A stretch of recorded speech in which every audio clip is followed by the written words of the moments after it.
Honourable members, prayers.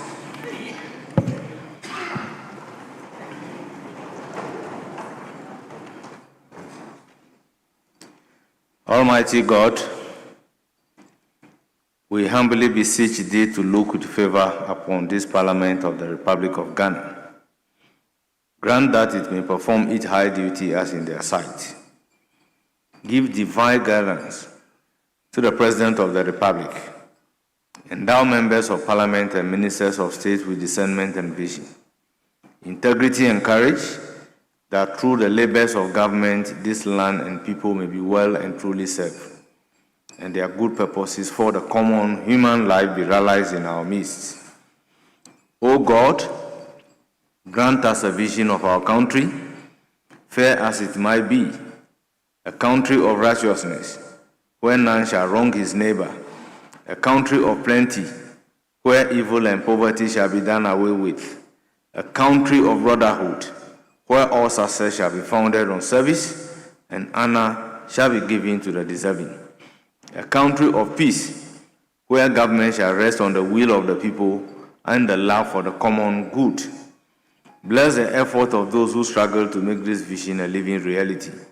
Inspire and strengthen our people that they may give time, thought, and sacrifice to speed the day of the coming beauty of Ghana and Africa. Amen.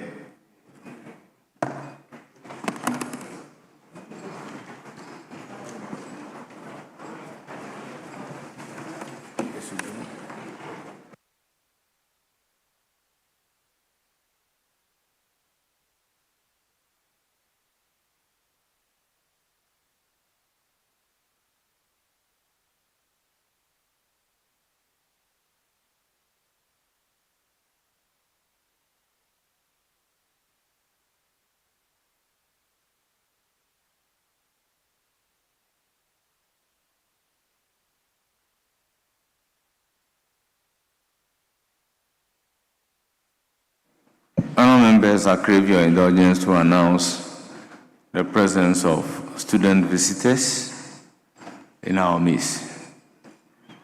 We have a student from University of Development Studies, Communications student of Ghana.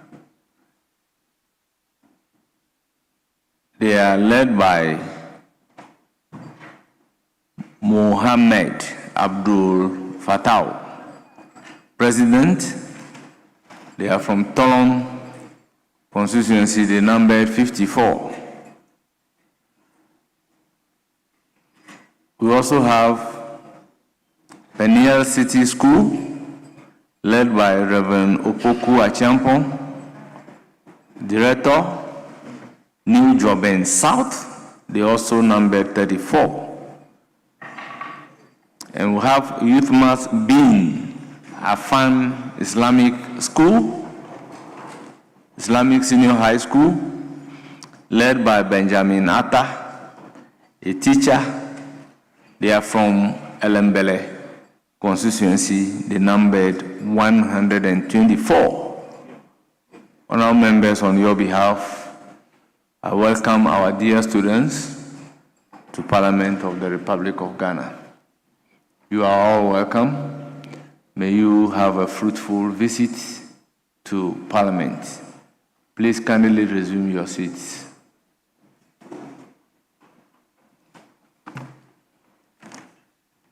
Yes, majority.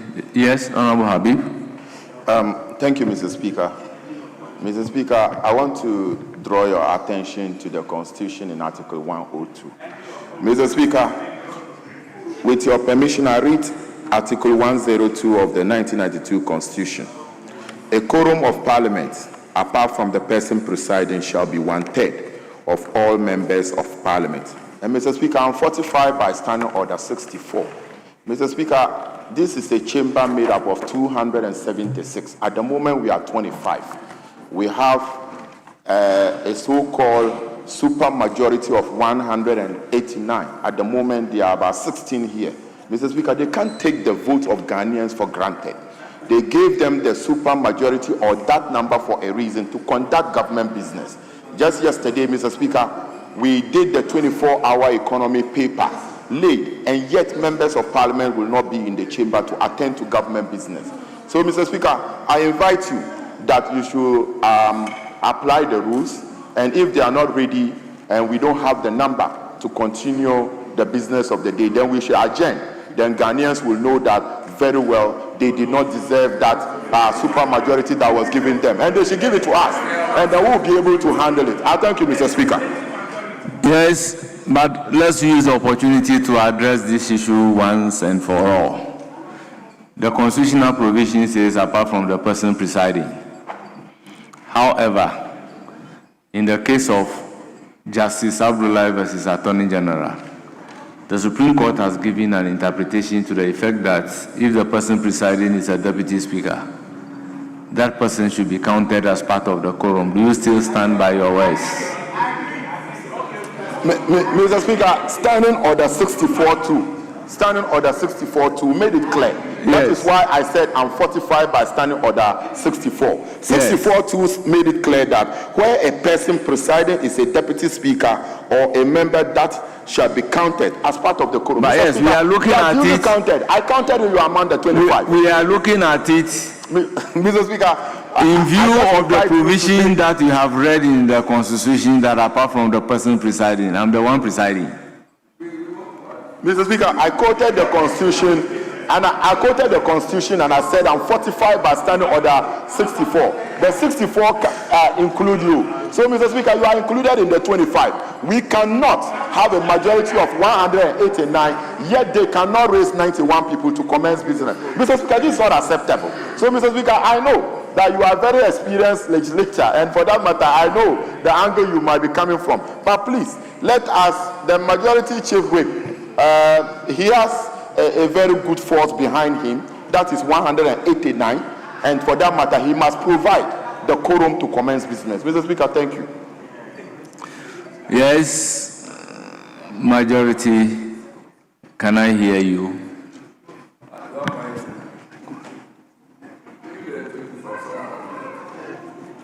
Speaker, I have listened carefully to the First Deputy Minority Whip, drawing your attention to supposedly absence of quorum. Supposedly absence of quorum for commencement. Speaker, he invoked Article 102 and our standing orders, Order 64. Mr. Speaker, but if he averts his mind to Order 64, Rule 3, Speaker, with your permission, may I bring the House attention to the terms of that rule. It says a member may draw the attention of the person presiding at any time during a sitting. The members present in the House constitutes less than 1/3 of the number of all the members of Parliament. Speaker, the consequential rule in 64(4) is the effect that the person presiding, the Speaker in this case, you shall please, direct the clerks at the table to cause the bell to be rung, and continue the business of the House for a period of 10 minutes, and direct the clerks at the table to conduct a head count of members present. And Mr. Speaker, D, if there is still no quorum, suspend the sitting of the House for a period of no more than 1 hour. Speaker, instead of the member urging you to proceed within the terms of Rule 64, Rule 4, he went to town and played politics that I have 189 members and all that. Please, those matters are not captured by the standing order. There's a procedure provided under the rules for how this ought to be done. So draw the Speaker's attention to the procedure. Let the bell be rung by all means. Let us proceed with business. If after 10 minutes, it will cause the clerks at table to do a head count And so the procedure provided under 64 Rule 4 will have to be triggered, and Speaker will cause the bell to be rung. So this is a journey to nowhere, Honorable Habib. It's a journey to nowhere. We'll follow the procedure, but I can assure you that by the time the bell is rung and the head count is done, we'll marshal in the numbers. The members are within the presence of Parliament. They are in their offices. We have just commenced.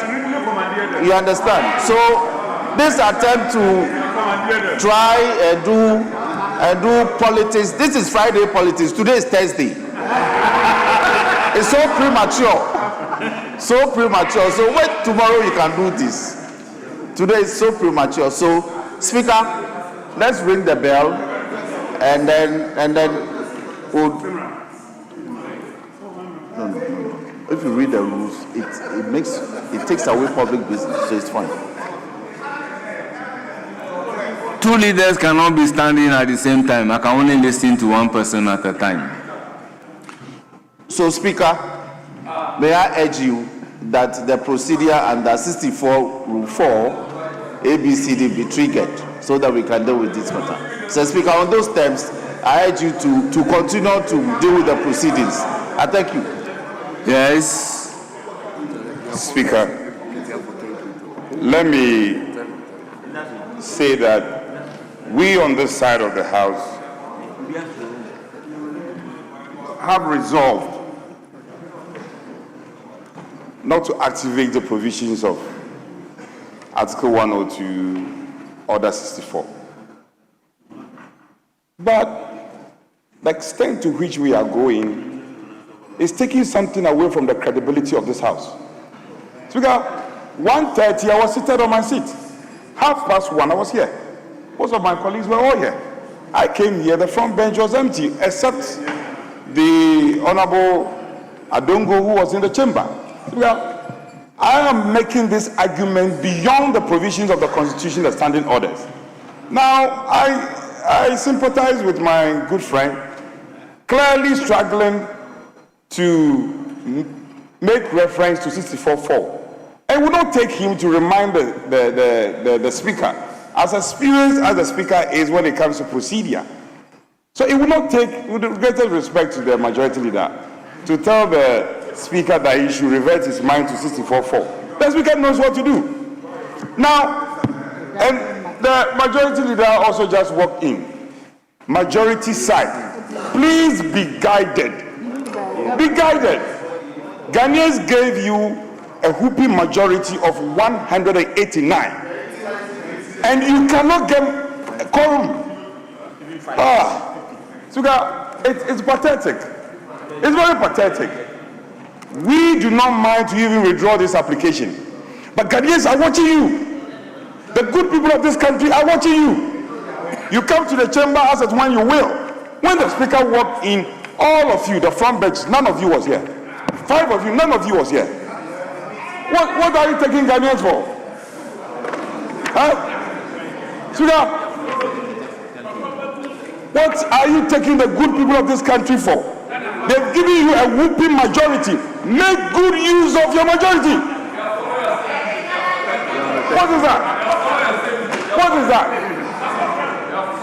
Speaker, so this is a free counsel to them. In the days ahead of us, make sure you marshal your numbers. Make sure you get your numbers. And we are not going to treat you with kid gloves at all.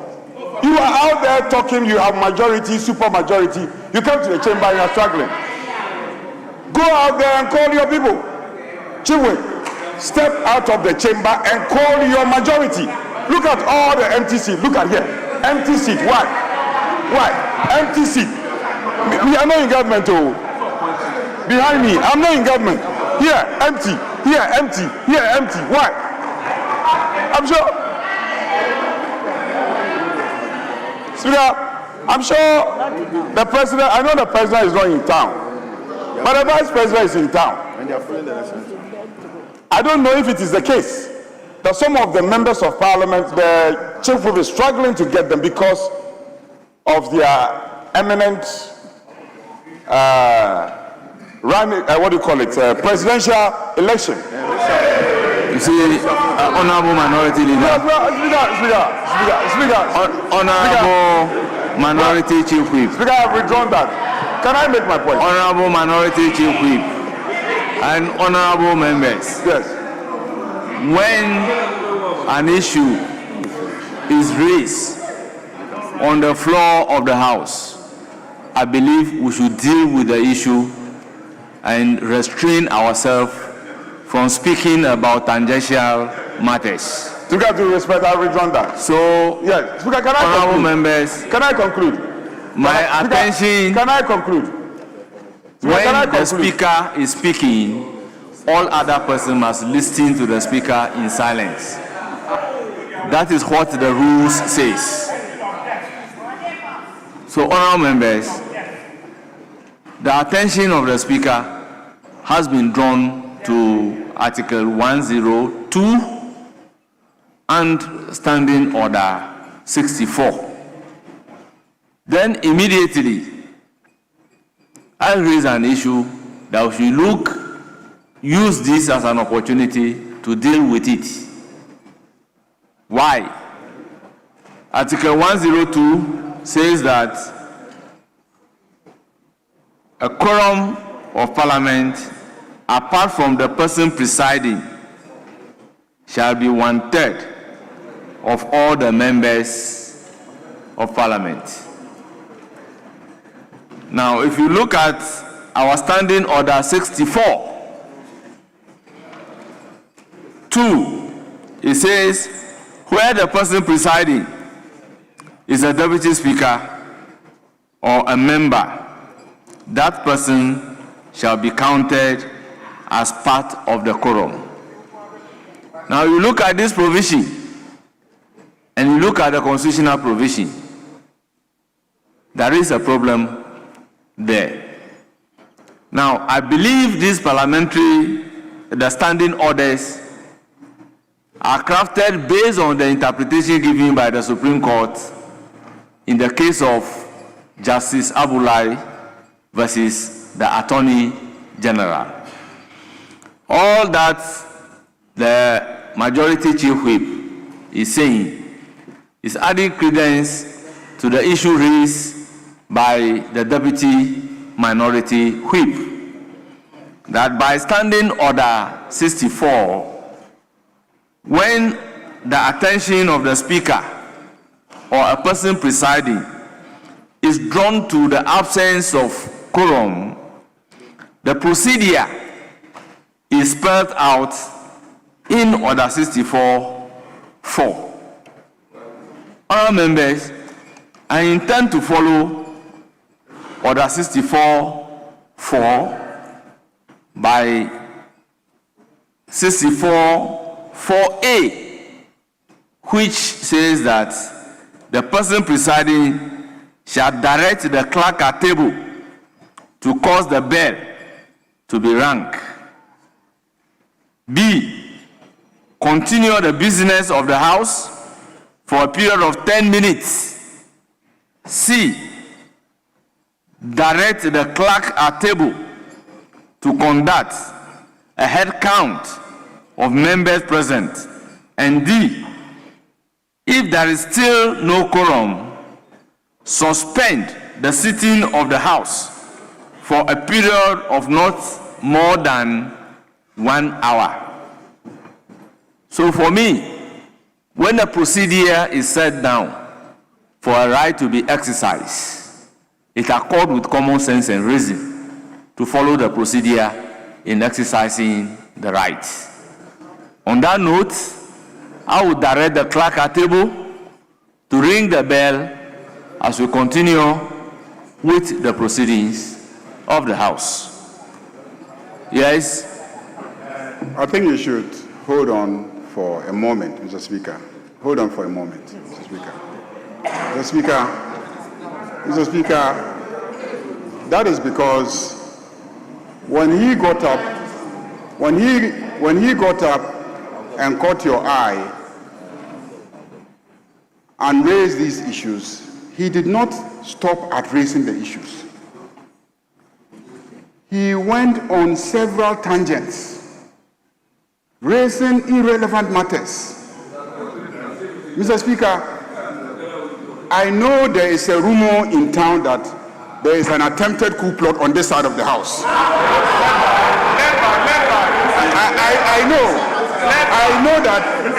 I know that there's a planned coup on this side of the house. And I'm not surprised. I'm not surprised that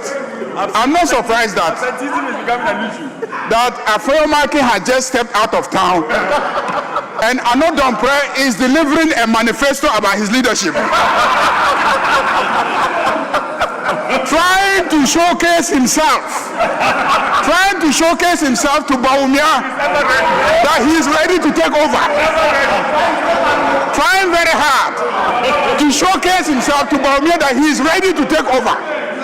But I remain a friend of Afeomake and I will defend him. That if he were here, he would have done better. If he was here, he would have done better. I know Habib is part of the ring. He's part of the ring, working to support you to do Habib, are you on point of order? Who doesn't know that in Why this house? Are you rising? Who doesn't know that in this house? Majority leader. Yes, Honorable Habib, why are you rising?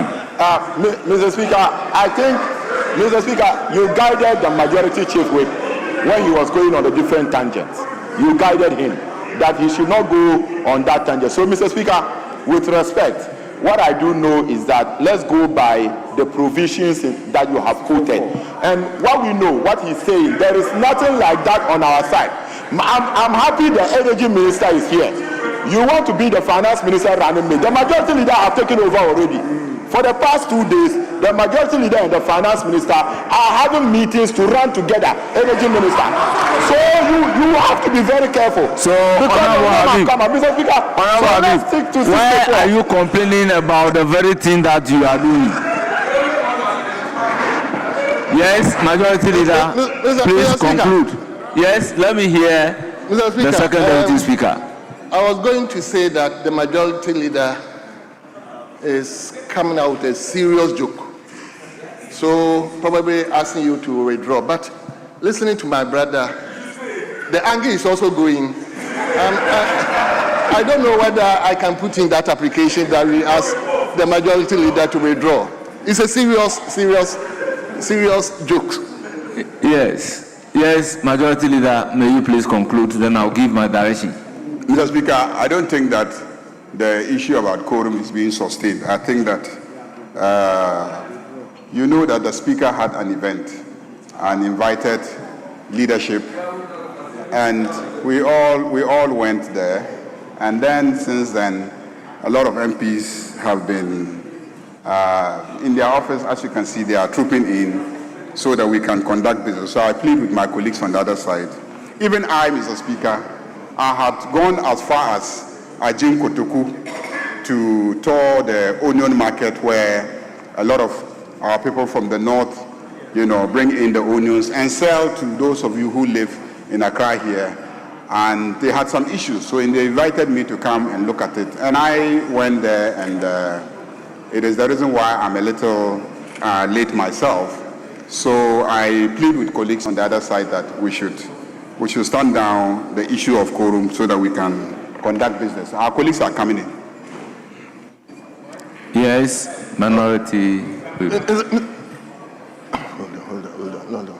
Mr. Speaker, yes. I think I made a passionate appeal.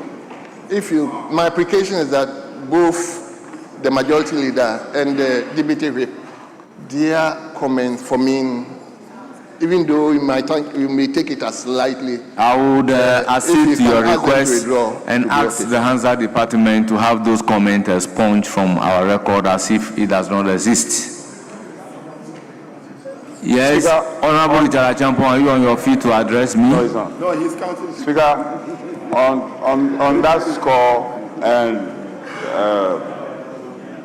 the application made by the second deputy, I think I'm happy you have acceded to that request and also duly directed So to that extent, we on this side will want to unreservedly withdraw the application related to quorum, and also to remind our supermajority that indeed you need us. Honorable Anodonpe, if you want to tow that tangent, I'm inclined to direct the clerk to ring the table for 10 minutes. Days, I'm your friend, but these days, the way you treat me, I'm your friend. Even today, I visited you in the office. Yes, I'm treating you with a kid's groove. Speaker, I'm saying that the reality is that they need us to do business. That is a fact. And so, I'm happy these comments have been withdrawn, but be reminded that you need the minority on any day to do business.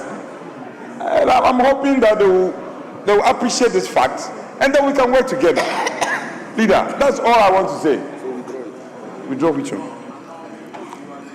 So, Speaker, the application made in respect of Article 102 and then Order 64. Do we say that the application is odious in view of the numbers at the chamber? Speaker, no. We withdrew it before they got their numbers. So it's withdrawn. Speaker, it is withdrawn. It is withdrawn.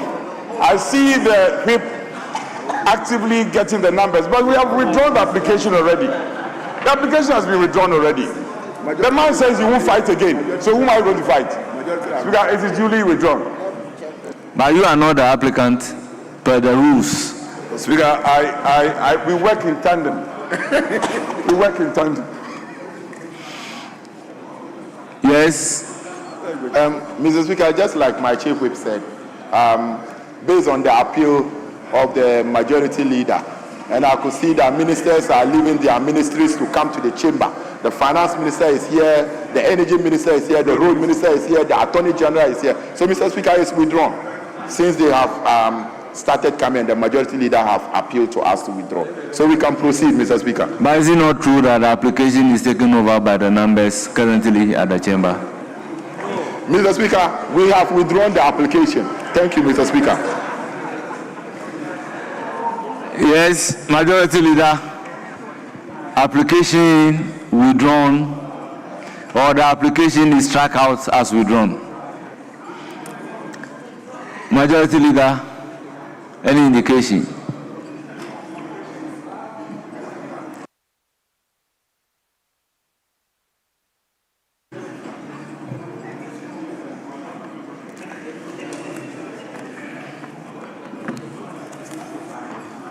Honourable members, order. Honourable members, let's do item numbered 5, correction of votes and proceedings of Wednesday, the 4th February 2026. Page 1.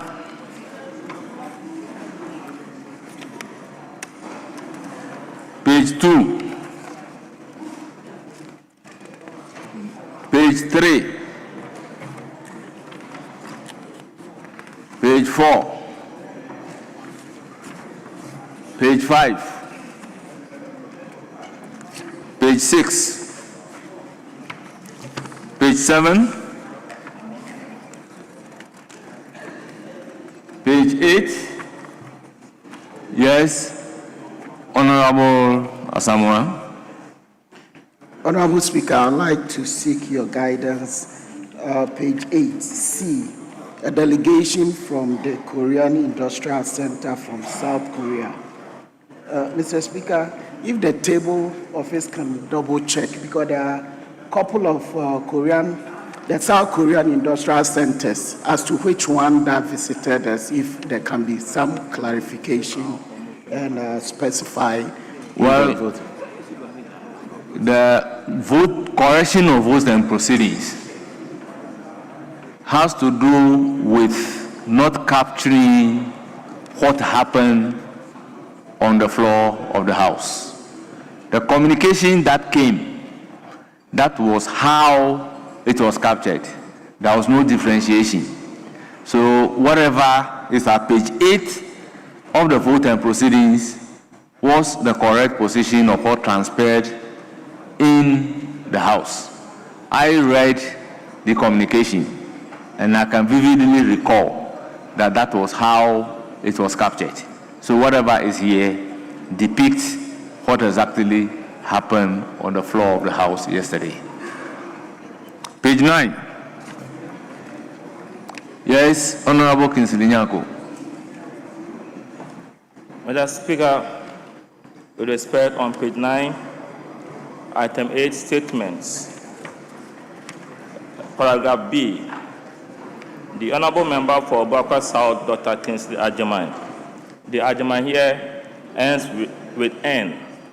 If you look at the other paper for yesterday, it had the same spelling, but on his name, on his console, there's a G. There's a G. So I don't know whether this is correct or what is captured in the votes and yesterday's other paper is the right one. So if Is the Honorable Member in the House? but on his console, it is G. It ends with G. So I Yes, you suspect that- indicated that that was the way it was captured on the other paper for yesterday. Yes.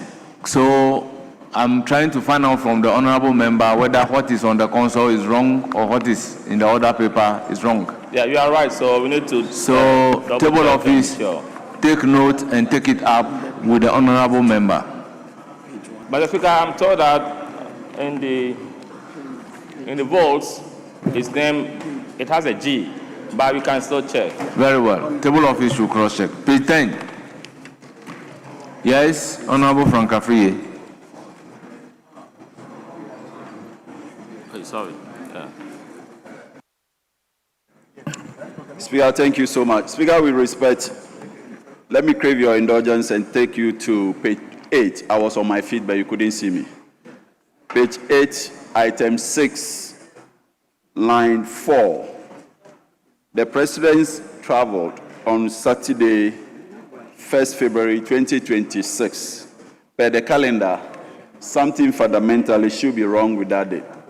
1st February should be Sunday, but if indeed the President traveled on Saturday, then that should be 31st January instead. And Speaker, if you kindly indulge me once again, on page 1 is the minutes of the first sitting of the first meeting. It should instead be second sitting of the first meeting. Thank you very much. That's page 1.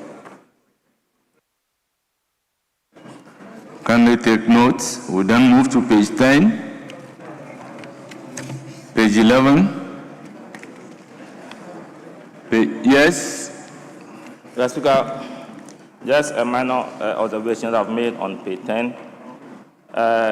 Item 9, presentation of papers, Roman numeral IV, Ghana National Action Plan on Business and Human Rights. If you look at the other paper, it had the same caption, Ghana National Action Plan on Business and Human Rights. I suspect it should be human rights, but I'm just seeking your guidance, whether the human rights is correct or it should be human rights. Thank you. well, table office, kindly take notes. Page 12, page 13. Yes,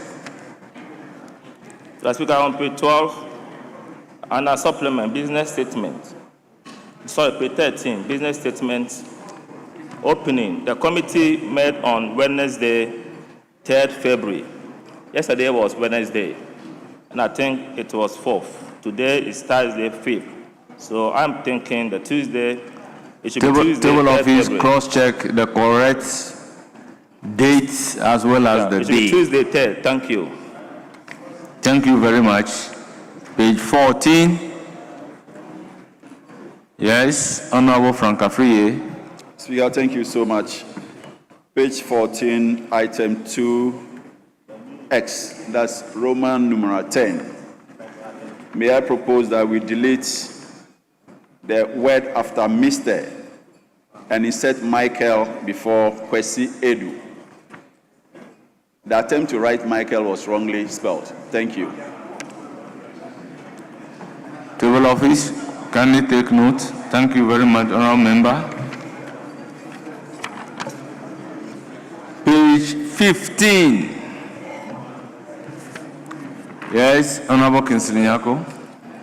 Speaker, I need you to, I may be wrong, but I need your guidance on this. On page 14, Committee on Youth and Sports, the stadia that were visited, the third one is Accra Sports Stadium. And I thought it used to be Ohenijan Sports Stadium. I don't know whether, because Kumasi is now Baba Yara, I remember, but I don't know whether there was a mistake or it was changed. It was changed again. It was changed again. Now Accra Sports Stadium from Ohenijan. Hey. So table office kindly check the correct name. Okay. Whether it's Accra Sports Stadium or Baba Yara Sports Stadium. Or Ohenijan. Or it's Ohenijan Sports Stadium. So table office cross check. Other members, any correction on page 15?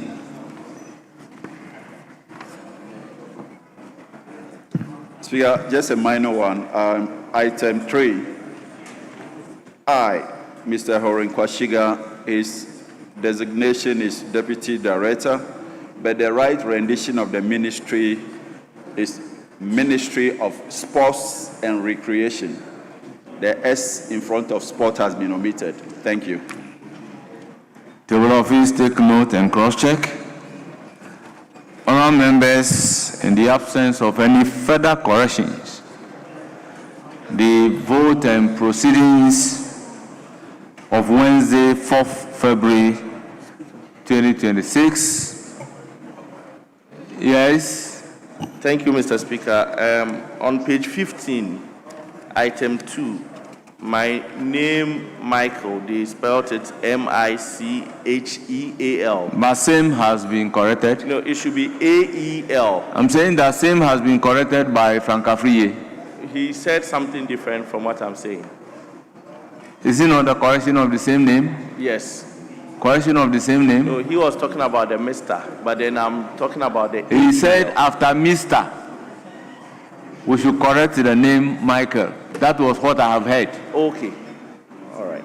Thank you. Oh, Frank Afriye, your correction was that after Mr., we do the correction. Exactly so, Speaker. Same had already been done. Honourable members, the vote and proceedings of Wednesday, 4 February 2026 as corrected is hereby adopted as the true record of proceedings. Honourable members, the official report of Tuesday, 16th December 2025. For your correction, yes, Honourable Professor Kingsley Nyako. Yes, Speaker, on the front cover, under papers, I see report of the Committee on Economy and Development on the Bank of Ghana Amendment Bill 2026.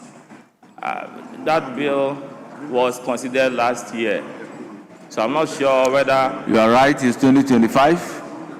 Then we go to column 12 for another consequential correction, because we go to column 12, it still has 2026. You are right, consequentially, same should be corrected.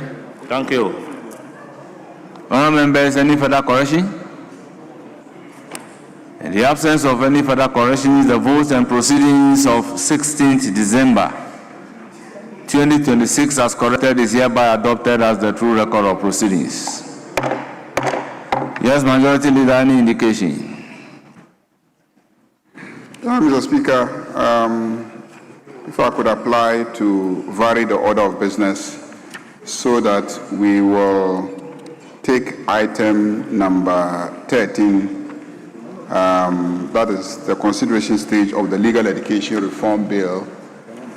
I intend to make an application to you to refer the amendments to the... Well, your application, I will subject it to the minority view. Then when we are at the consideration stage, then you make the application. Yeah, sure. Yes.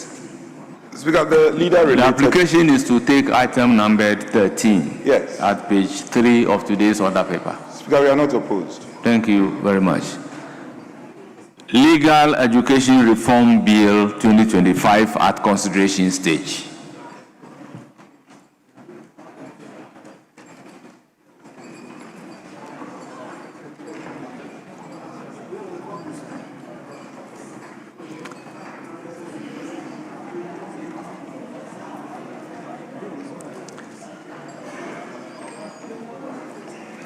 Yes, Majority Leader, we can now take your application. That is so, Mr. Speaker. Mr. Speaker, given the number of amendments proposed, about 72 of them, I will apply that you refer the amendments to the winnowing committee so that they can look at it and then report back to the House. Yes, the application is to refer the numerous amendment to the winnowing committee. Speaker, it's understandable and it's a popular call, so we are not objecting. Honourable members, the application is accordingly granted. The Legal Education Reform Bill 2025 is referred to the winnowing committee. Honourable members, I urge upon the winnowing committee to take a second look at the amendments and probably do the needful, do the integration, and bring the refined bill to the House for consideration. I so direct. Yes. Yes, let the maize be tilted.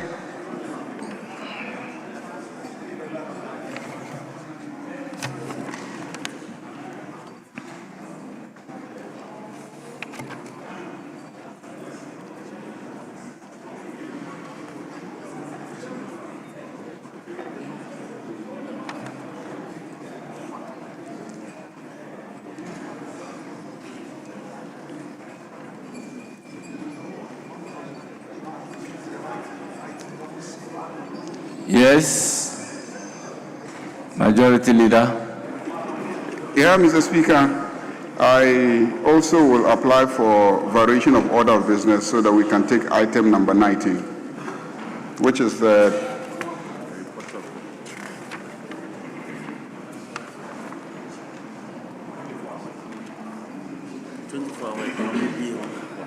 the second reading of the 24-hour economy authority bill. Yes, the application is to take item number 19 at page 14 of today's order paper. Speaker, with respect, we are not objecting, but just to remind Leader that item 9, if you may reference, item 9 has been on the order paper for some time. And today I saw the Honorable Collins Dowda here. Again, item 12, the House Committee report, the chair of the House Committee, the respected Whip, is also here. I don't know if it is part of the plan to take this report or they will have to reschedule it tomorrow. But we are not objecting to, I think, second consideration of the 24-hour economy. We are not objecting to it. We can go ahead and take item 19. I'm only worried about the 9 and 12 that have been lying for a long time. Very well, that is a legitimate concern. But let's first of all take the item numbered 19. That's motion 19, the Attorney General and Minister for Justice. You may now move. You may now move first the procedural motion numbered 18.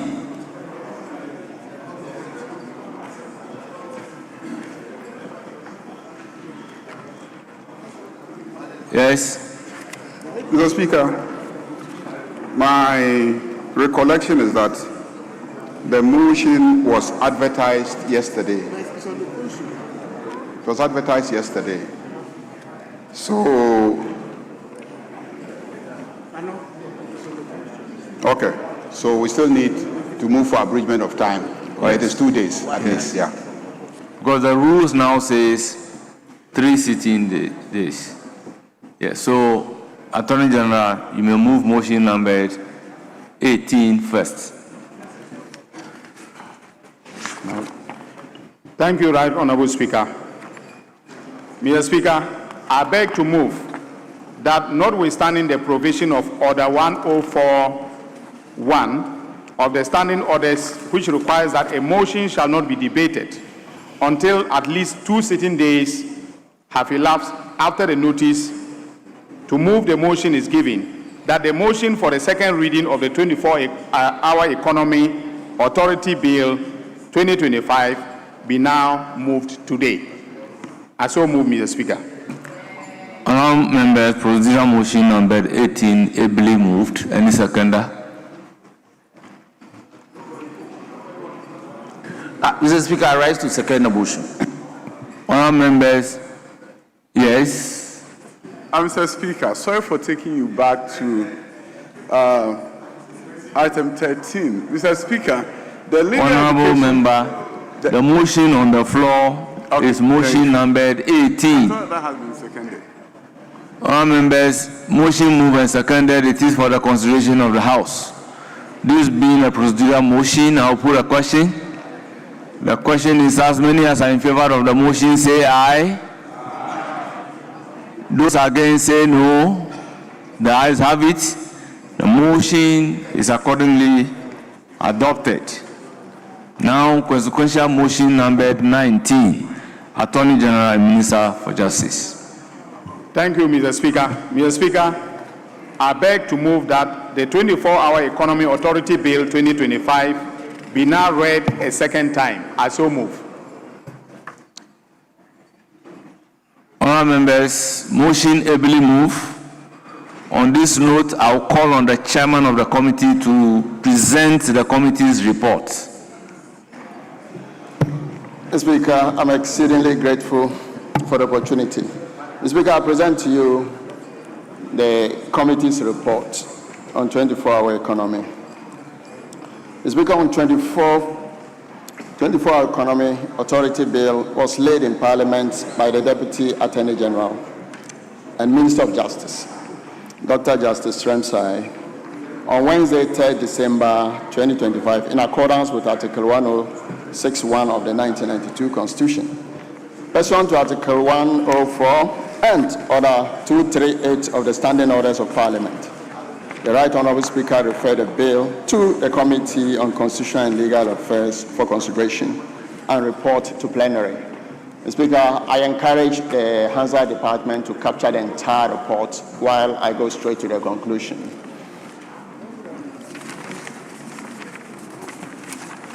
Mr. Speaker, the committee in conclusion concludes that the 24-hour economy and the accelerated export development program provides a comprehensive framework to strengthen Ghana's productive capacity, reduce trade imbalances, and enhance export competitiveness. Anchored on production systems, supply chain market development, and labor development, the program's private sector-driven approach, supported by public facilitation and diversified financing, is both pragmatic and necessary.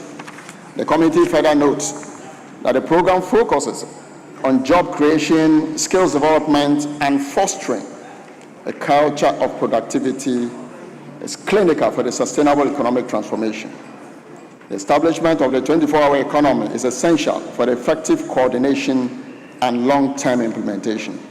Consequently, Mr. Speaker, the committee recommends that this House adopts its report and pass the 24-hour Economy Authority Bill 2025 in accordance with Article 106 of the 1992 Constitution. I so submit, Mr. Speaker. Thank you very much, Honourable Mahama Shaibu. Honourable members, motion for the second reading of the 24-hour Economy Authority Bill 2025 has been ably moved by the Attorney General. The report of the committee on the bill has been presented by the chairman of the committee. Honourable members, pursuant to Standing Order 127, a full debate shall arise on the principles of the bill, on the basis of the explanatory memorandum, and the report of the committee. Honourable members, the floor is accordingly open. Yes, Honourable Buama.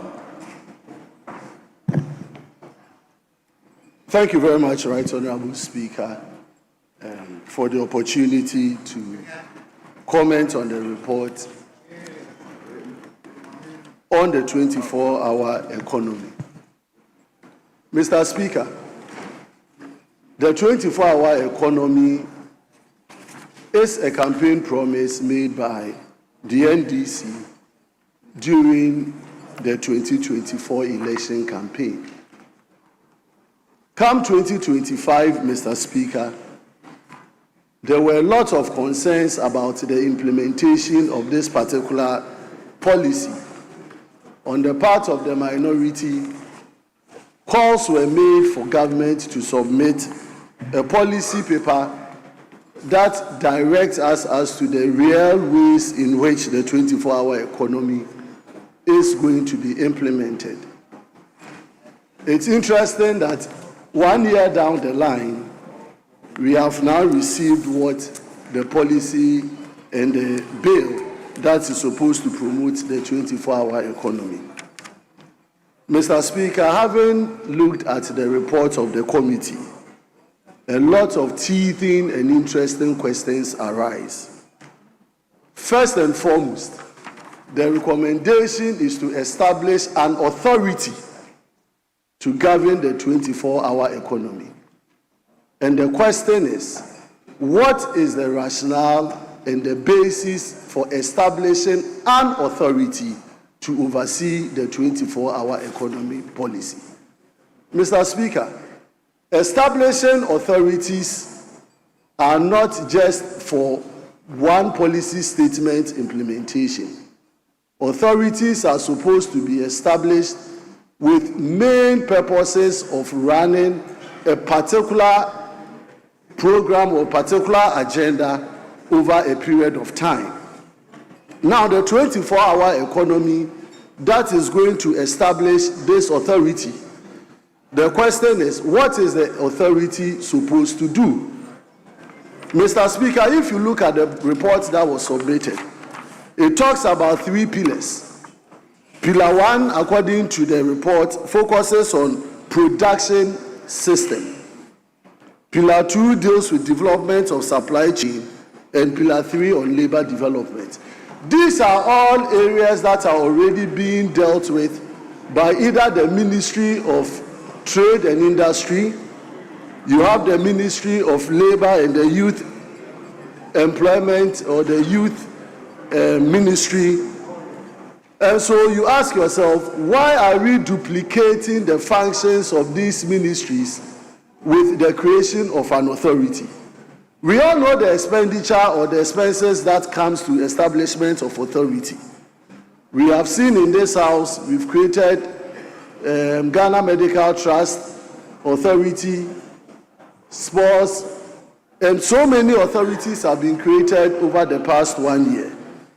But this particular 24-hour economy authority that is being proposed, Mr. Speaker, I find it very challenging because it is going to complicate the works that are and duplicate the works that are already being done by the Ministry of Trade and the Youth Employment, or the Youth Ministry for Youth. So, Mr. Speaker, the Secretariat, according to the report, is supposed to also mobilize capital through the banking sector to finance critical value chains under the program. Why would the authority that is supposed to be established be given mandate to mobilize capital to finance critical value chain under the program? I find it also very alarming and interesting because as we speak, the funding or the financing of government projects is at the behest of the Ministry of Finance. And so it is very problematic once again, the direction in which this particular 24-hour economy is being looked at. Mr. Speaker, if you look at development of human capital again as the report raised, it says that it is going to be anchored on job creation, which is supposed to be done by TVET and STEM to develop the skills. TVET and STEM are already established institutions, and they already have their drawn programs. So why are we creating another 24-hour economy authority that is supposed to use the same TVET already established, the STEM program, to develop skills? This is already there. And so for me, Mr. Speaker, if not for purposes of achieving a political gain or objective, or trying to play to the public gallery, that for whatever reason, the 24-hour economy bill has been passed or a policy document has been submitted, the entirety of this particular 24-hour economy is already being done in Ghana by different sectors of the ministries, departments, and agencies. And so it's a duplication role, and we are going to take taxpayers' money that can be used for other developmental objectives of this country, is going to be used to establish an authority, is going to be used to pay for CEOs, it is going to be used to pay for board members, it is going to be used to pay for other officers who already we have the framework in terms of our government architecture to deliver on this particular mandate. We are not, it's a policy or it's a campaign promise. It is for the government to deliver and redeem it. So nobody would have the grounds for you to do it. But to channel other purposes or vehicles like an authority and use taxpayers' money that can be used to develop other essential parts of this economy just to establish an authority for this purpose, I find it very unnecessary, Mr. Speaker. To end, Mr. Speaker, the document that we are being looked at, or the report, never spoke about the 1-3-3 shift. The document never spoke or gave direction that the 24-hour economy is going to run the shift, whereby various particular specific areas are going to run 8-hour shifts. It's one particular job is going to create 3 jobs. That particular promise that they gave within the 24-hour economy is missing in the document or the report that is being provided before us. And so, Mr. Speaker, to end, I am of the humble opinion and view that the 24-hour economy, yes, the report is before us. I don't see any reason why we should use taxpayers' money to establish another authority to burden the taxpayer in paying for CEOs and board members whose functions already are being handled by various ministries, departments, and agencies. And so, Mr. Speaker, without more, I will say that yes, the government is running away from its own shadows, and now the chicken has come home to roost. So they should go ahead and do the 24 hours, but they shouldn't burden taxpayers by establishing an authority to run it. Mr. Speaker, I thank you for the opportunity. Thank you so much. Honourable members, I'm not to take part in the debate, but I'll ask a rhetorical question. We have Ministry of Agric. Well, very well. I'm asked not to ask the question. I'll give the floor to Honourable Adongo. Mr. Speaker, those who started asking the question from day one, where is the 24-hour economy, are today praying that this bill never happened. Mr. Speaker, this authority is a law. I don't know whether somebody wants us to legislate in the law 133. I mean, I'm just struggling to understand how a lawyer will be expecting that we should put in the law that a 24-hour economy should be a 133. Certainly that beats my imagination. There are different variants of 24-hour operations. One can decide to do 122, one can decide to do 133. but that doesn't mean that it is still not a 24-hour economy. So, at the end of the day, please, I listen to you in silence. Why are you jittery? Why are you jittery? We have just started and you are already struggling. Just keep quiet and listen. Mr. Speaker, we were in this country where we were already building schools, but we still set up a law, an authority that was set up as the GET Fund. Was it because we were not building schools? We were in this country when our district assemblies were developing our communities, but we came here and set up development authorities. Were we not building toilets that you were building with the authorities? So what do you mean by the fact that an activity is already being done? If you want to undertake a policy that is intersectorial, you need a coordinating mechanism to ensure that all the agencies that are participating in implementing that authority or that activity work together and get coordinated. That is what this authority is going to do. Because when we say 24-hour economy, 24-hour economy is not the same as agriculture. It is not the same as industry. It is a mainstreaming activity that you find almost in every sphere of life. So you find 24-hour economy in agriculture, you find it in industry, and you find it in services. As a result of that, you need to coordinate all those activities that you need to create the enabling environment for those agencies and institutions to be able to implement 24-hour economy. And that is what we are going to do, and you are beginning to shiver because somehow you thought that 24-hour economy was going to be your Ghana Beyond Aid that never had a policy. You thought that 24-hour economy was going to be like your free senior high school that never had a policy. You are trying to think that 24-hour economy was going to operate like your one district, one factory that never had a policy. Your digitalization that never had a policy. Today, we are walking the talk. Today, we are implementing a policy backed by a coordinating mechanism that will ensure that whatever we want to do is well thought out and implemented and funded.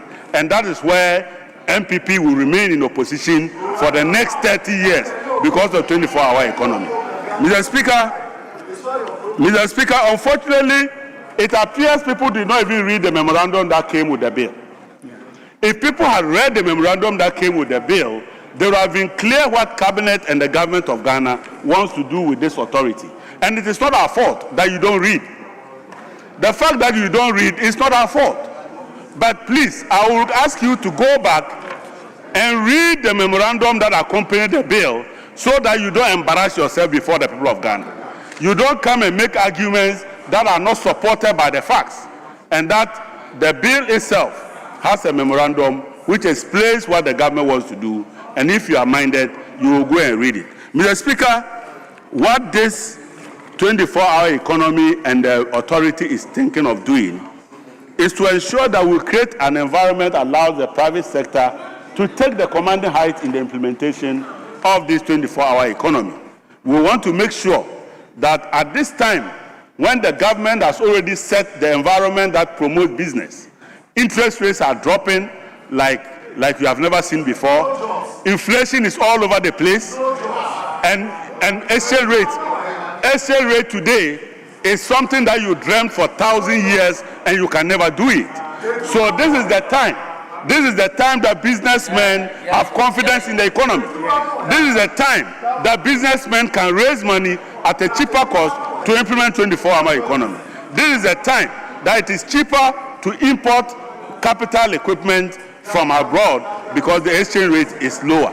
Mr. Speaker, at this point in time, it is very clear that my colleagues do not understand when 24-hour economy authority is talking about human capital development. It doesn't mean that we don't have education in Ghana and that we are now going to set up STEM. What it simply means is that you must work with industry to ensure that our training institutions bring out the caliber of human resources that we need. And STEM is one of the key drivers of that agenda. And that doesn't mean that we are implementing STEM because there was no STEM. It doesn't mean that when we talk about science, it doesn't mean that we don't have science education already, but we are trying to make sure that science education is utilized to implement the 24-hour economy. And Mr. Speaker, it is important for people to read and not express ignorance when they haven't read the matters that we are discussing here. Mr. Speaker, it is also very clear. It is also very clear that by the time we finish passing this bill, we would have an enduring coordinating mechanism that will plan, that will organize, and that will make sure that the funding of 24-hour economy is provided to achieve the objectives for which His Excellency promised the people of Ghana. His Excellency promised big push. He has delivered it. His Excellency promised. He promised to reset the economy. He has reset and fixed your mess. Mr. Speaker, he promised a 24-hour economy, and he is here with a bill to set our authority to implement the 24-hour economy. Mr. Speaker, what else do you want? Mr. Speaker, what else do you want? We don't expect you to be happy because this will keep you in opposition for the next 20 years. And it is the reason you are scared. Mr. Speaker, at the end of the day, Ubwa is roaming in Kumasi. Mr. Speaker, the Accelerated Export Development Program, is meant to ensure that even as we are using gold to create the forest that we need, and we are processing gold with refineries, we are also making sure that 24-hour economy deliver the volumes that we need in order to export and generate the resources to fund this economy. Mr. Speaker, 24-hour economy has come to stay. 24-hour economy will develop an authority. And Mr. Speaker, in the wildest dream that NPP ever came back, I will not be surprised that my good friend will be lobbying to become the chief executive of that authority. And yet today he is here pretending that he's against it. He's pretending. Mr. Speaker, I now understand why they wanted to raise quorum. They knew what was coming.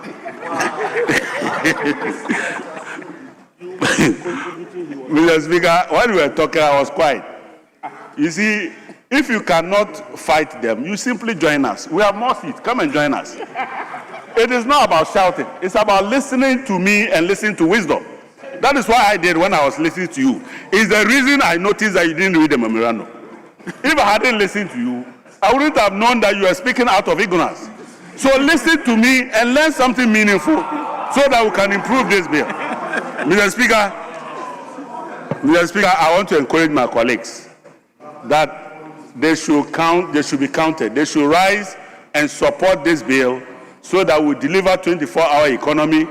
We improve their constituents. We give their, when they receive calls from their constituents for jobs, they will not be run away because 24-hour economy will assist them deliver those jobs to the people. Mr. Speaker, on these few words, I would like to thank my colleagues, but also to thank His Excellency the President for keeping faith with the people of Ghana, for not living like others who promised and never came to this house. He is here to make sure that the people of Ghana knows what he is talking about and to deliver a program that will develop this country as he has developed, just like we found with the gold board. They were against gold board and walked out. In the end, gold board is saving Ghana. We are hoping that you don't walk out on this one. Please don't walk out on this 24-hour bill like you did to gold board, because this will be a game changer. And we know you like to walk out. So, my honorable colleague, please don't walk out. I can see him wearing his glasses. When we bring this bill, don't walk out, because this will save us. Mr. Speaker, thank you very much.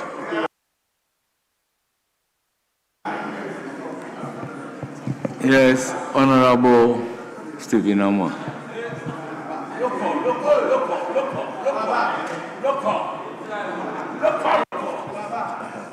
Mr. Speaker, I thank you for this opportunity, and I thank those who are trying to, in attempt to fulfill most of the campaign promises that were not preceded with any research collected data with any integrity, but just for people to think they said and they are doing it, even though they are dysfunctional to the performance of our republic, making an attempt in a way. But Mr. Speaker, I was thinking it is time we dealt away with some of these policy cliches that have not helped us as a country. The question I always ask is, are we sure that we only just want to be in power or come to power because to some of us, either as individuals or as groups, it is all about enterprising, making money, having power, and flexing up and showing our shoulders and bare chest to the public. I think we need to deal away with this. I use the word you asked me to retract, so I'll use it again. These dysfunctional strategic positions that have been very drift to us. Mr. Speaker, the object of the bill, I want to read it again, if you permit me.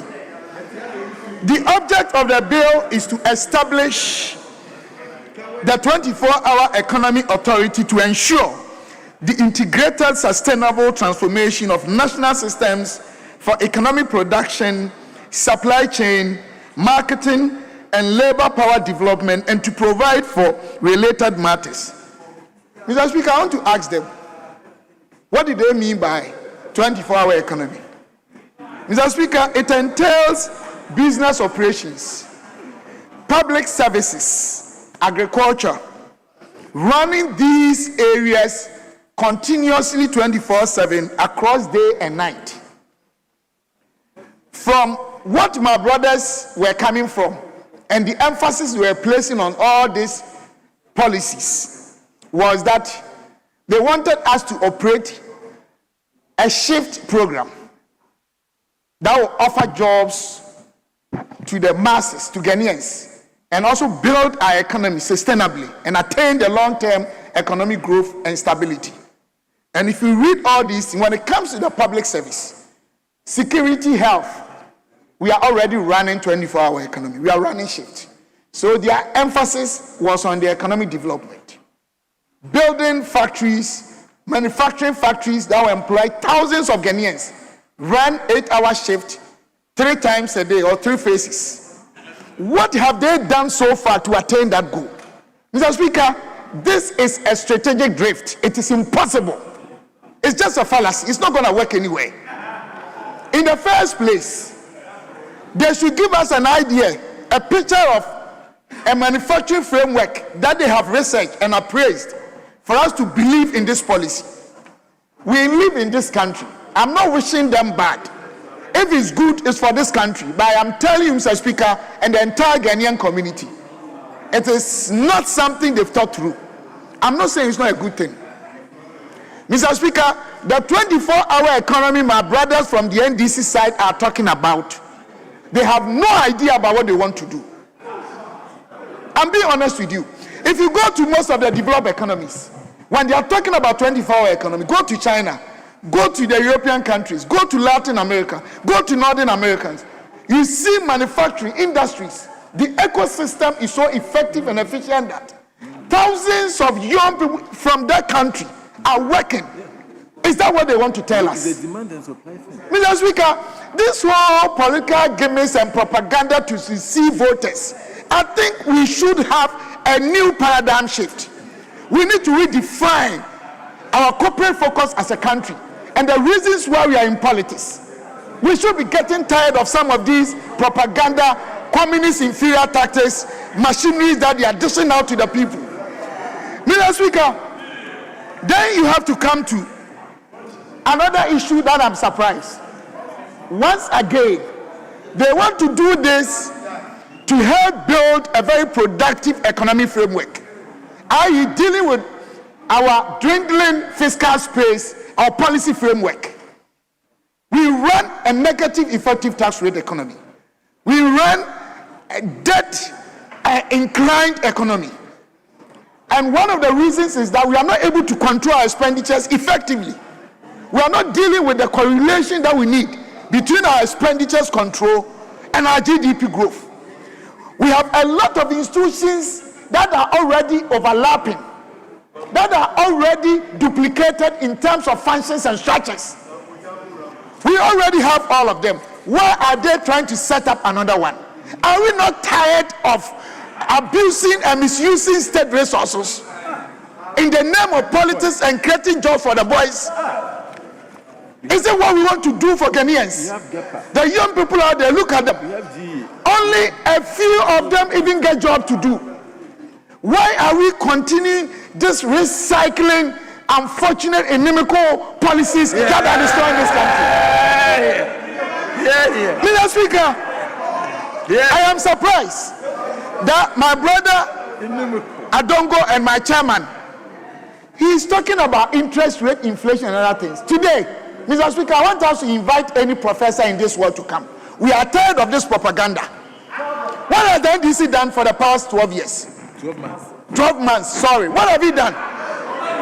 It is in this house, Mr. Speaker, it is in this house that my own brother, Dr. Atuforsin, came and read their own budget. And they stated all the primary macro indicators in this house. GDP was growing 5.6% before you took over.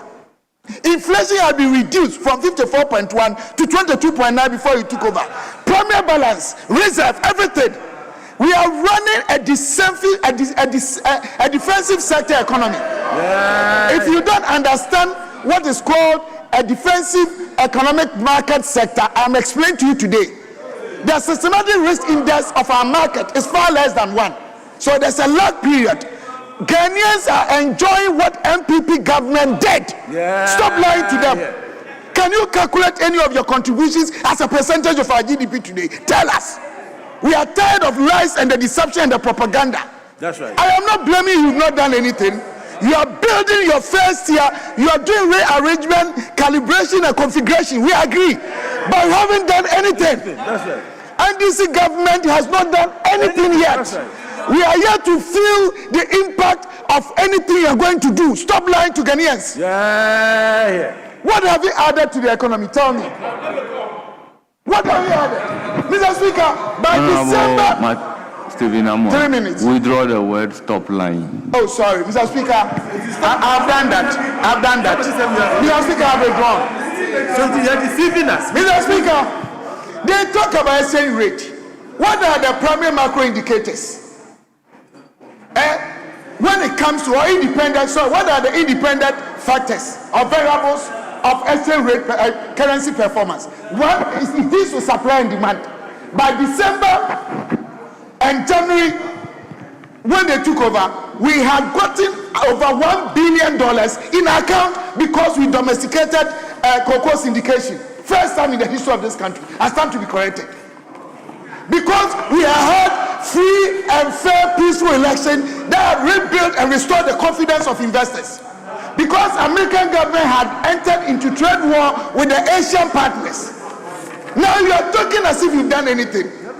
We don't even know the amount of dollars being circulated in our system. Do you know we have 3 different rates? We have Bank of Ghana rate, we have Forex Bureau rate, we have black market rate. And you are going about lying and behaving like we are in control of our economy. You are sorry, you are misleading. Mr. Speaker, look at this chamber. Respectfully look at yourself, look at me. Your spectacles are mine, what they are wearing. Everything here, we imported them. Who has control over the exchange rate? You are only enjoying what you took over. You have not done anything yet. I'm not blaming you. Ghanaians should begin to praise us, except that the impact that they felt late. You would have lost the election. Stop doing propaganda. You are talking about 24-hour economy. You see, Mr. Speaker, our brothers from the NDC are constantly engaged in the use of communist inferior tactics as a political tool. I am telling you today, this whole thing about 24-hour economy is got no substance. It's a sham. It doesn't do any good.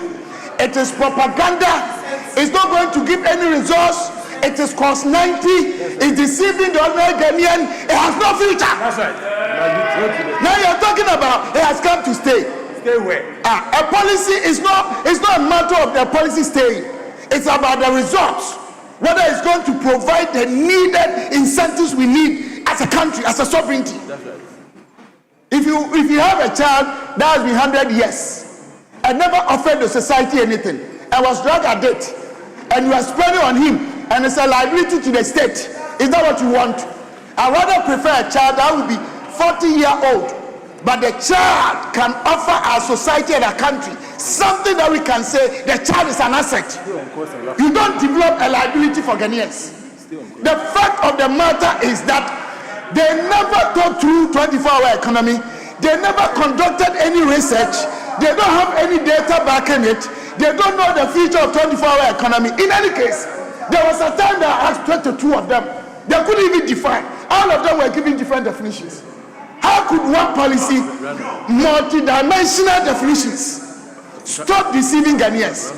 Mr. Speaker, trying to conclude on what I'm saying, I'm asking my brothers from the NDC and the government to go and rethink, because this document, Mr. Speaker, contains nothing. It's like medicine without a potent medicinal element. It's like taking water when you have infection.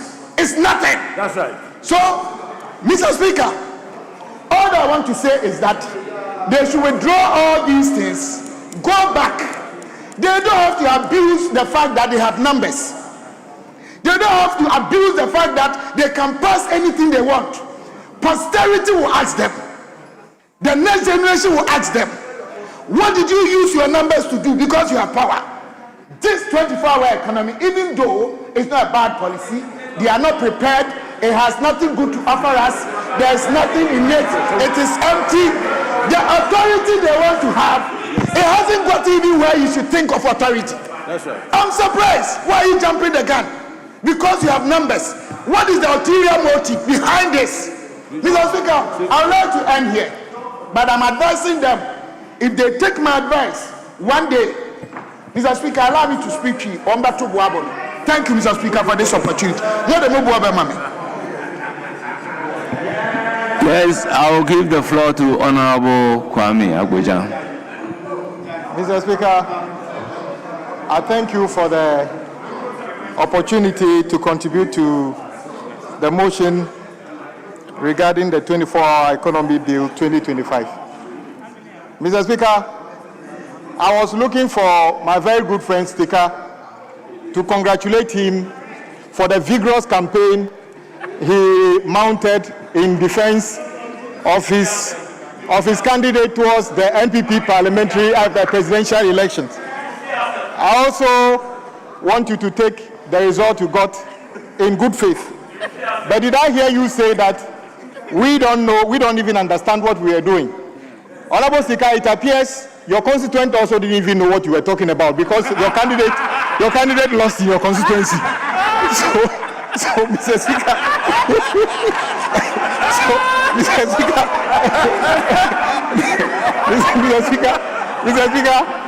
Mr. Speaker, it appears all the dancing, all the vigorous campaign, your constituents alone didn't even understand what you were talking about. So they voted against your candidate.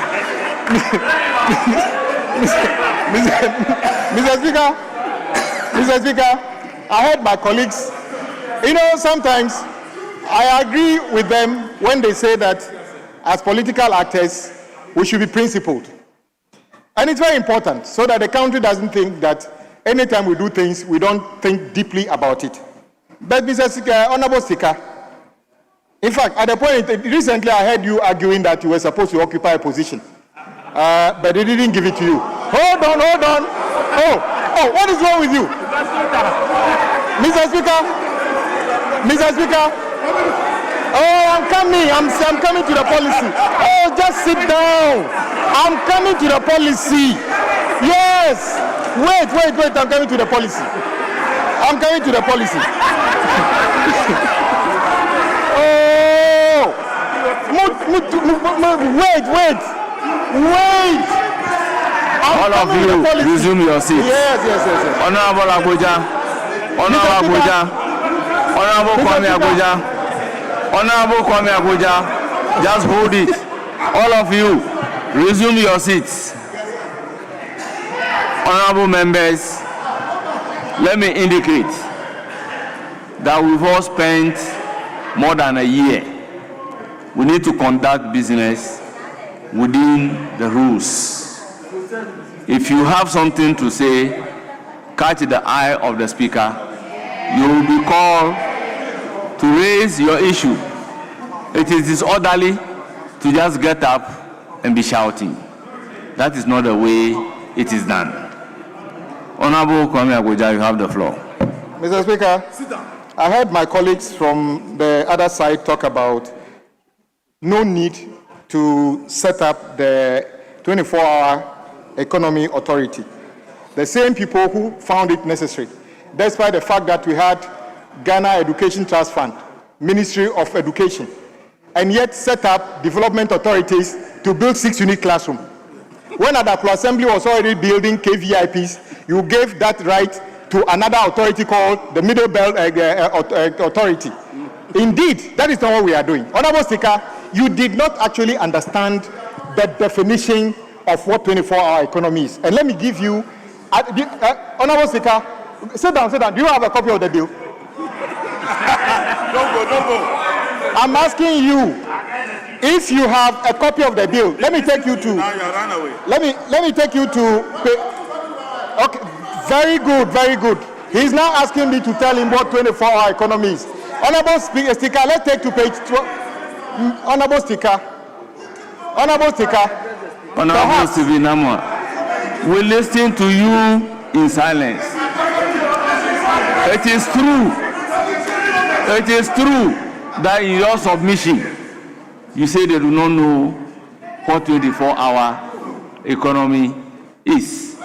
You ask 4 people, and they give you different definition. So he is on that point that you have raised. Okay. So let's listen to him. Honorable Speaker, sit down. When you were speaking, I was here. Don't go there. Sit down. On page 12 of the bill itself, it says, under interpretations, 24-hour economy and accelerated development program means a cross-sectorial economic development program that seeks to modernize, reorganize, and restructure the productive sectors of the economy to achieve, amongst other things, and they listed these things. Unfortunately, Mr. Speaker, he obviously did not read this, so he put those things out. Mr. Speaker, I read the bill and I read the memorandum. It is a very good thing, Mr. Speaker, and that is why I was at least he said something that in his view the policy is not wrong, but in his view it is good policy, but he thinks that we do not know what we are doing. At least he knows that the policy is good, and this is why I'm coming to tell him one of the good things about the policy. Mr. Speaker, the 24-hour economy policy is not a project where you have a shortcutting, where you have an office set up and then there will be things like the budget you saw about. It's about coordination. Once you see the definition of this, you understand what it means. Mr. Speaker, I also hear him saying that what we promised was to have entities running 24 hours, and he's not sure if any private enterprise is doing that. Mr. Speaker, the 24-hour economy is already in motion. Yeah. Mr. Speaker, the object of the bill, let me read paragraph 5.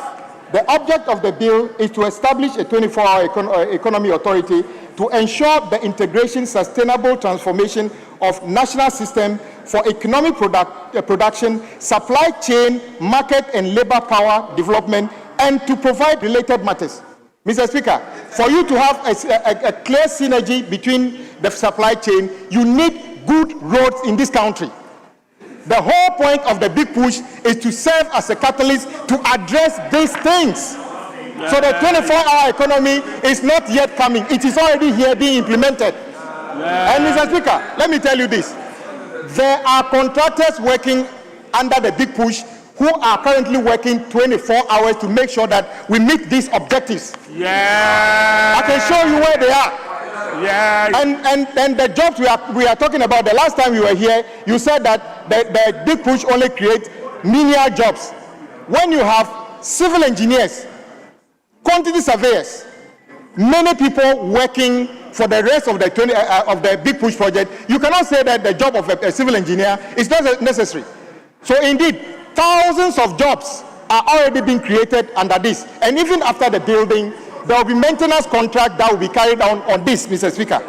So I just want colleagues to understand, since Mr. Honorable Speaker says that he's not against it, this is what you do. And let me tell you, when we were sitting, where you were sitting, we opposed things, but tell me one of the things we opposed that did not come to pass that we were right. We don't oppose just for the sake of opposition, but you are in a haste to oppose for nothing. And that is why you get it wrong. I'm giving you my simple understanding of it. Be very careful what you oppose. The last time I came here, we talked about the Accra-Kumasi Expressway.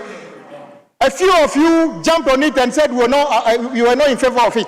At least the proponent of that opposition came back to rationalize his position to say that he is no longer against it. By the way, the Accra-Kumasi Expressway is coming on, whether you like it or not. Yeah. Get ready for it. Yeah. Mr. Speaker, the 24-hour economy will actually create jobs. It will spur growth in our country. I agree with my colleagues that we should be careful what we are trying to do under this policy. And I agree with them.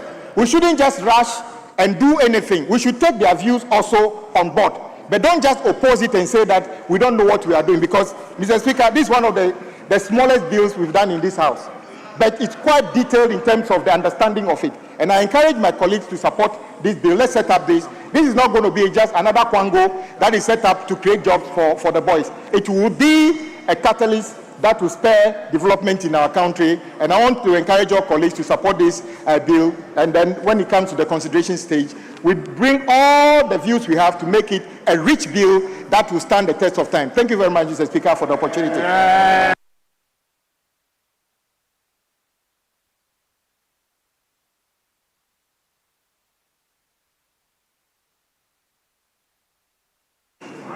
Give guidance as to how many more we should take.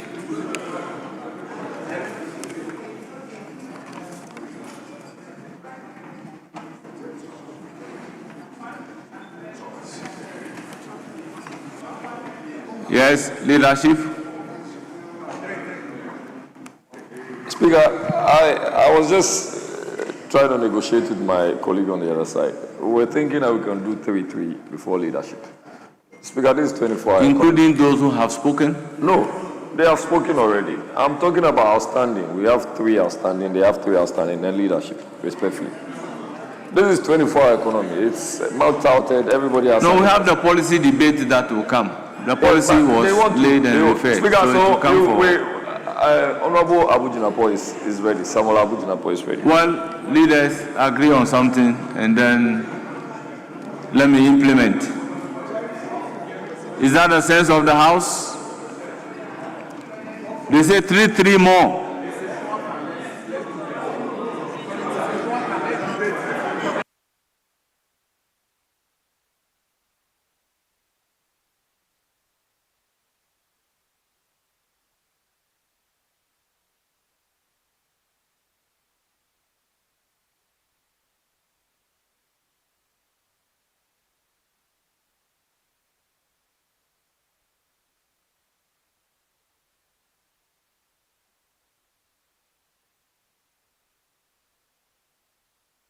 Very well. Thank you. Very well. I will give the floor to the senior man. Honorable Animedu Entry, were you on your feet?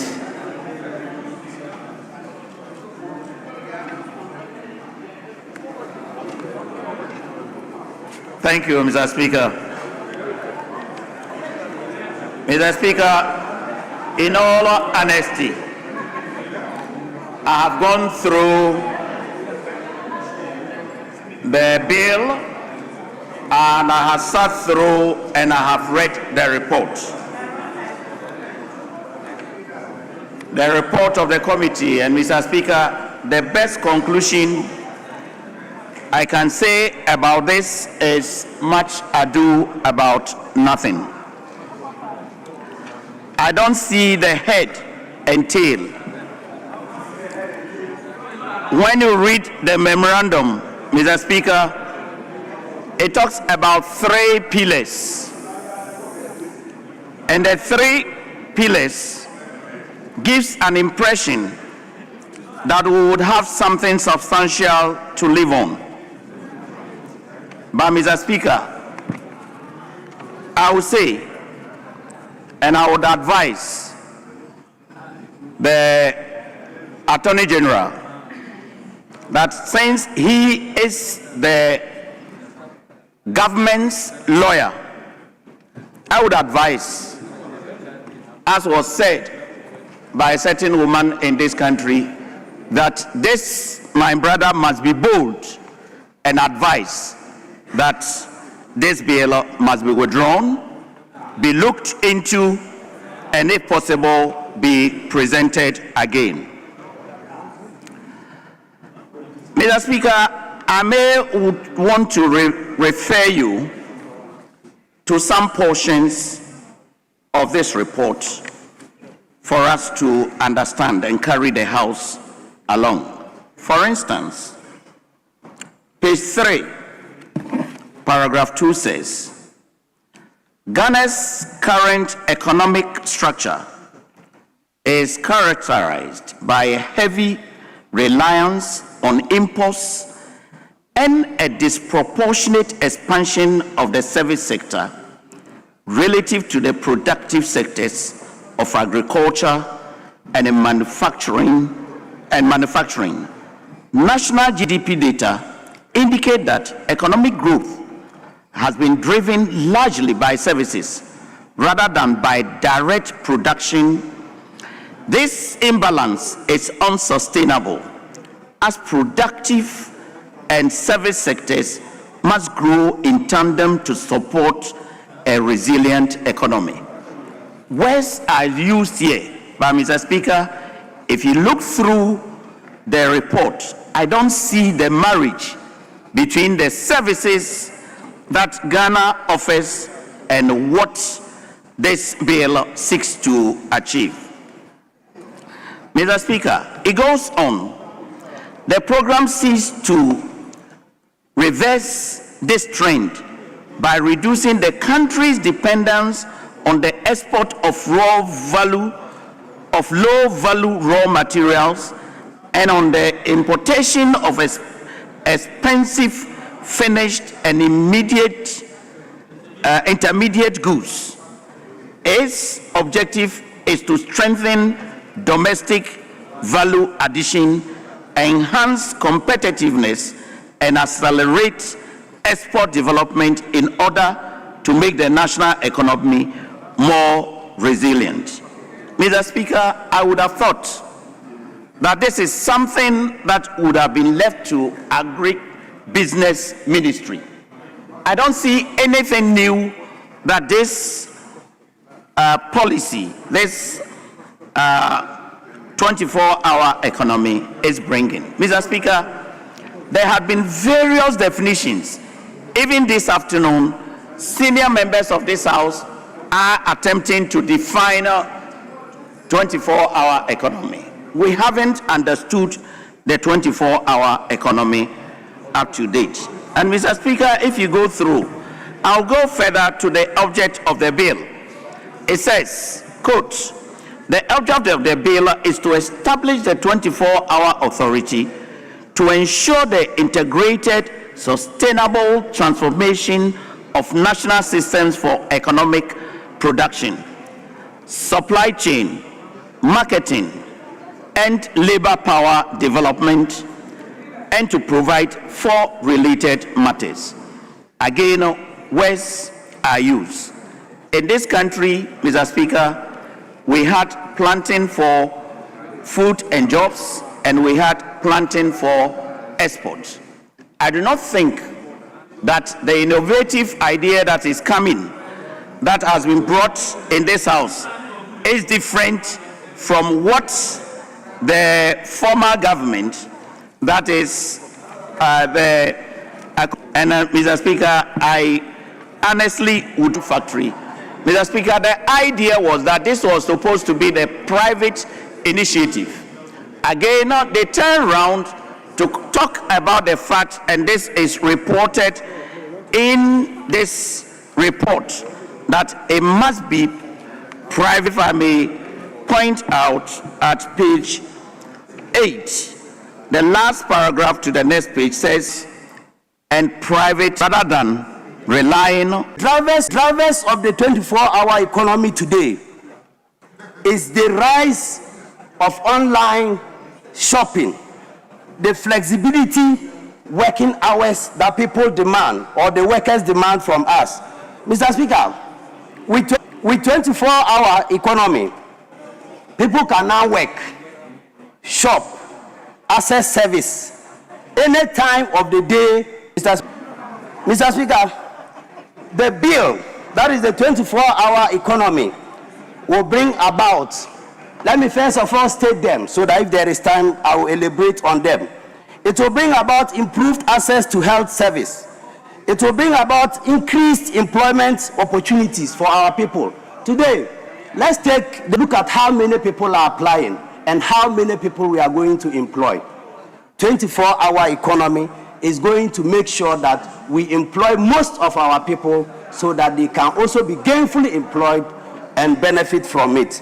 Mr. Speaker, it will also enhance the economic growth.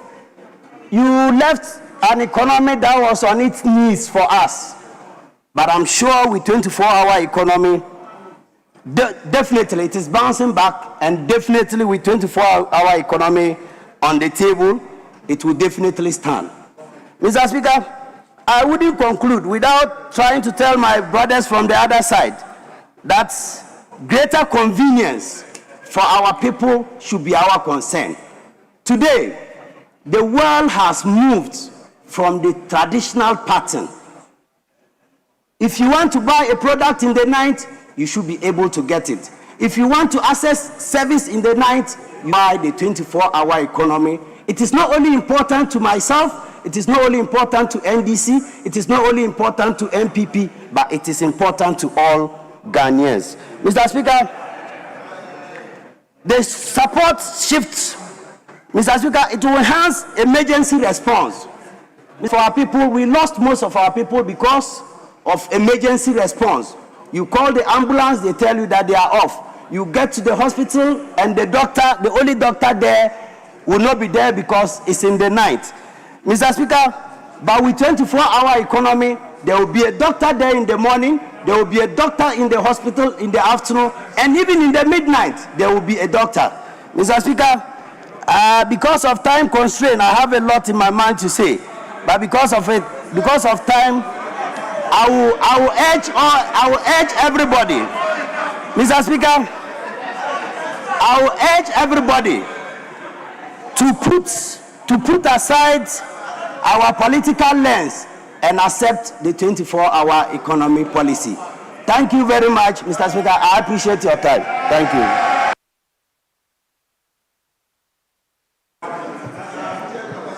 Yes, I'll give the floor to Honorable Awujinapo. Thank you very much, Right Honorable Speaker, for the opportunity to the debate on this, relating to this report. Mr. Speaker, we found that we make the point that we believe that a 24-hour economy is possible. Mr. Speaker, it is possible indeed. Mr. Speaker, if you go to China today, many segments or aspects of their national economy runs on a 24-hour economy basis. Mr. Speaker, those who are familiar with the printing industry of China, when elections are being held in several countries, that sector functions on a 24-hour basis. Mr. Speaker, in here in Ghana, during stress, and those who operate within the hospitality industry, Mr. Speaker, they, in many cases during Christmas, run on a 24-hour basis.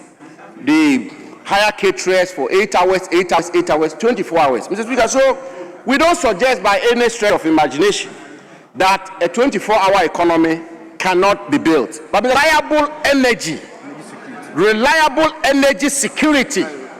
Mr. Speaker, the report is telling this House and telling the country that the 24-hour authority is to be established to provide reliable energy security in order for us to have a 24-hour economy and create jobs for the youth of our country. Mr. Speaker, there is a whole ministry, the Ministry of Energy, whose whole mandate is to ensure reliable energy security. So, Mr. Speaker, the question again that the Ghanaian people will ask, that the unemployed youth will ask, do you need an authority in order to be able to establish a reliable energy security, to build a 24-hour economy, and to generate jobs for the unemployed youth of our country? Mr. Speaker, the clear answer is no, because there's Ministry of Energy. Mr. Speaker, let us also, as I say, be fair to the facts. And Mr. Speaker, this is serious business being conducted in this House. The fundamental question is, what did President Mahama and the NDC promise the Ghanaian people and the unemployed youth of our country? And with that, Mr. Speaker, let me refer the House to the NDC manifesto, their own manifesto, specifically page 22 of the NDC manifesto. And Mr. Speaker, with your permission, I quote, this is what they promised the country. This is what they promised the unemployed youth of our country. This is what, indeed, Mr. Speaker, they campaign on. Mr. Speaker, and indeed, they put out multiple adverts on this promise. And Mr. Speaker, the whole campaign of the NDC in the 2024 election was anchored on this promise. And I quote, Mr. Speaker, this is what they told the Ghanaian youth.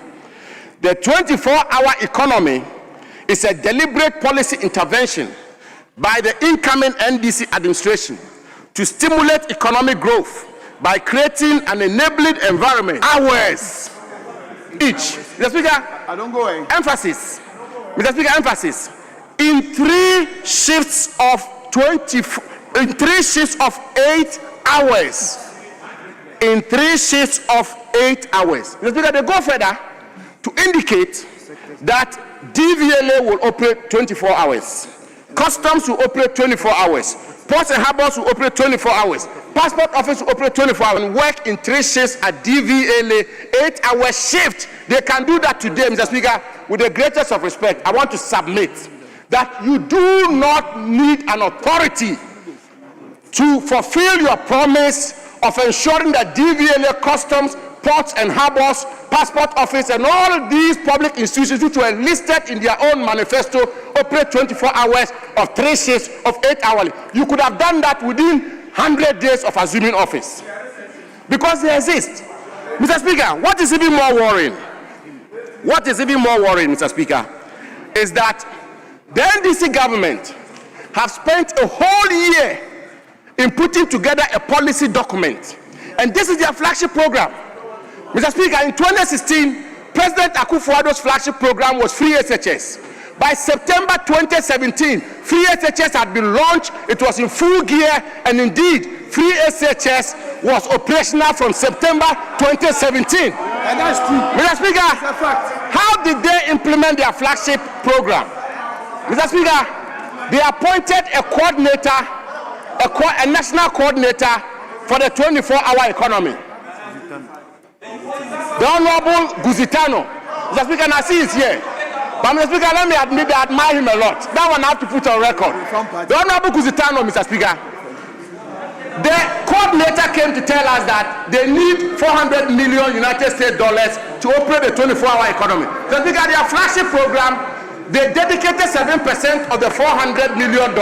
They've even not been able to fulfill the 7% that they committed, the 7% of the $400 million United States dollars. Mr. Speaker, let me conclude, Mr. Speaker, by indicating that it's taking them 1 whole year to put together a policy document.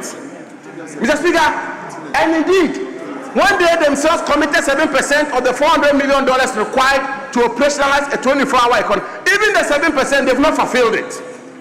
Mr. Speaker, I want to conclude by saying that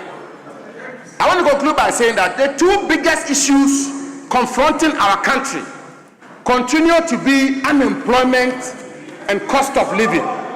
Mr. Speaker, across the length and breadth of our country, the biggest issue in my constituency of Damango, from Kojokura to Seyiri, from Langantre to Kidendlempa, is unemployment. Yes. Youth unemployment. Young men and women in this country cannot find jobs. You made a commitment to implement your flagship program of 24-hour economy, and today, Mr. Speaker, the 24-hour economy, one whole year down the road, they are here telling us we should create another bureaucracy, another institution, another authority. Ghanaians are tired of institutions and tired of bureaucracies and tired of talk. The Ghanaian youth require action. They want jobs. And so, and now, they want action and jobs now. Mr. Speaker, this authority is just going to be job for the men.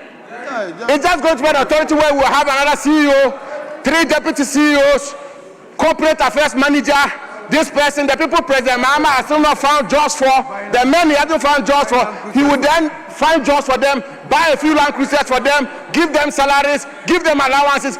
This authority will not affect the suffering unemployed youth. It will not affect the unemployed youth in Bolagatanga, to Keta, to Busumefreho, to across the length and breadth of our country. It will not. So I want to conclude by submitting. And I do so forcefully. That 11 months into the NDC administration, their flagship program of 24-hour economy, 133 formula, 3 shifts for the unemployed Ghanaian youth, 8 hourly different. The only job that is 24-hour today that has 3 people doing the job is the office of the Speaker of Parliament. Why are you trying to speak for 24 hours? Mr. Speaker, you should only your job, that is 133. It's the only job that is 133 is the office, the job of Speaker of Parliament.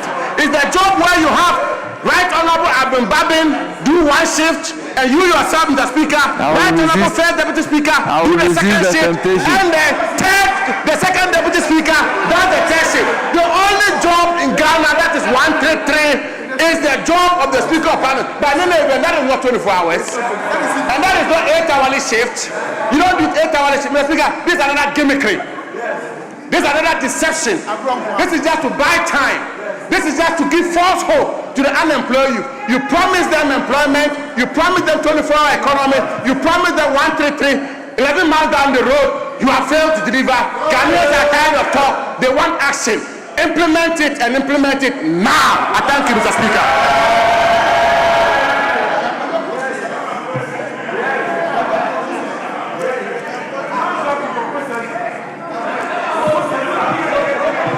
Honorable Zuera, you have the floor. Thank you. Thank you very much, Mr. Speaker. Mr. Speaker, as we consider the report of the 24-hour Economy Authority, Mr. Speaker, I am very, very, very dumbfounded that my colleagues on the other side are trying to suggest, that we should not have an authority for the 24-hour economy. Mr. Speaker, we were all in this chamber in the 8th Parliament. Our friends on the other side touted the senior high school free SHS. And for 4 years, we sat here. In fact, Mr. Speaker, one day they made us sit here. And they said the bill was on its way. We should wait. It was coming. Mr. Speaker, we sat here from Anopa to Anajo. From the Safe to the Dere. Halidere, the bill never came. Up to today, these people. This is what they did with the free senior high school. Come back and sit down. Mr. Speaker, and I am very surprised that my learned brother who is running away from the chamber made reference to the free senior high school and suggesting that within 3 months, the MPP government had implemented it. Mr. Speaker, you and I know the story of the Free Senior High School very well. Look, it was chaotic. It was characterized by demonstrations, strikes, no food, gari and palm oil. We saw it all. And this is what happens when you implement a program without a policy, without thinking through it. Mr. Speaker, running a country, fashioning out policy and programs to run a country is not a 3-month business. And they should not be proud of that record. Mr. Speaker, since the NDC government came into power, 7 January 2025, have you heard of a single strike from any senior high school complaining about no feeding? Have we heard about any strike actions, any demonstrations, school children complaining that they haven't been fed? This is what you get when you provide good governance. This is what you get when you provide governance that invests time in fashioning out policies that will have enduring practicality, not just coming to do propaganda and sacrificing the future of our children. Mr. Speaker, export promotion and export development are two distinct things. They are never the same. And that is why the 24-hour economy says it is productivity, competitiveness, and inclusive growth.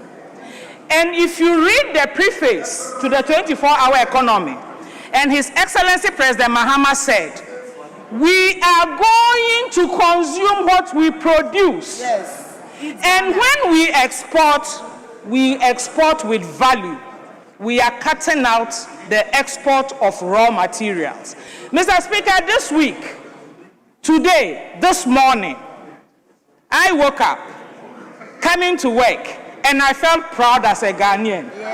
My only regret, Mr. Speaker, was that I didn't see the news item before I left home. I would have come here in my fugu.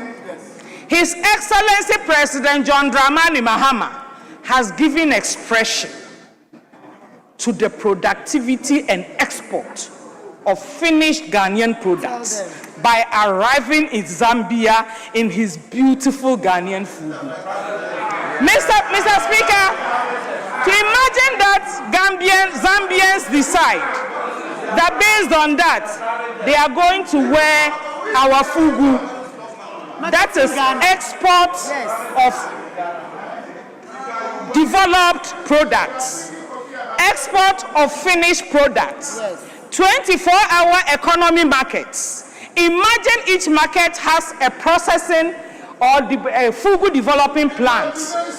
The number of fugu that we will produce and export to Zambia and other places in the world.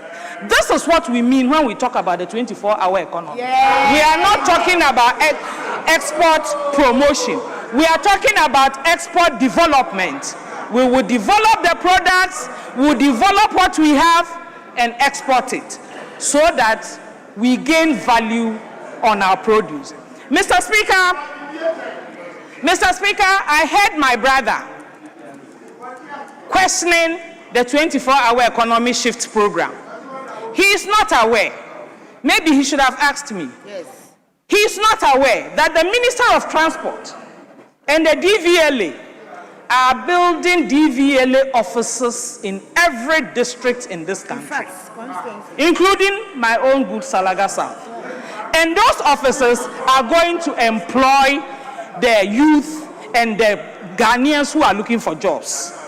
And if at the end of the day, we employ them and they require 24-hour shift service, 8-hour shift service, that is exactly what we will provide. We never will run away from that campaign promise. Mr. Speaker, today, I'm having to work in my municipal hospital, and I'm asking for quarry dust from the Upper East region. And I'm told that the dust has to travel throughout the night, because when they travel during the day, because of the heat, the weather, it affects the tires. That is what 24 hours means. That enough security will be provided so that our trucks, goods coming back, he's going to wear a fugu from Tamale. So this is what we mean by export development and promotion. And we thank His Excellency President Mahama for showing the way. Yes. By the grace of God, we will all continue to wear our Ghanaian made, because we will be producing, we'll consume what we produce. And so our factories will work 24 hours. Yes. Our security services will work 24 hours. Our hospitals will work 24 hours. And our markets will work. We salute all our market women in this country. They should look forward to the 24-hour economic market. Thank you very much, Mr. Speaker. Honorable Jerry Ahmed, will you be yielding the leadership to somebody behind you? Even the list I shared with you, and as agreed by... Honorable member, we agreed on 3-3. Yes, we have done. And then for Honorable Anyimedu, Honorable Jinapo. Yes. And then leadership. Now, your list does not include Honorable Anyimedu, but being the senior, he had the floor. Yes. So Speaker, it means that I must move to leadership. Speaker, that's why I'm asking whether the front will take it or you yield to... Respectfully, that was your discretion. We had agreed here that it was going to be Kabiru, then Honorable Kojo Ponkumah. We only agreed that 3-3 and 1 at leadership. The list that you gave me has Jinapo, Kabiru, and leadership. Speaker, but in practice, when the most senior is on his feet, my hands are tied. So will you yield to Honorable Kabiru? Yes? Mr. Speaker, the arrangement you had, Mr. Speaker, this is a very important matter we are discussing. Honorable Kojo Nkrumah is the ranking on the economy. Dr. Kabiru, when he was making the list, as you see, you could see that our senior colleague, Honorable Anyimedu, we have Dr. Kabiru on the list. And Kojo Nkrumah, who is the Honorable, I just asked a simple question. On this note, would the leadership yield to Dr. Kabiru? No, Mr. Speaker. Dr. Kabiru will speak. And leadership of the minority, you have the floor. Leadership of the minority, you have the floor.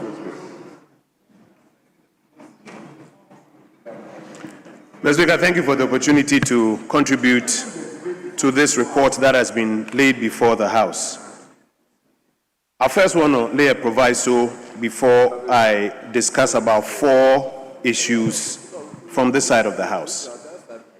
First, Mr. Speaker, is the fact that this bill that was brought came to us on the 3rd of December 2025. This bill, the 24-hour Economy Authority Bill, is supposed to be based on the 24-hour economy policy. Mr. Speaker, to this House, the policy document, in fact, it was yesterday, on the 4th of January 2026, that the policy document itself was brought.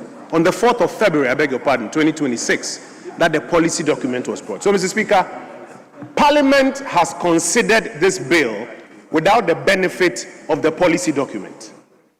And this is what we discussed earlier, that you are building the first floor before the foundation. Mr. Speaker, today we will cooperate and work with our colleagues. And we mentioned to them that we are not opposed to this bill. But we would like to implore them that going forward, the remaining policy documents must come to this House before the bills come, so that the consideration is done in tandem. Mr. Speaker, let me deal with the 4 substantive issues that we want to raise on this side of the House. First is the fact that we are of the view, respectfully, that a 24-hour economy authority is totally unnecessary for the purposes of delivering a 24-hour economy. And we say this with great respect. We don't mean this in a disrespectful way. Mr. Speaker, 6 of the biggest cities that operate 24-hour economies: New York, Tokyo, London, Bangkok, Dubai, Berlin. None of them started off with a 24-hour economy authority. In fact, it's only London that has a commission years after the fact to attempt to support the functioning of a 24-hour economy. What this bill does, contrary to what it advertises to the youth in this country, that the government promised a 24-hour economy and they've brought the law for the 24-hour economy. What this bill actually does is that it sets up a bureaucracy, an authority with a chief executive, an internal auditor, hundreds of staff, board. They're going to ask for a budget and spend. But with the greatest of respect, this authority does not deliver a 24-hour economy in any way. And so, Mr. Speaker, if anybody is under the illusion that what the government has done is to bring a bill that will give life to the 24-hour economy, we would like to serve notice, and notice is hereby served. This bill does not deliver a 24-hour economy. It only sets up an authority, a new bureaucracy, which will not deliver a 24-hour economy. Mr. Speaker, if it is about the accelerated export development, that has been mentioned by my colleagues, there's already GEPA, fully funded, working, opening trade houses in other parts of the world. This is not the body that will accelerate export development. In fact, this ends up being a duplication. We don't want to say it's just going to create jobs for the boys, for those who have not been appointed in government so far. We won't say that. But this is just a duplication. If it's about export, accelerated export development, it's just a duplication. It is neither going to create a 24-hour economy nor accelerate exports. Now, Mr. Speaker, some of the earlier colleagues on the other side claim that they were shocked that we were suggesting we haven't seen what they promised reflected in this bill. And we are shocked that they are shocked. Because, Mr. Speaker, when they advertised the 24-hour economy, they had a very clear, unambiguous definition for the millions of Ghanaian youth to hear. They said they were going to introduce a system that will allow people to work around the clock. 133. We remember the launch of your manifesto when His Excellency the President, then candidate, had the clock behind him. 133. One job, 3 staff, 3 shifts. Mr. Speaker, we have read this bill from clause 1 to clause 28. There is no mention whatsoever from clause 1 to 28. There is no mention of an around-the-clock working cycle. There is no mention of it here. If there's any Ghanaian youth out there who labors under the apprehension that what the government has brought is about 24-hour working cycle, please read it. It's not in it. Honorable Adongo attempted to give us a variation that 24-hour could mean 133 or 122 or something. Whichever way you keep it, Mr. Speaker, it is not in this bill. So again, the claim that this bill is going to enable people work around the clock, increase productivity and create more jobs, this bill does not respond to that. It's a fallacy. Mr. Speaker, now let me go to the issue of agencies. In their manifesto, they actually listed agencies that they were going to have work for 24 hours, DVLA, customs, etc., as has been mentioned. None of these agencies is mentioned in this. Not one. Not one. AG. Not one of these agencies is mentioned in this. But if indeed this bill is to compel government agencies to work around the clock, you should be listing them here. None of it is here. In fact, Mr. Speaker, if you read the functions of the authority that they have listed, please permit me to read the functions. Section 3. Promote the optimization of volume, variety, and quality of products produced in the country for domestic consumption and export. Is that 24-hour economy? Promote the development of micro, small, and medium-scale enterprise sector. Is that 24-hour economy? Promote the role of micro, small, and medium-scale enterprise. MBSSI was doing that. Is that 24-hour economy? The closest you will find is in subclause K, and it says, propose the incentive regime applicable to companies operating in the 24-hour economy value chain, including fiscal and monetary incentives. What is the Finance Ministry doing? What is the Trade Ministry doing? So, Mr. Speaker, this authority they want to create, with the greatest of respect, is totally unnecessary if the purpose is to enable the economy function for 24 hours and allow people to work round the clock. The 133 they spoke about is nowhere here. The agencies they've mentioned politically on platforms is nowhere here in this bill. Mr. Speaker, the minister responsible for roads said thousands of jobs have already been created under the 24-hour economy. He said that a few minutes here ago. But out of respect for the rules, we did not want to rise up and challenge him. We would have been pleased if he had given us examples of those thousands of jobs that have been created under the 24-hour economy already. This is a house of records. How can you say that today there are thousands of jobs that have already been created under the 24-hour economy? Then why are your youth complaining that no jobs have been created? Thousands of jobs have already been created. Mr. Speaker, that's a palpable untruth. He went ahead to say that there are already contractors that are working 24 hours in Ghana. Mr. Speaker, I would have been happy if he had named one. We would have gone there at 2 a.m. with our cameras to find out if he's really working 24 hours around the clock. Let's not do this. Let's not do this. Mr. Speaker, the real reason for which they are promulgating this authority, and we have come to that view, is just to buy time. From January 2025 till February 2026, the 24-hour economy has become a hoax. And they know very well that it is not going to bear fruit. So what they are doing is creating an impression in the minds of Ghanaian youth that we are now creating an authority. The authority is working. They are now starting. It is coming. It is not coming anywhere. What they have put in this document will not create a 24-hour economy. My last 2 points, Mr. Speaker. I was shocked that after all the criticism of the 1D, 1F policy, that policy was not coherent because it was relying on the private sector. I was shocked to read in paragraph 4, page 2 of the memo to this bill.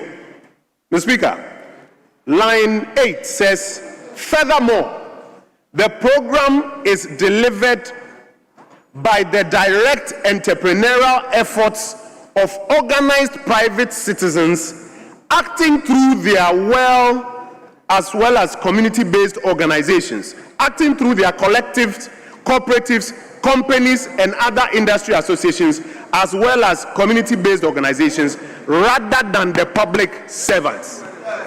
Mr. Speaker, what they are actually saying is that if you are hoping that the public sector is what will deliver 24-hour economy, forget. They are waiting for the private sector.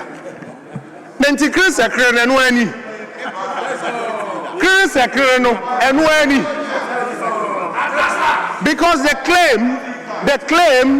claim was that they were going to ensure that public organizations were working 24 hours. Now the bill comes before us and you say you are waiting for the private sector. This is disappointing news to the millions of youth who believed the promises that you made. Mr. Speaker, now we come to the conclusion that if this is what it is all about, then the 1B, 1F program was a whole lot better than this 24-hour economy bill which they have brought before us. Mr. Speaker, the NDPC of the Republic of Ghana, not me, has reported that at least 150 functioning factories were left at the end of 2024. Not me, the NDPC reports it. It's in the annual progress report of the NDPC. They didn't require an authority to do this. The same ministries that were functioning were the ones providing the incentives. What we are going to do is to create this bureaucracy, pay all these monies, and now wait for the private sector to come. Then, Mr. Speaker, we are doing ourselves a big disservice. It is their policy. They have decided this is how they want to implement it. We will not be opposed to it. We will help them to find the Speaker. We caution them in good faith that if this is what they hope will deliver a 24-hour economy, this time to reconsider and come up with something that can deliver. The last time we had a conversation, and I'll conclude here, we drew their attention to a bill they were passing, the Gold Board Bill, that if they mixed some of the provisions in it, regulator and operator, they will be in trouble. Mr. Speaker, we say for Fiat, we've seen the trouble that has come, and now we are waiting to take the motion for the parliamentary inquiry. Our prayer is that this doesn't become another such incident, only for us a few months down the line to find ourselves in a place where we've passed the bill, we've created authority, people have been paid, they've bought cars, and no 24-hour economy has been created. Mr. Speaker, with these few words, we will support their report and we will help them to pass their bill, but we pray that they help to fine-tune it so that it delivers what they promised. I thank you, Mr. Speaker, for the opportunity. Yes, Majority Leadership.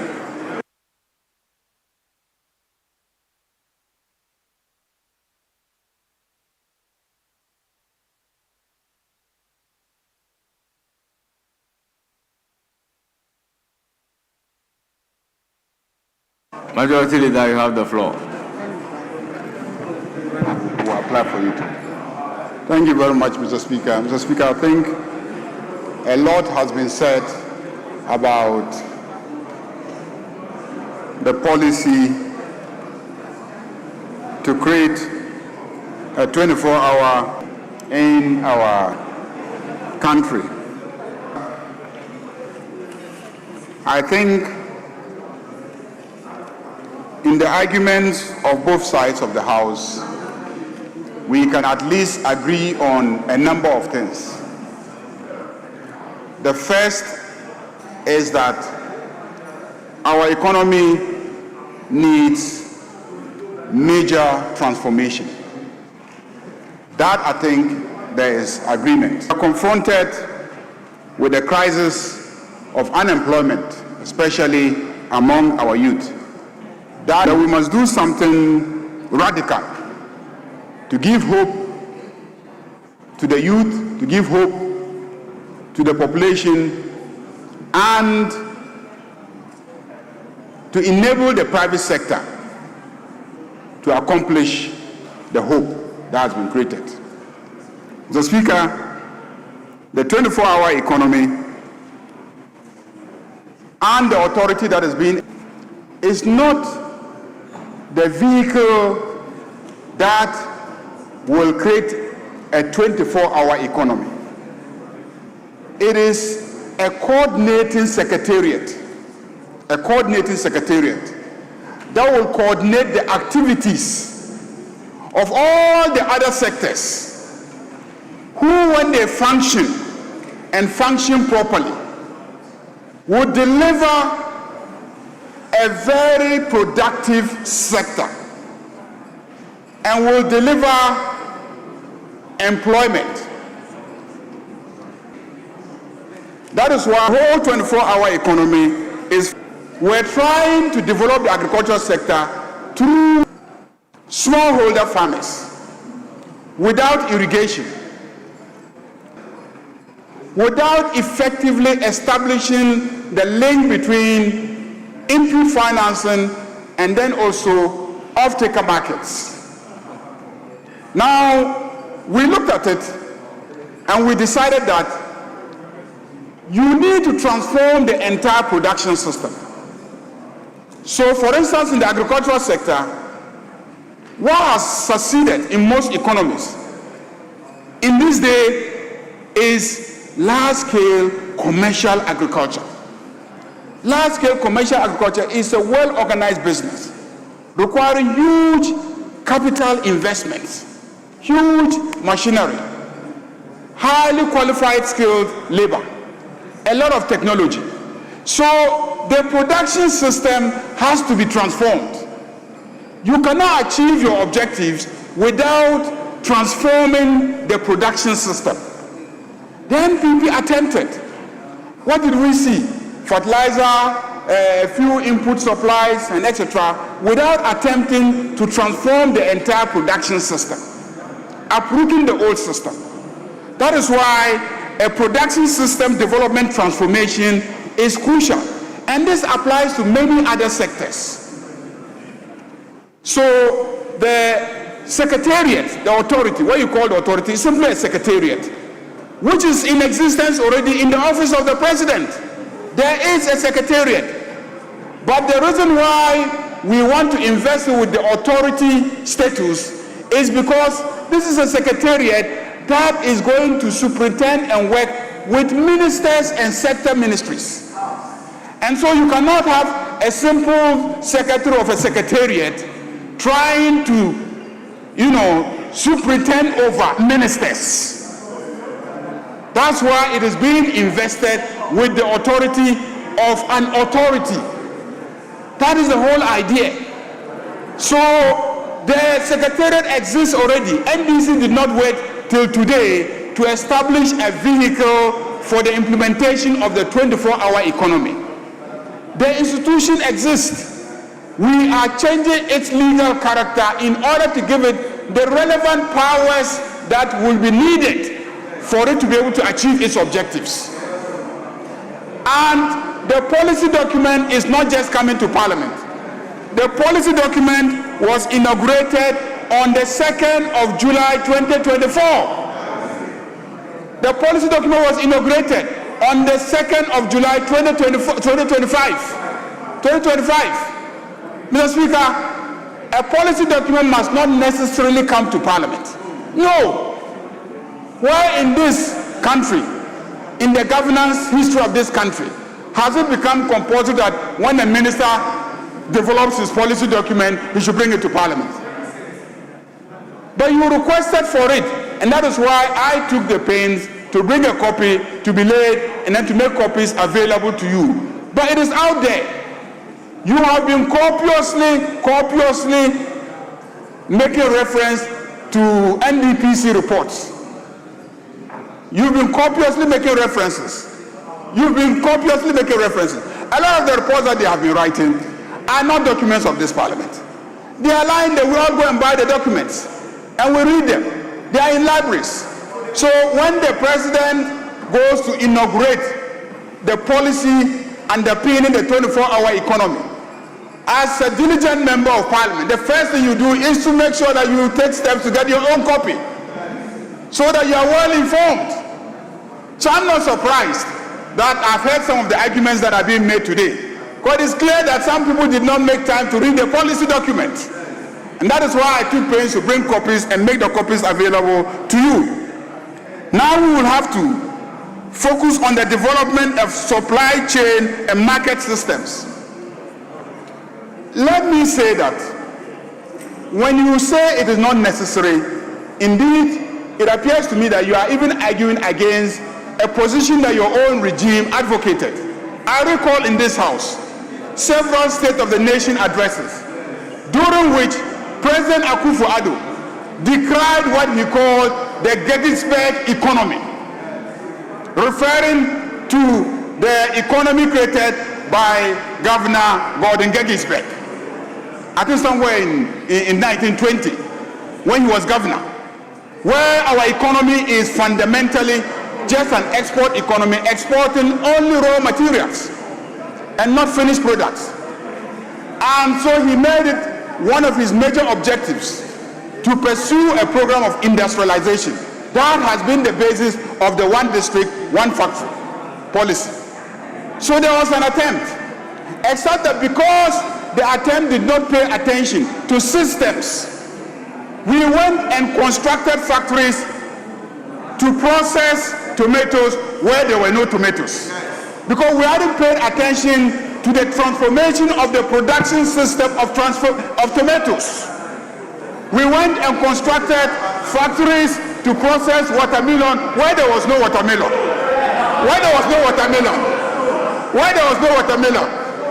Because we hadn't paid attention to the production system transformation. So watermelon was not produced, tomatoes were not produced. So we have all sorts of factories dotted in all the bushes that are not producing anything, because we did not pay attention to the transformation of the production systems and the value chain system. That is why we are establishing the 24-hour economy authority, so that it can pay attention to systems systems, that is production system development transformation, development of supply chain and market systems, and the development of labor. These, when put together, will enable an economy that will operate 24 hours.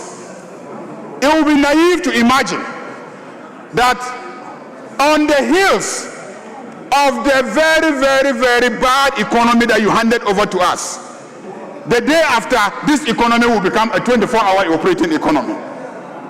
It will be naive to have that imagination that the economy that was overburdened with debt, to the extent that the entire international financial system had written us off, the economy that was burdened with inflation at the rate that you left it, the economy that was burdened with exchange rate at the rate that you left it, the economy that was burdened with interest rate at the rate that you left it, where the private sector could not have access to capital to expand. How was it humanly possible that anybody taking over an economy like that will within a year transform that economy into an economy that is working 24 hours? Mr. Speaker, the fundamentals need to be addressed. It is obvious that in the last 11 months, we have demonstrated capacity. We have brought inflation down to 0 digits. We have reduced interest rates. We have reduced the debt. The debt to GDP has reduced drastically. And Ghana has been given excellent ratings by all the international rating institutions. So this economy is ready to be transformed into a 24-hour economy. And that is why we are now establishing the authority that will implement the 24-hour economy. That is why I urge all of you today to vote so that we will have the second reading, adopt the report, let's go through the consideration stages, and where there are changes to be made, we will make the changes and we will establish the 24-hour economy. We will take on board all your cautions. And let me indicate that, Mr. Speaker, on that note, I urge colleagues to vote in favor of the motion that we take this through the second reading, adopt the report, and proceed to the consideration stage. Thank you very much, Mr. Speaker.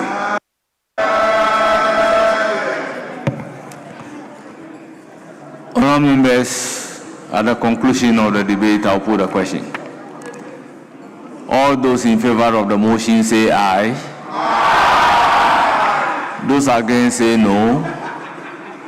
Honourable members, the ayes have it. The motion is adopted. An act to establish the 24-hour economy authority to implement the 24-hour economy and accelerated export development program and provide for related matters.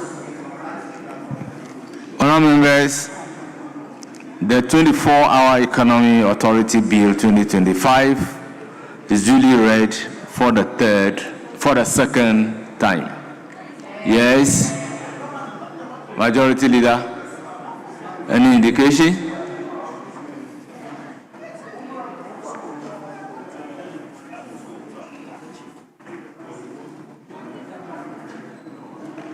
Are we moving the motion number 20? Mr. Speaker, motion number 20. Yes, Mr. Speaker. We can take motion number 20. Yes, Attorney General and Minister of Justice, motion number 20.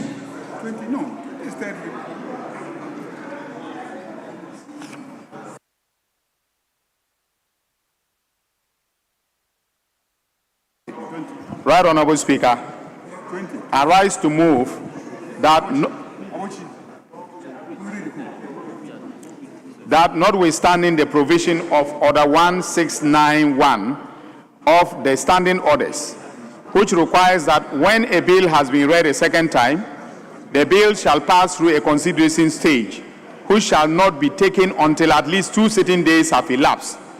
The consideration stage of the 24-hour Economy Authority Bill 2025 may be taken today. I so move, Mr. Speaker.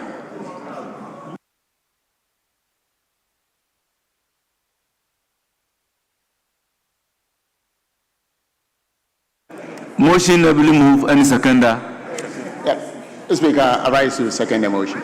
Honourable members, motion moved and seconded. It is for the consideration of the House. Honourable members, this is a procedural motion. The question is, as many as are in favour of the motion say aye. Aye. Those against say no. The ayes have it. The motion is accordingly adopted. Now, the 24-hour Economy Authority Bill 2025 at consideration stage.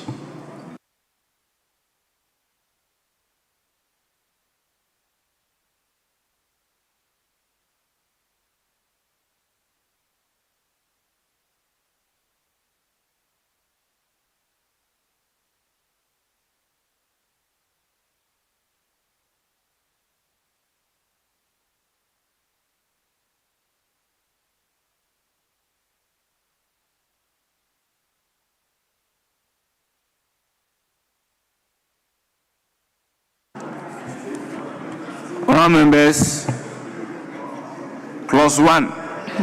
Establishment of the 24-hour Economy Authority. Chairman of the committee. Speaker, no proposed amendments. Honourable members, there is no proposed amendment to clause 1. It is for the consideration of the House. Yes. Speaker, we're hoping that we would have copies so that we could peruse and support, or otherwise. We don't have copies. No, I've checked my pigeon. It's not there. We don't have copies. Please, let's have copies. So Okay. we can proceed. So, Honourable Majority Chief Whip, I will suspend for just 5 minutes to enable copies to be distributed to members. He's giving a copy. So, No. Speaker. sitting suspended for 5 minutes.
Mr. Speaker.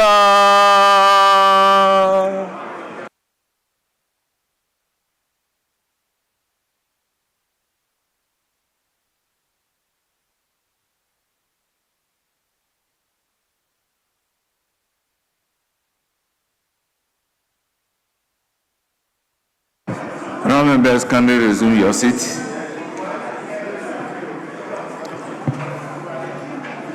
Honourable members, clause 1 is for the consideration of the House. Any proposed amendment? I'll put a question. The question is, as many as are in favor of clause 1 standing part of the bill say aye. Those against say no. Honourable members, the ayes have it. Clause 1 is ordered to stand part of the bill. Clause 2. Chairman of the committee. Mr. Speaker, no proposed amendments to clause 2. There's no proposed amendment to clause 2. It is, however, for the consideration of the House. Honourable members, any proposed amendment to clause 2? The object of the authority. Honourable members, in the absence of any proposed amendment, I'll put a question. The question is, as many as are in favor of clause 2 standing part of the bill say aye. Those against say no. The ayes have it. Clause 2 is accordingly ordered to stand part of the bill. Clause 3. Functions of the authority. Chairman of the committee. Mr. Speaker, amendment proposed. Opening phrase, after shall, insert in collaboration with relevant agencies. I so move, Mr. Speaker. Honourable member, what will be the new rendition? Speaker, the new rendition is to achieve the object under section 2, the authority shall, in collaboration with relevant agencies. I so move, Mr. Speaker. It is for the consideration of the House. I'll put a question on the proposed amendment. Yes, Honourable Jerry Shaib Ahmed. Speaker, just to bring to your attention that if you look at 3D, there is the increased collaboration among producers. Does it not still talk about some sort of collaboration?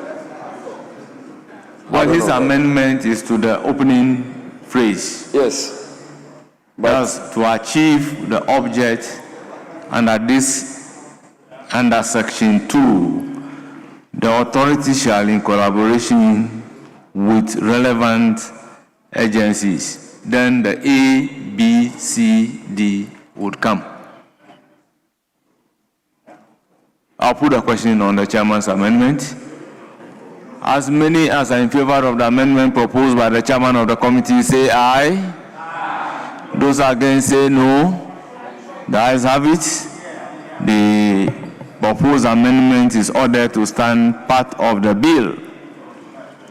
Yes. Chairman of the committee, you will move the amendment to clause 3 in II. Yes, Mr. Speaker, amendment proposed in II, paragraph E, line 2, delete, in partnership with cooperative and corporate sectors. Mr. Speaker, the new rendition will be support, facilitate, and develop job creation and decent work. Members, the proposed amendment as in clause 3, II is for the consideration of the House. I'll put a question. As many as are in favor of the amendment proposed by the chairman of the committee say aye. As many as are in favor of the amendment proposed by the chairman of the committee say aye.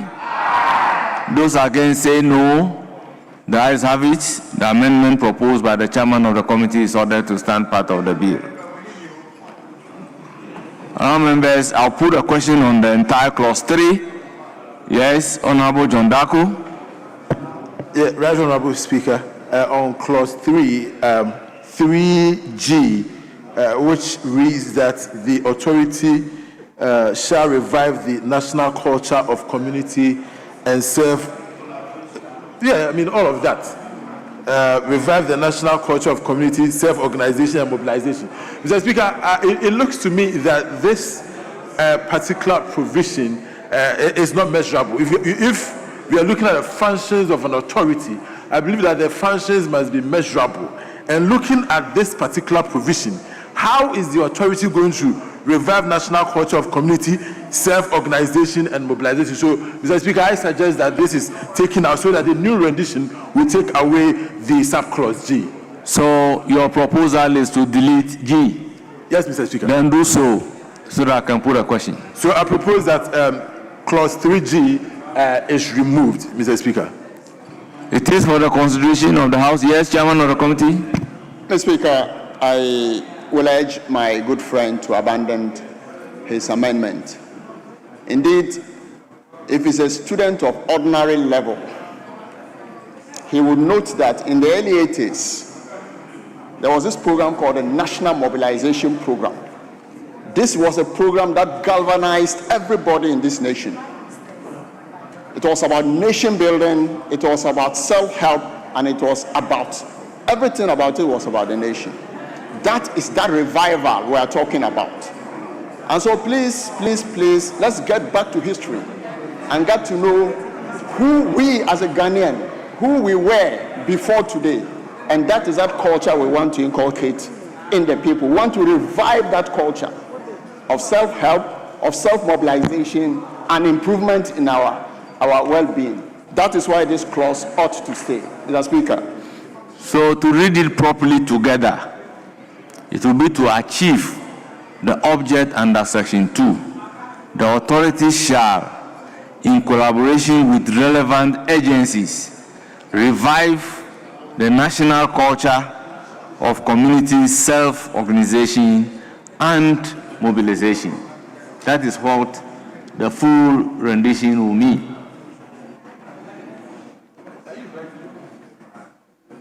Yes, if you insist, I'll put a question on your amendment. Yes, Mr. Speaker, I insist because, I mean, the explanation given by my colleague on the other side actually, gives me more reason why this should be removed. So, that honorable members, 24-hour economy authority. I am putting the question. Supposed to revive a 1980 policy. What are you talking about? Honorable members, I'll be putting the question. Yes. Majority Chief Whip. Speaker, I disagree with the proposal to have 3G deleted. I see your difficulty. It's about the revival. Community self-organization and mobilization is not dead. So instead of revival, we could say facilitate, because communities to engage in self-help projects, in communal labor, in self-mobilization to undertake even constructional projects. So the essence of what we are doing here is to say that this authority will facilitate, would encourage people to self-mobilize. So, Mr. Speaker, my proposal will be we delete revive and insert facilitate. So it will read, to achieve the object under this section, the authority shall, in collaboration with relevant agencies, facilitate the national culture of community self-organization and mobilization. Mr. Speaker. Honorable members, the proposal of John Dako is to delete G in its entirety. And that is what I want to put a question on. So we can only come to the amendment of the Majority Chief Whip if this provision is allowed to stay. Then there can be a further amendment to it. Unless Honorable John Dako wants to abandon his amendment. If he insists, I'll have to put a question. Mr. Speaker, with respect, please let's put it to a vote so that posterity will see what they did to this bill. Honourable members, I'll put a question on the amendment proposed by John Dako. Those in favor say aye. Aye. Those against say no. Honourable members, it's obvious. The proposed amendment of John Dako has been defeated. Now, clause 3G will stand part of the bill. Yes?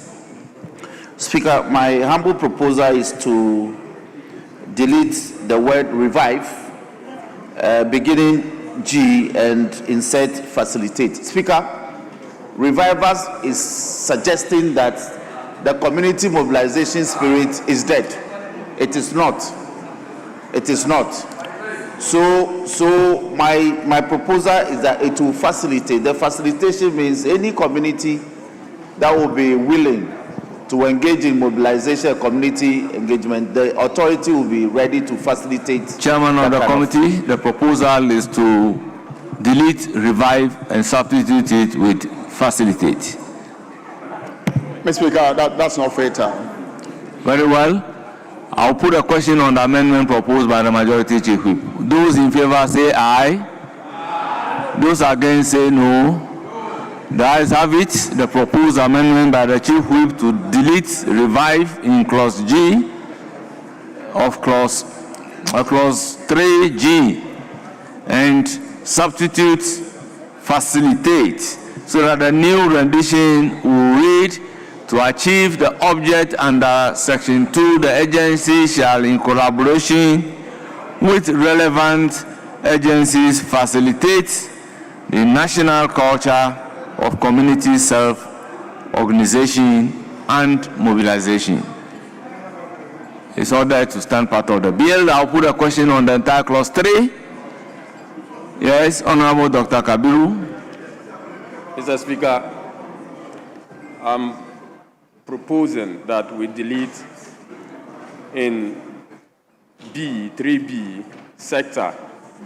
So we delete sector from the current rendition, so that the new rendition. Current rendition in. Promote the development in of the. In which clause? 3B. 3B, Mr. Speaker. Okay. The current rendition is that to achieve the object under section 2, the authority shall, in collaboration with relevant stakeholders, promote the development of the micro, small, and medium-scale enterprise sector. And I'm proposing that we delete sector and then add S to the enterprise, so that the new rendition will be to promote the development of micro, small, and medium-scale enterprises. Mr. Speaker, in drafting singular means plural, so that's okay. So just to delete and leave it at enterprise. So, honourable members, the proposal is to delete sector from clause 3B. That's at the end of the clause, sector be deleted. Chairman of the committee.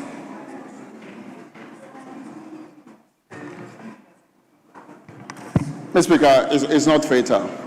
Very well. I'll put a question on the proposed amendment by Kabiru. Those in favor say aye. Those against say no. The ayes have it. The proposed amendment by Honorable Dr. Kabiru is ordered to stand part of the bill. Honorable members, yes, Dr. Kabiru. Mr. Speaker, I propose in 3D the deletion of increased collaboration among producers in the country and providers of, and replace him with promote, so that the new rendition will read, to achieve the object under section 2, the authority shall promote affordable finance, technology, data increases, and management services. This is because of the preamble that has already been created with the amendment that was proposed by the chairman of the committee. Yes, chairman of the committee. Speaker, may I want him to repeat what he said? I didn't hear that. What he's saying is that in 3D, instead of increased collaboration, you use the word promote collaboration. I think the basis is that in A, you use the word promote. In B, you use the word promote. In C, you use the word promote. In F, you use the word promote. In K, you use the word promote. So he is also seeking to delete increase and substitute promote. Mr. Speaker, I think there's already collaboration amongst producers in the country. This clause seeks to say that we want to up that collaboration, hence the word increase. It's not a substitute for promote.